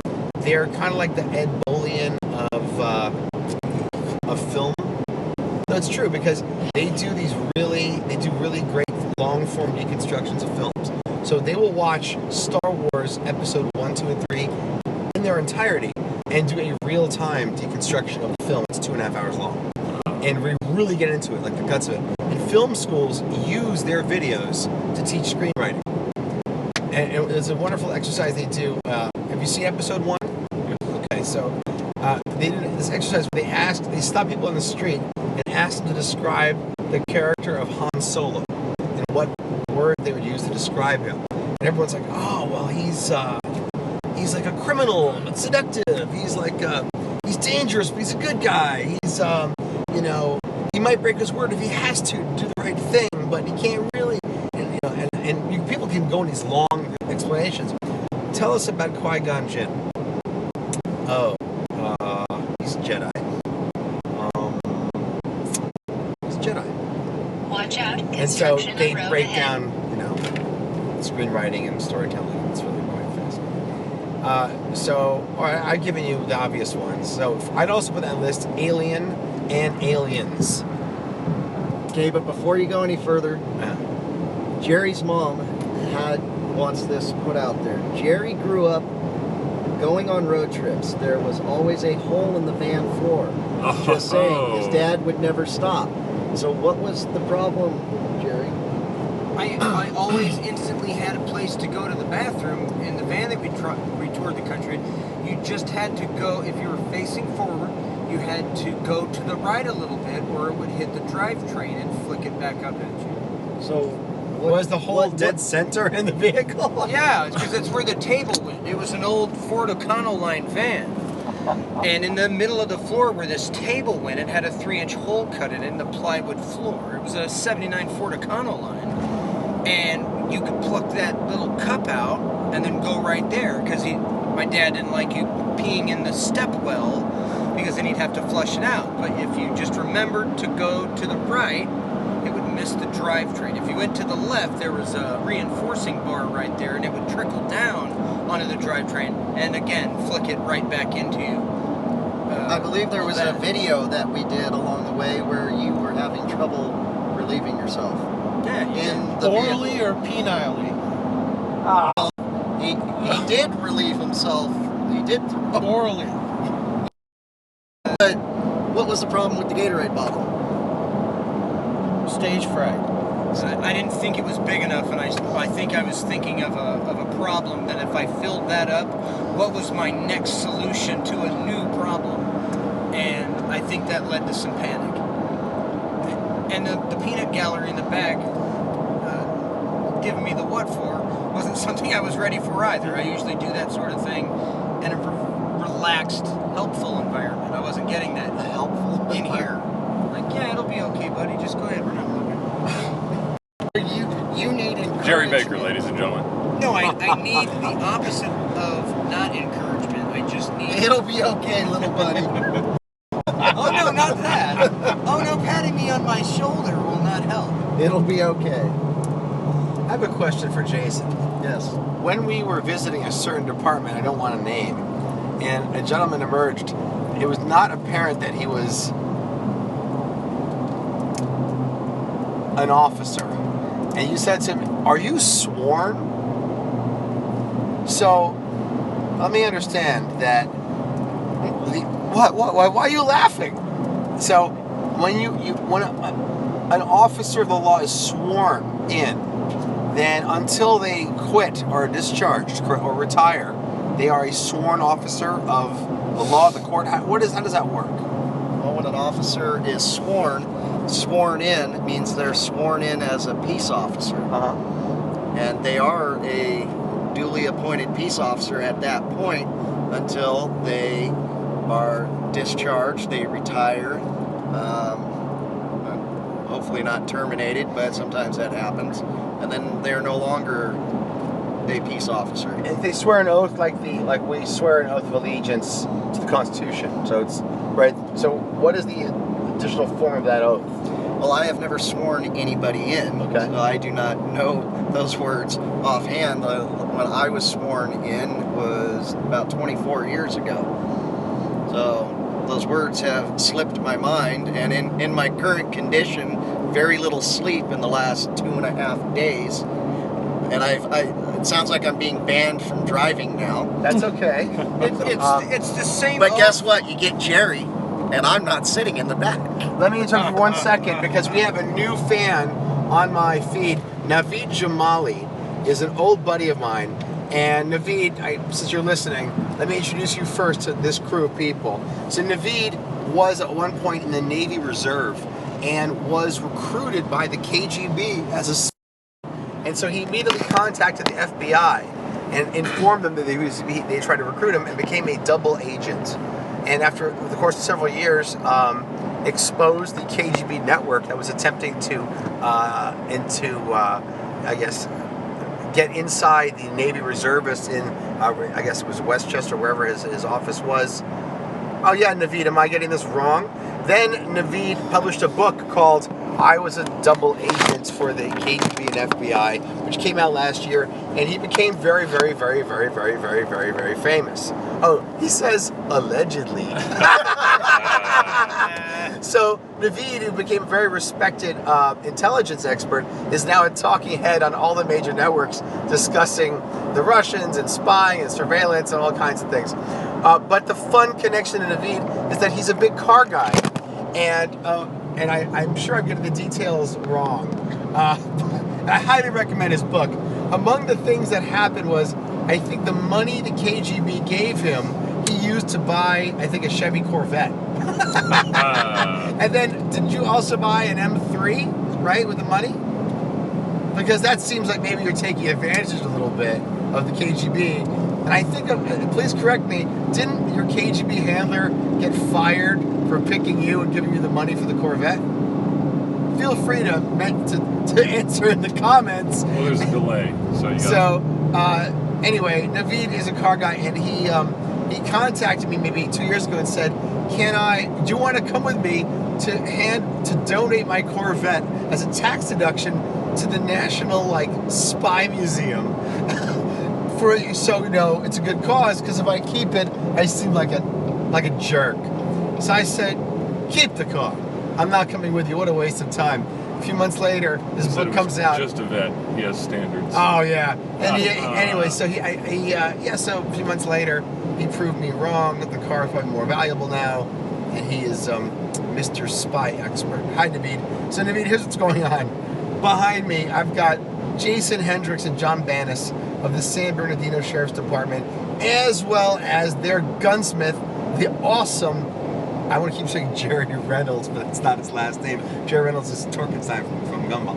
And Jerry in the back, Ed Bolian, you know by reputation. And, your car is in the National Corvette Museum. Good for you. So, we are driving cross country to support law enforcement. The event is called the Cannonball Memorial Run. We're driving from Santa Monica to Washington, D.C. to meet your buddy, the Attorney General. I know you guys have a relationship. And we are raising money for a fund that will donate $10,000 within 24 hours of the murder of a law enforcement officer to give it to their families, because obviously no state or federal program gets them the money they need in time, and life insurance doesn't pay out in time, and it's a hassle, and it sucks. And law enforcement officers are being murdered at a higher rate. Thank you, Naveed. Naveed's going to tweet this out. He has a massive following. Jason, say thank you. Thank you. Thank you, Naveed. Good job, Naveed.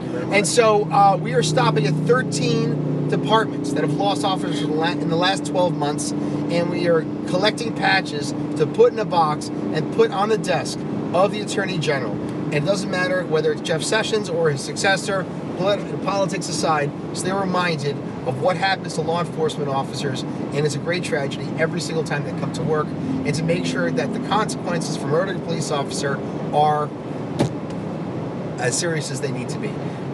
So thanks, Naveed. Really, really appreciate it. And the website is the cannonballmemorialrun.org. If you want to donate, it's cannonballmemorialrun.org/donate. It is a legitimate 501c3, which, well, if it was me operating it, that might not be true. And there are also an awesome collection of challenge coins. I have challenge coin 144. And yesterday, we manipulated and conned and tricked Richard Rawlings into doing the right thing and donating $20,000. So, Naveed, really appreciate your support. Ed Bolian is got his VINwiki YouTube page where he's been running videos. I'm publishing an article on the drive this week, or maybe next week, and thanks. And that's what's going on. So we are, in fact, just talking about crazy things that have happened during traffic stops for peace officers. But let's talk about what you refer to as a uniform, and I call it outfit. Wouldn't you agree that some departments have cooler uniforms than others? Jason. Cooler? I'll answer yes. Yeah, okay. So, Thank you, Jerry. in the old days of Chips, you had the Chips guys wore the tan shirt and tan pants, and I guess that's nice because it gets hot in California, and it's probably better in the sun than wearing an all black outfit. Uniform. Uniform. Well, the history of uniforms is an interesting one because everyone knows that color has a psychological effect on the viewer. And so, in the early days of law enforcement, I don't know how to describe it, I know the NYPD wore black or very, very dark blue top and bottom, a combination with a badge, because the badge as a symbol is, you know, a very authoritative symbol. But why is it that you guys have the two-tone tan outfits, and then you've got, say, Hawthorne nearby there in the black? So who makes the decision as to what the uniform is going to look like for a given department? For us, it's the sheriff. Okay, and so is it traditional that sheriffs just wear the tan? Green. We're tan and green. We're tan and green. It is a traditional uniform. Yep. However, we've seen different variations as we've traveled across the country. Yeah. All brown, all green, all tan. Historically, even sheriff's blue. departments wear the greens and tans in one combination Yes, or thank another. you, John. And then the police departments, John the Bruce, city you police guys need to departments watch wear the black video that I or posted, dark blue or just recently a combination of light at blue and dark blue. McDonald's. Because let me tell you, the all green to me looks like a park ranger. Child. No Yeah. disrespect. No disrespect to the fine gentleman. And that's why I think that some uniforms look better than others. I don't like the polo shirt and cargo pant look for regular patrol.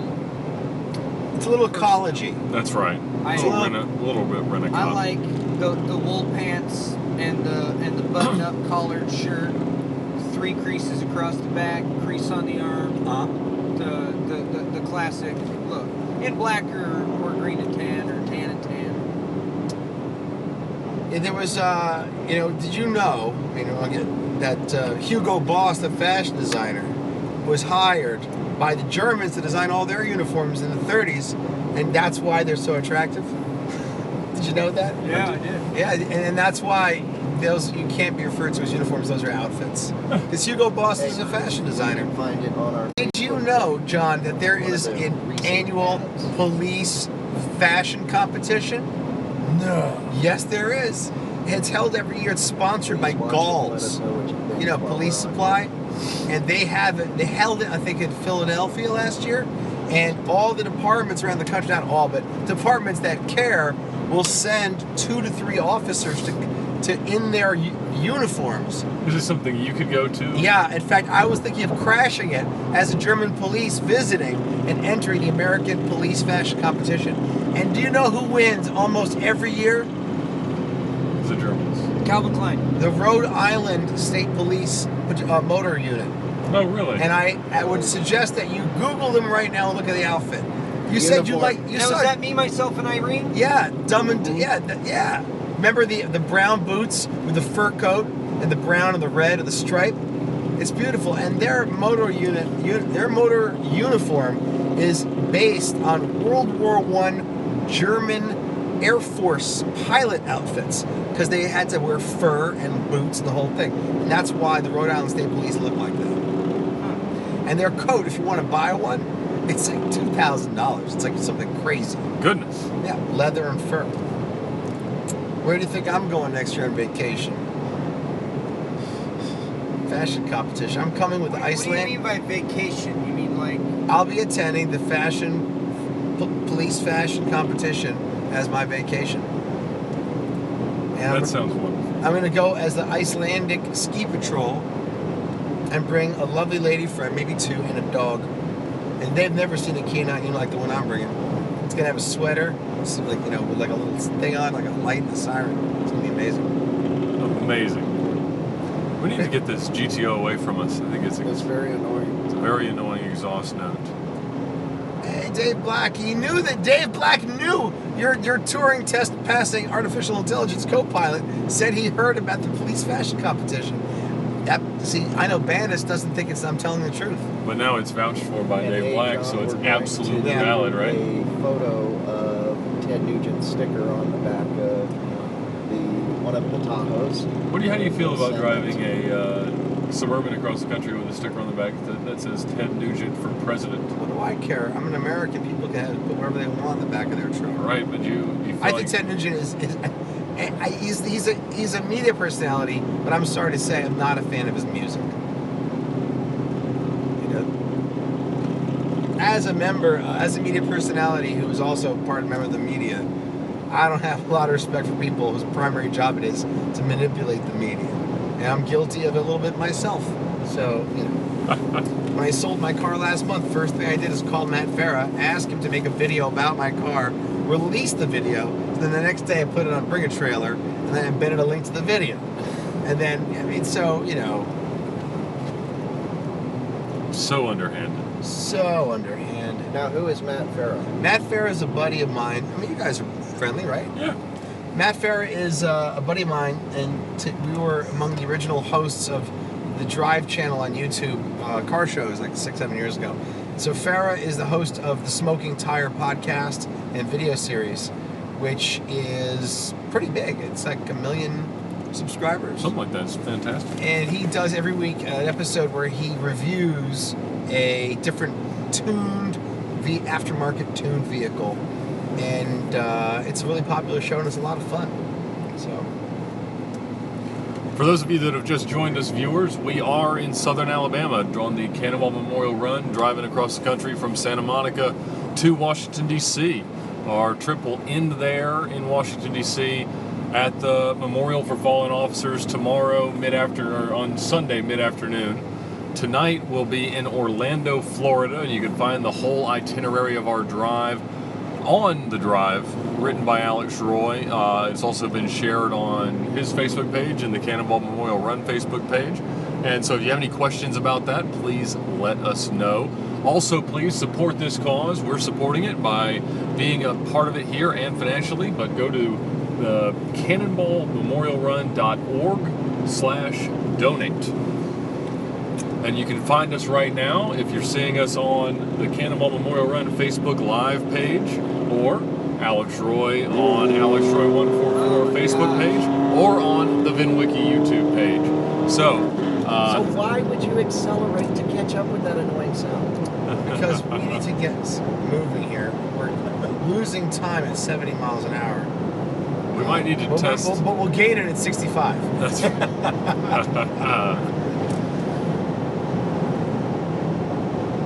Excellent. So we are very happy to be here and very happy to be a part of this drive. I'm having a lot more fun than I expected, although I have not showered since Wednesday. Good time for Bandits to take a nap. Yeah, I'm with you too. I never thought we'd be so close. And yet, look what we got here. Look, his license plate stung ya. My plate would be smelled ya.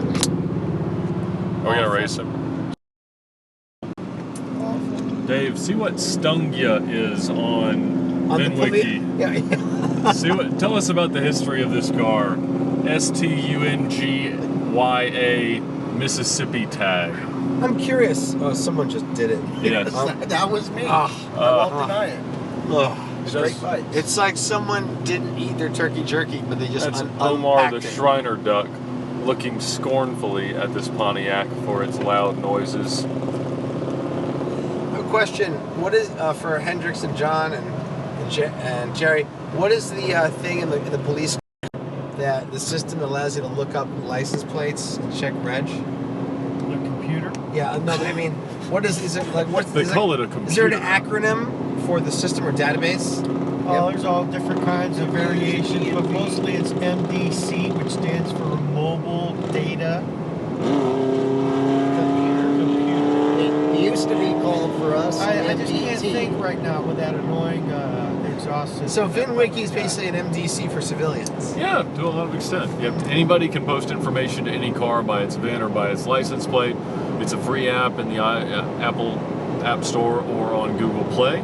And it's a way for somebody to keep track of the history of their own car or to add to the history of the cars they love. So for instance, we've been posting information about this Suburban and the white one that's behind us to VINwiki so that future buyers of this car can know the significance of the drive that it did. And would someone say this is an invasion of privacy?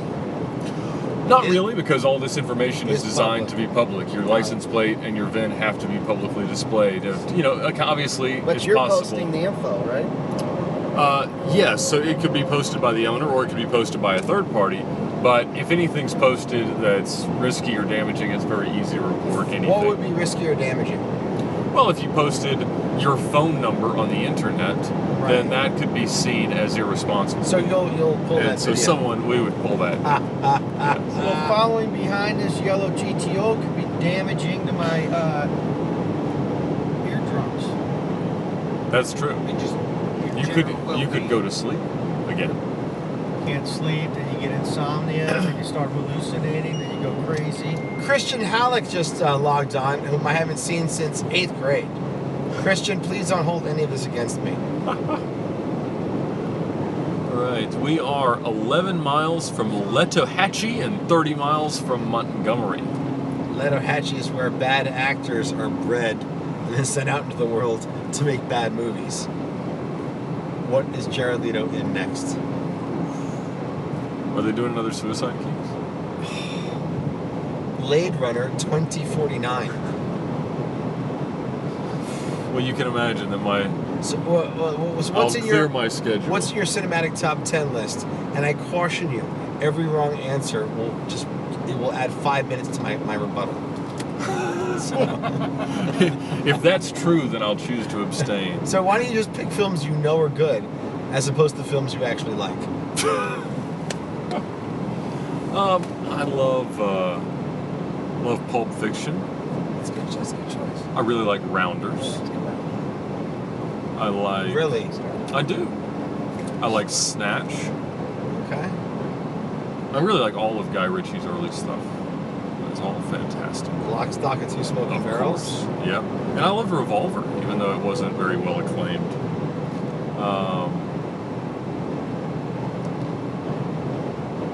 What else? I do love Gone in 60 Seconds. I understand you don't. Well, it's not that I don't enjoy the film. It's that anyone who likes the film clearly hasn't seen good movies. So, it's different. I'm not exactly sure how that semantic argument works, It's but I fine. appreciate it. So, if one has never liked or driven a car, or seen a film with good cars in it, and sees that, it could be argued that it might seem good. I like the original Italian Job a lot. Okay. Thought that was Yep, wonderful. agreed. Obviously, we can all vote for Cannonball Run. It's a terrible film. Awful film. And it is nothing redeeming, except Other I love than the movie. you know everything about it. Burt Reynolds and Farrah Fawcett, but it's really Adrian Barbeau. Yeah, all true. But it's a terrible film, and we all know it. It's a terrible film. I would say it is the Lamborghini Murcielago of cinematography. It is terrible by every standard anyone would ever imagine.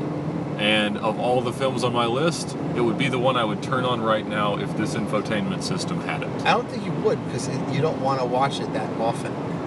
If you watch it 3 times in a row, you'll never want to watch it again. No, that's true. But I want to watch it. I would say I want to watch it twice a year in perpetuity. Yeah. I mean, okay. So what else you got? I don't love most Bond films, but I loved the Casino Royale one. That So was my when favorite. you say most, you mean any of the other ones? No, I mean I Have enjoy you them well seen enough. any of the Sean Connery films? Of course, yes. You did not enjoy them. I enjoyed them well enough, but I don't know. I love Daniel Craig as James Bond. Uh-huh. What is your favorite car movie?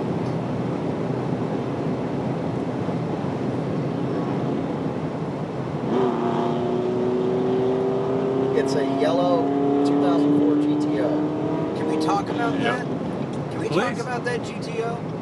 What is Yes. wrong with that thing? It sounds like it's just got done spending all night smoking a pack of Pall Malls. Mechanically, what is going on with that? Senna, Travis Hilton put on the And list. Bullet and Grand Prix. Yep, all wonderful.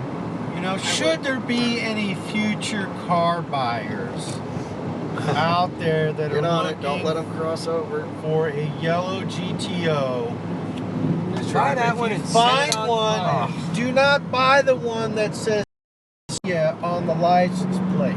Burn it. This But is you're the eating culprit. a lemon. It's got a very poor sounding exhaust system. It is not John Bannis approved.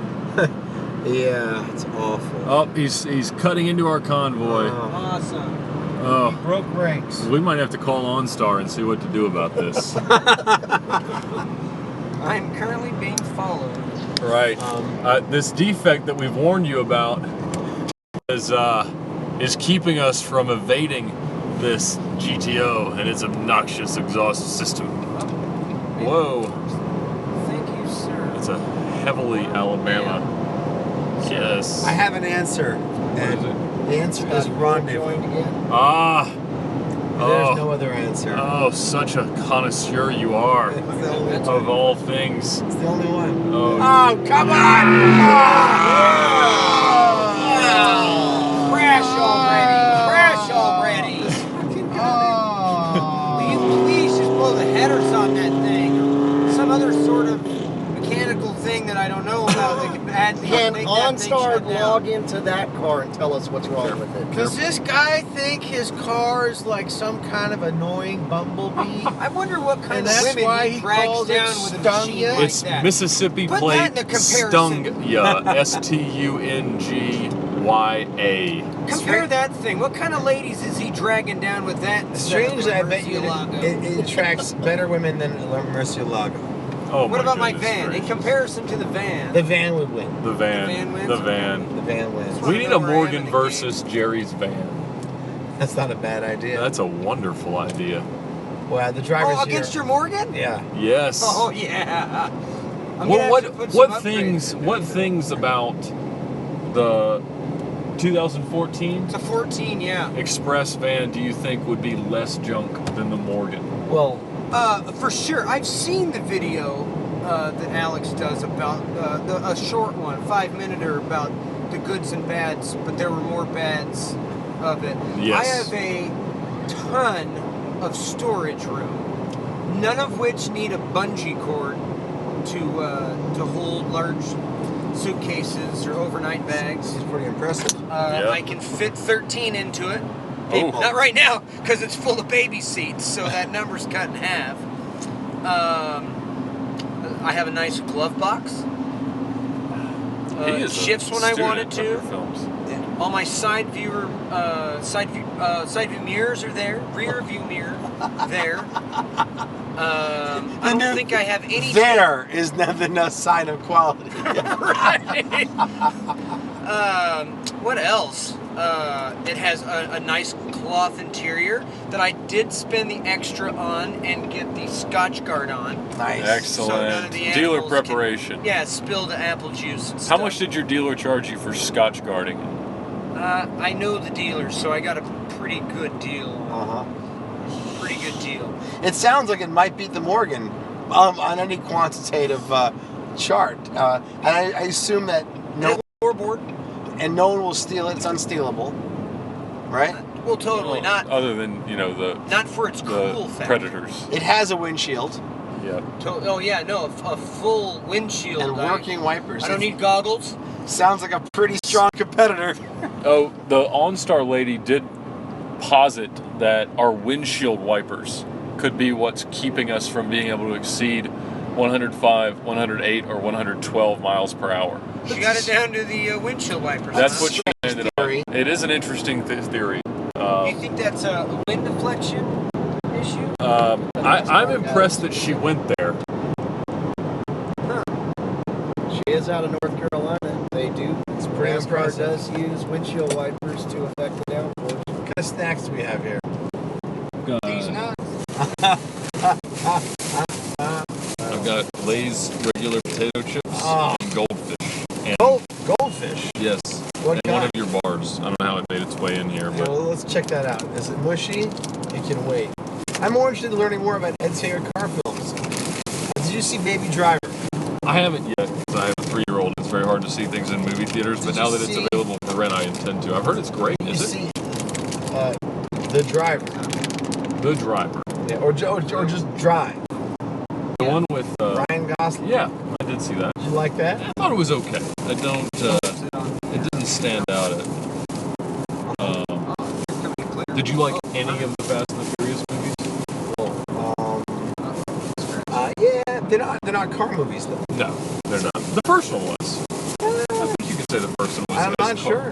You're not sure the first one was a car movie? It's a fan movies about family. This thing has 2.5 grams of saturated fat in it, 190 calories. Which one? It does have a tremendous amount of fiber. Yeah, your bar. That you've been eating. All that fiber is probably why I've been. You've been productive. So productive. Yes. It's 14 grams of dietary fiber. That's that'd be good for your Weight Watchers points. That's important. James Snow needs some of those.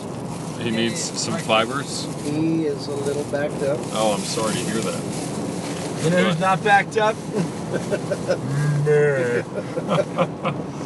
Soon, tonight, when things get dark, they're gonna get darker. When I tell the ultimate Alex Roy story. Oh my goodness. The story of Black Oil. Depending on traffic, John. Do we need to notify? It's been rough. I will tell you. They're between 3 and 4. Yeah, we All are. right, let's do some question and answer because we Yeah, might. we are. We're gonna be there at 2:30. We're not making good time right here, now. if I'm honest. Would you someone consider asked- Duel a car movie? Yes. Yeah. And a very good one. What car movie if people say they like it, means they don't really like cars? So I nominate Gone in 60 Seconds. There are two kinds of car. What about? No. There are two kinds of people. People who actually love driving, and there are people who want cars as symbols of something else. Two different things, two axes on the chart of car ownership. Do you actually want to drive, you love driving, and you'll drive anything and you'll enjoy it? Or do you just want to have the metal formed in the shape of a symbol of success or power or whatever it is? And so what car movies do you feel like simply cater to the image conscious? All the Fast and Furious movies are essentially image conscious. Well, that's probably fair. There's nothing in Not there. a lot of redemptive cinematic No. value. Would you say that any remake would put it in that category? I feel like you're going to say yes to this. Which one? Any movie that is a remake of another film, such as the newer Italian Job, Gone in 60 Seconds. I like the newer Italian Job. I did too. It was wonderful. It had Handsome Rob in it, which we all aspire to.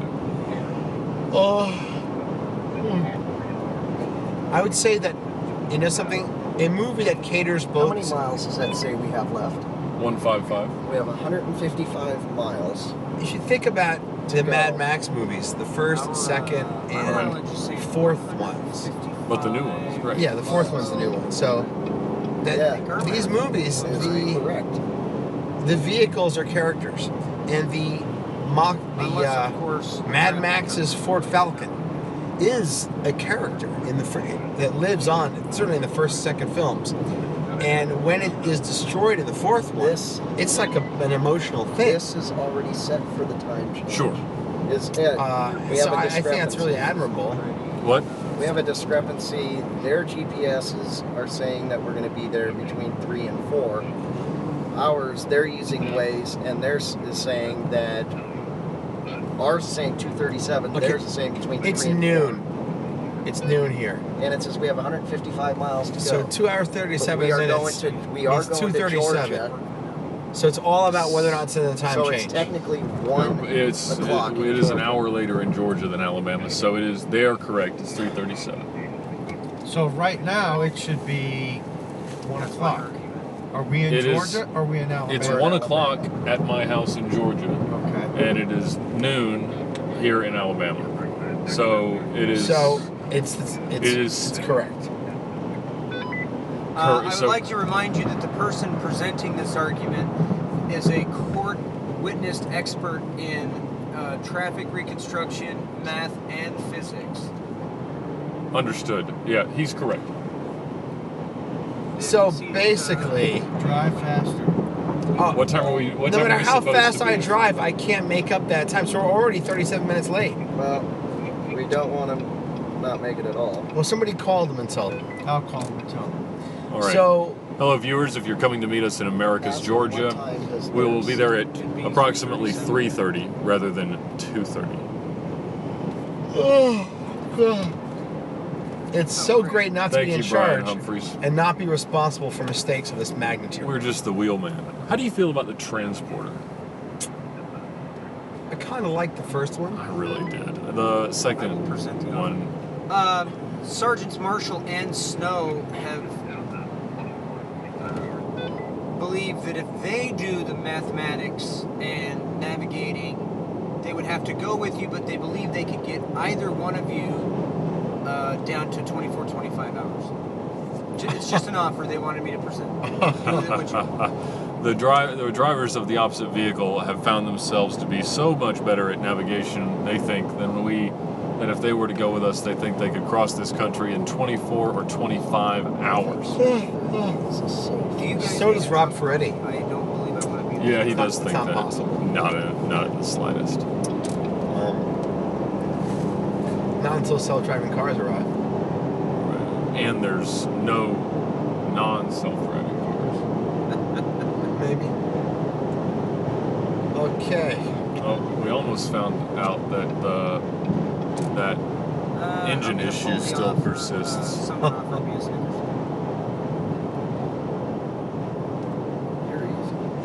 Right. Hi, Dave. Hello, Dave. We have to do it at speed.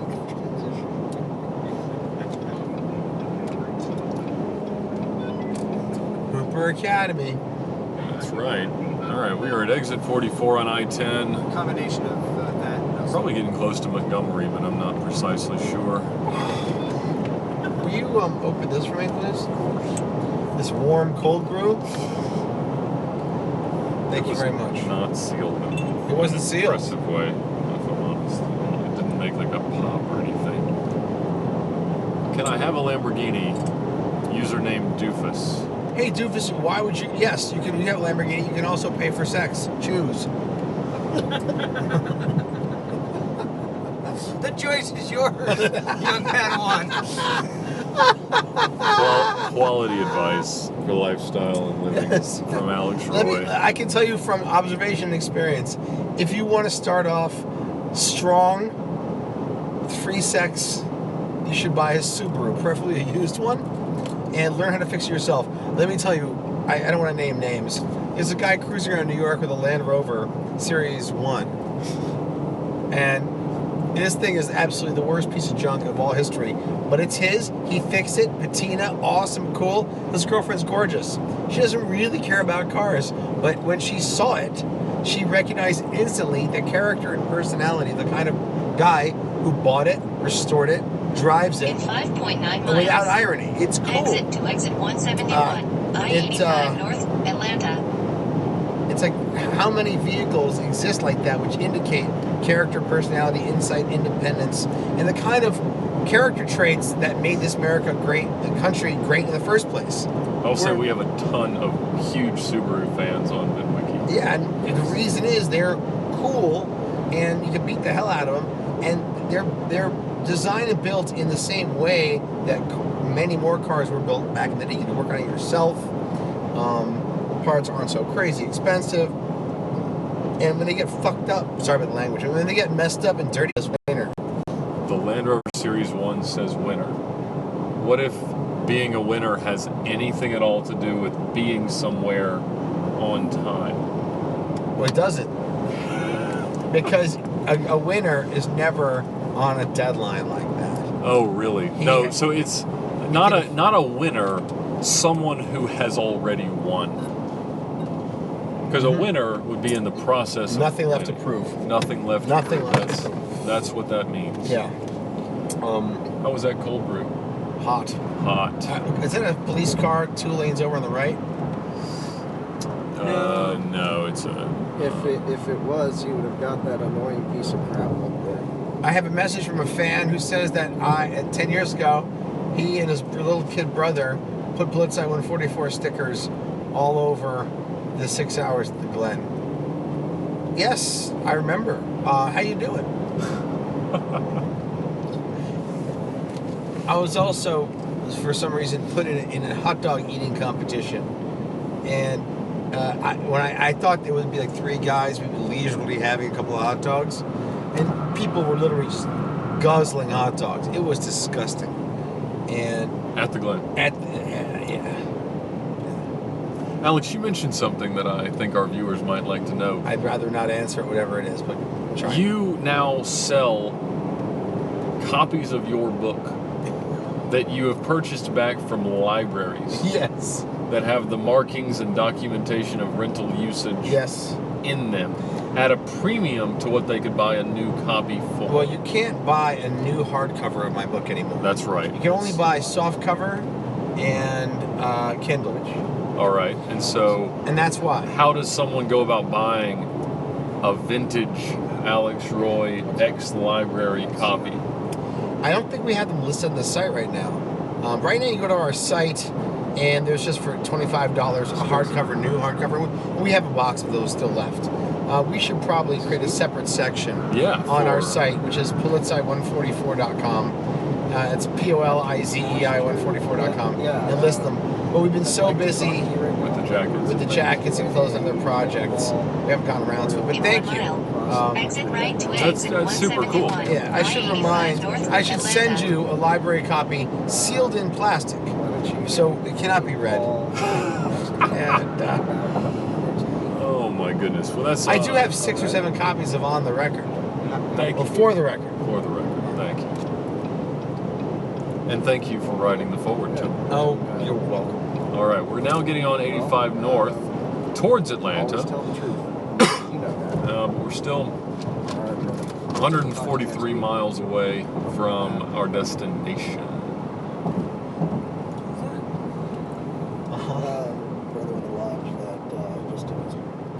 Exit right to exit 171, I-85 North, Atlanta.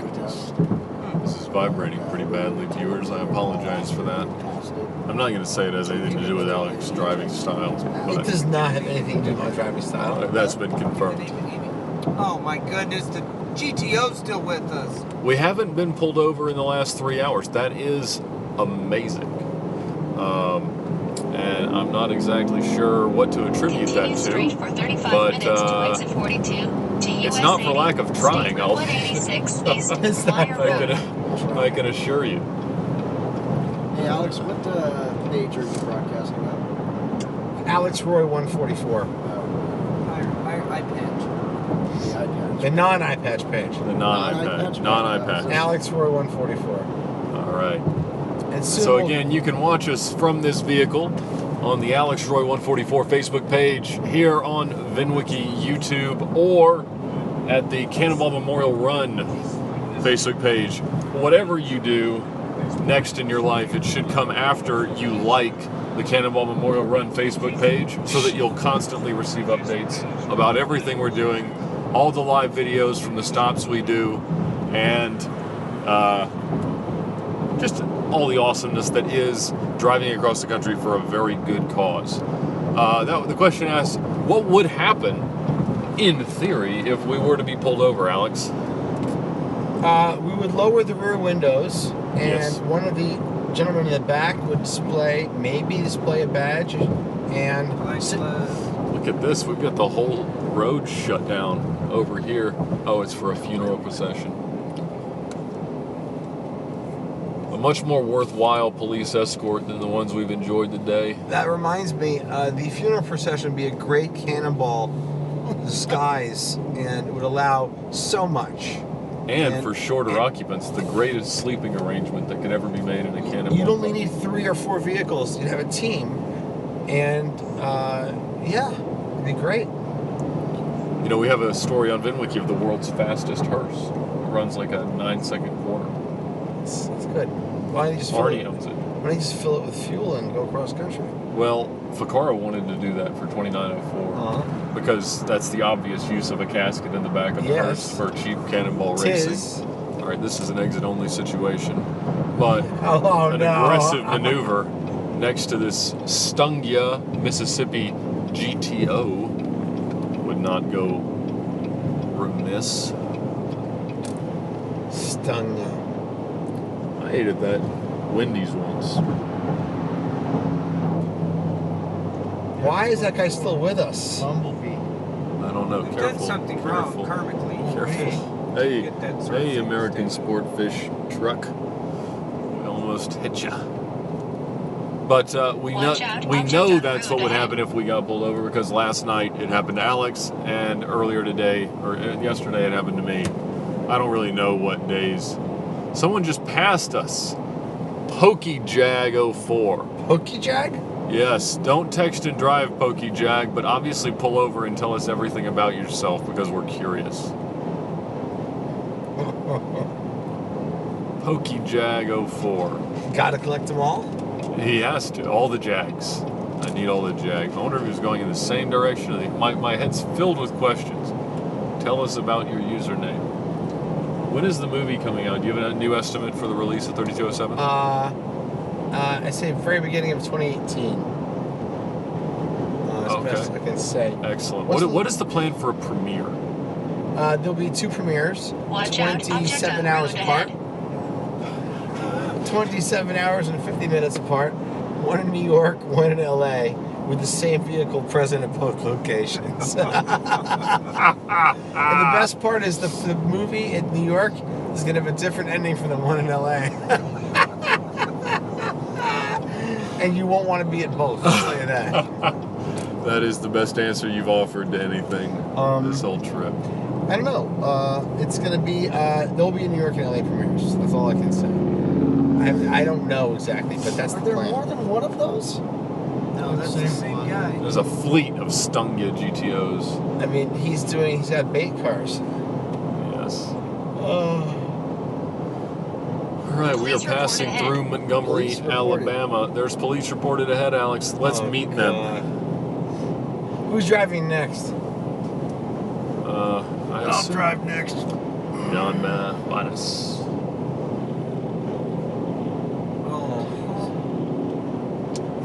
He is in the exit only.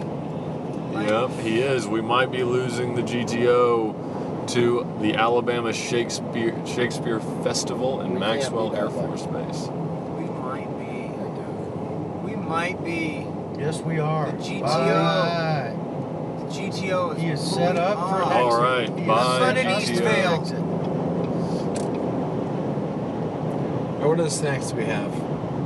Would you like sour gummy worms? I'll try one. One sour gummy worm. Coming right up.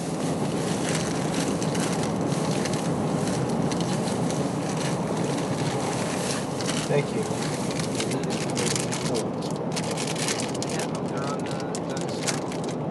Thank you very, very much. You're welcome. Sour bite crawlers, these are called. They're small. You'll want more than Alex is going to have to correct it. Alex, question. Some of our passengers back here are looking for little inflatable balloons they could rest their head on. Is there some way you might be able to find any of those? Oh yeah. Yeah. I mean, how would we get a little? What if they were fluffy pillow right here? Isn't there a fluffy pillow in this? Police report ahead. Want me to crash the car and crack the airbags for pillows? Yes. If it's, What type of impact would it take or crash to get the pillow right here? Have one more, please. Of course. I don't know. I don't think it's a good idea. You know what would make a very good pillow? I know we would get to talk to OnStar again.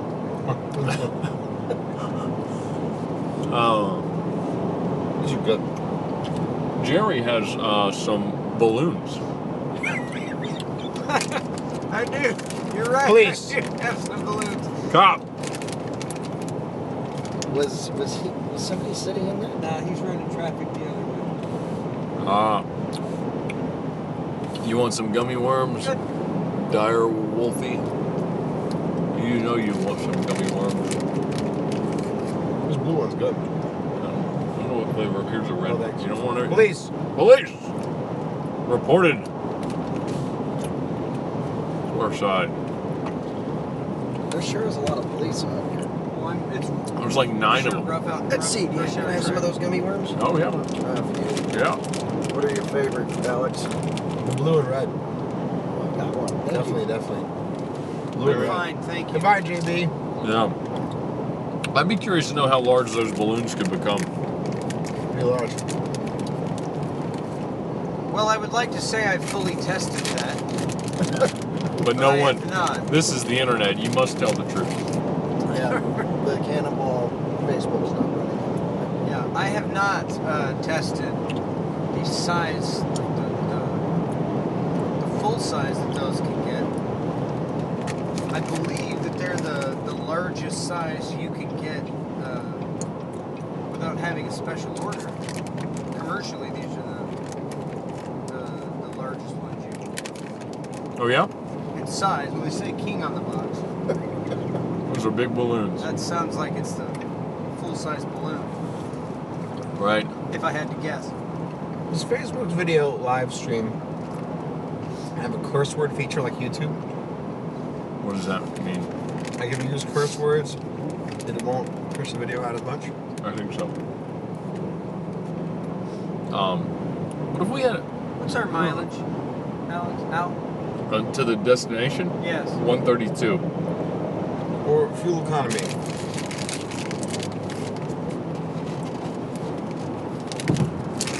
Thank you very much. Don't let me have any more. Well, you will. That's not gonna work. I don't want to do it. Oh.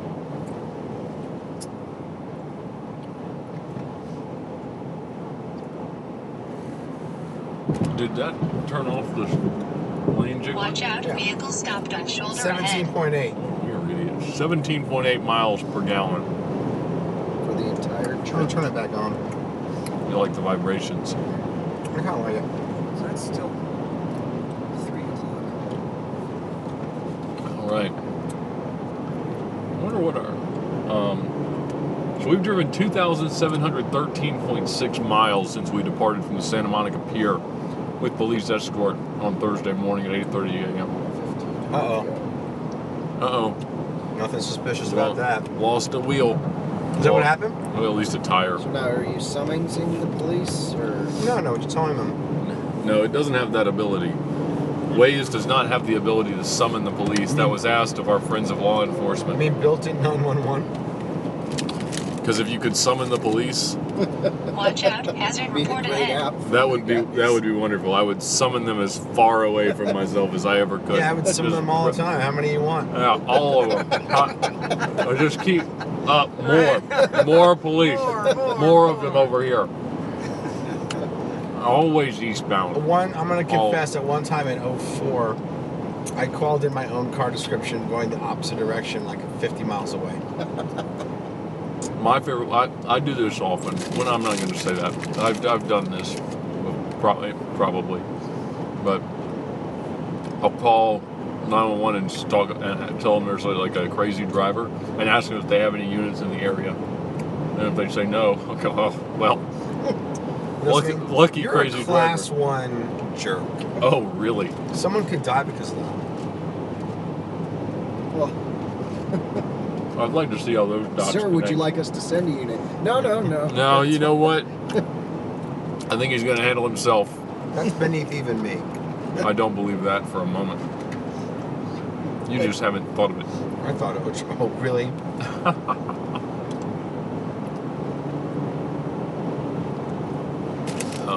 Have you seen the movie Patton? Yeah. That's my answer. All right.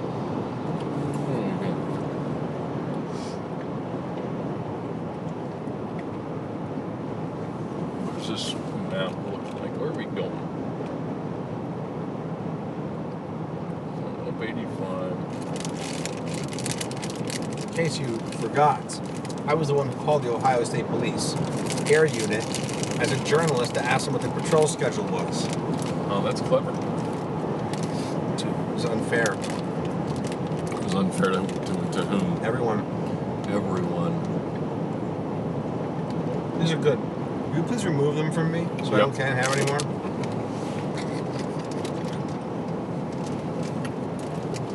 This guy. Is that a Cadillac Catera? What is that? It's a CTS. Ah. They don't make Cateras anymore. I know, but not a successful What is that? brand. Is that what is that? This is a new CTS. That's what we drove last year. No, it's not a V. I thought you said you drove an XTS last year. Right. XTS. No, it's called a CT6, whatever that means. Look. What's that? Arnold Trump Jr. coming to visit locally. Ah.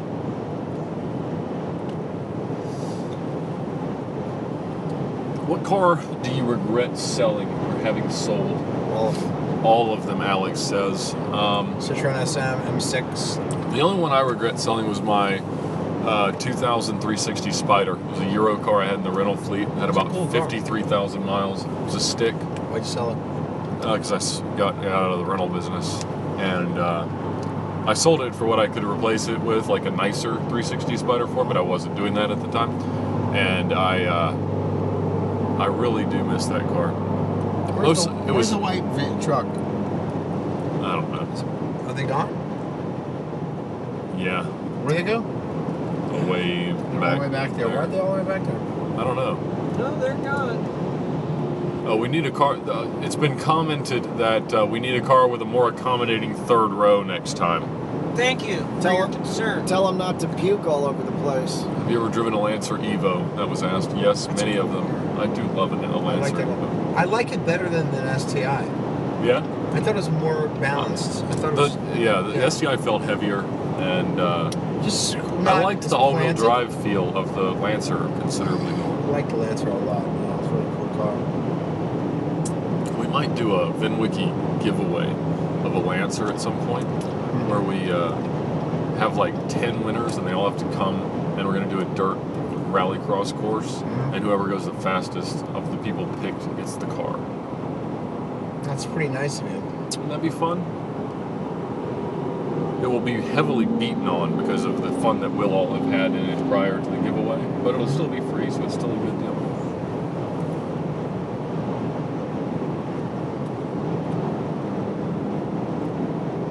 Dire Wolfie says he wishes he was 16 so he could actually drive. How old are you, Dire Wolfie? Uh-oh, losing connection. 2 more years, 14. That's a good answer, because if you were less than 13, then you'd have fraudulently accepted the terms of service of YouTube and forming an account, and I'd hate to dream that anyone's ever done that. Based on the quality of your commenters, you look like a lot. Oh, Alex. Did you see that? Insulting to your fans. Not my fans. First car's been discussed a bit early. The new XC90 would be great. Watch out, vehicle stopped on shoulder I can't ahead. imagine the third row of an XC90 is more accommodating than the third row of a Chevrolet Suburban. A Volvo XC90? Yeah, it's unlikely. I mean, it's a fold out of the floor third row, right? It's a really beautiful car, but it's not as big. Yeah. It can't be. I would have liked to have seen Montana. I completely forgot my top 10 list would be a Scarface, which is also a car movie. Yeah. That's true. Yeah, because he goes shopping for cars. He ends up with a Porsche 928, right? Doesn't he? Yep. And then they're driving the hitmen are driving a Citroen DS19 or DS21.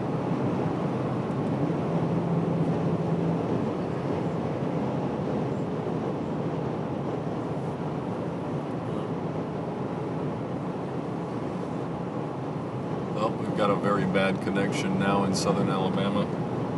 I'm losing my electricity. Are we coming near North Carolina? Yes, we are coming to North Carolina.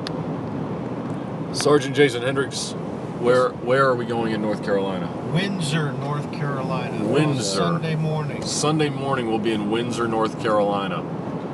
The address can be found at the drive, as well as an estimated time, and that'll be clarified most efficiently on Alex Roy's Instagram account, I believe. I hope so. As long as we don't constantly use our phones for live video broadcasting, which seems to be the trend at the moment. Where the hell is the other vehicle? I don't know. Banis, you want to take over soon? Yeah, I can take over soon. Are they in radio range? No, not at all.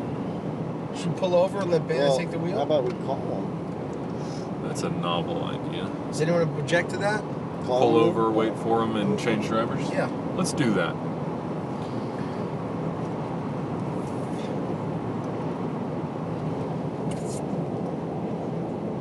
Thank you for the kind words. We are enjoying the drive on the Cannonball Memorial Run 2017. Driving across the country. Not terribly fast. What highway are we on? We're on 85 North. 85 North? Yeah. You gonna hang out in the gore, or you gonna go up the entrance ramp? I don't know. Go to the entrance ramp. Take a piss. Oh, there we go. Is that a police officer that just said he's gonna urinate in public? Turn left to I-85 North. Yes.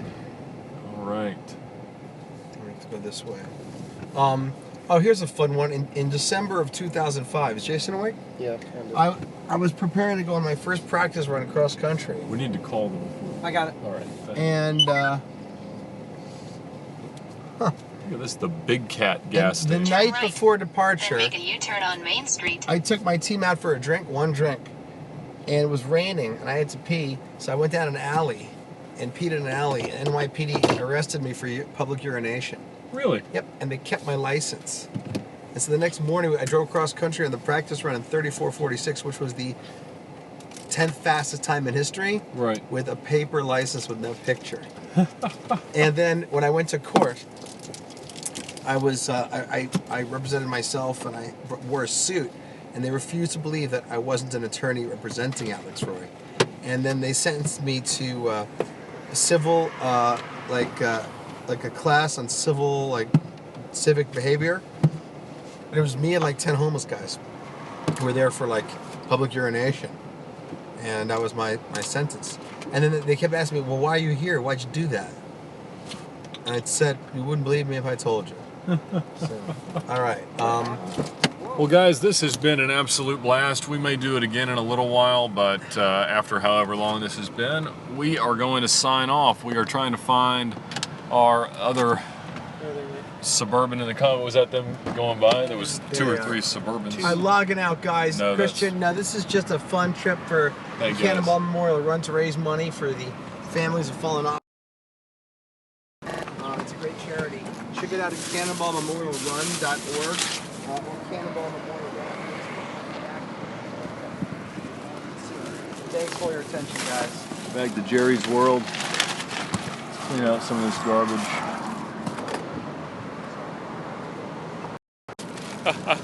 Hey guys, we'll be back later, if not tonight, tomorrow. Thank y'all so much for watching. Subscribe, like this video, share it where you can, and follow the Cannonball Memorial Run on all social media. Good night. Is this place open?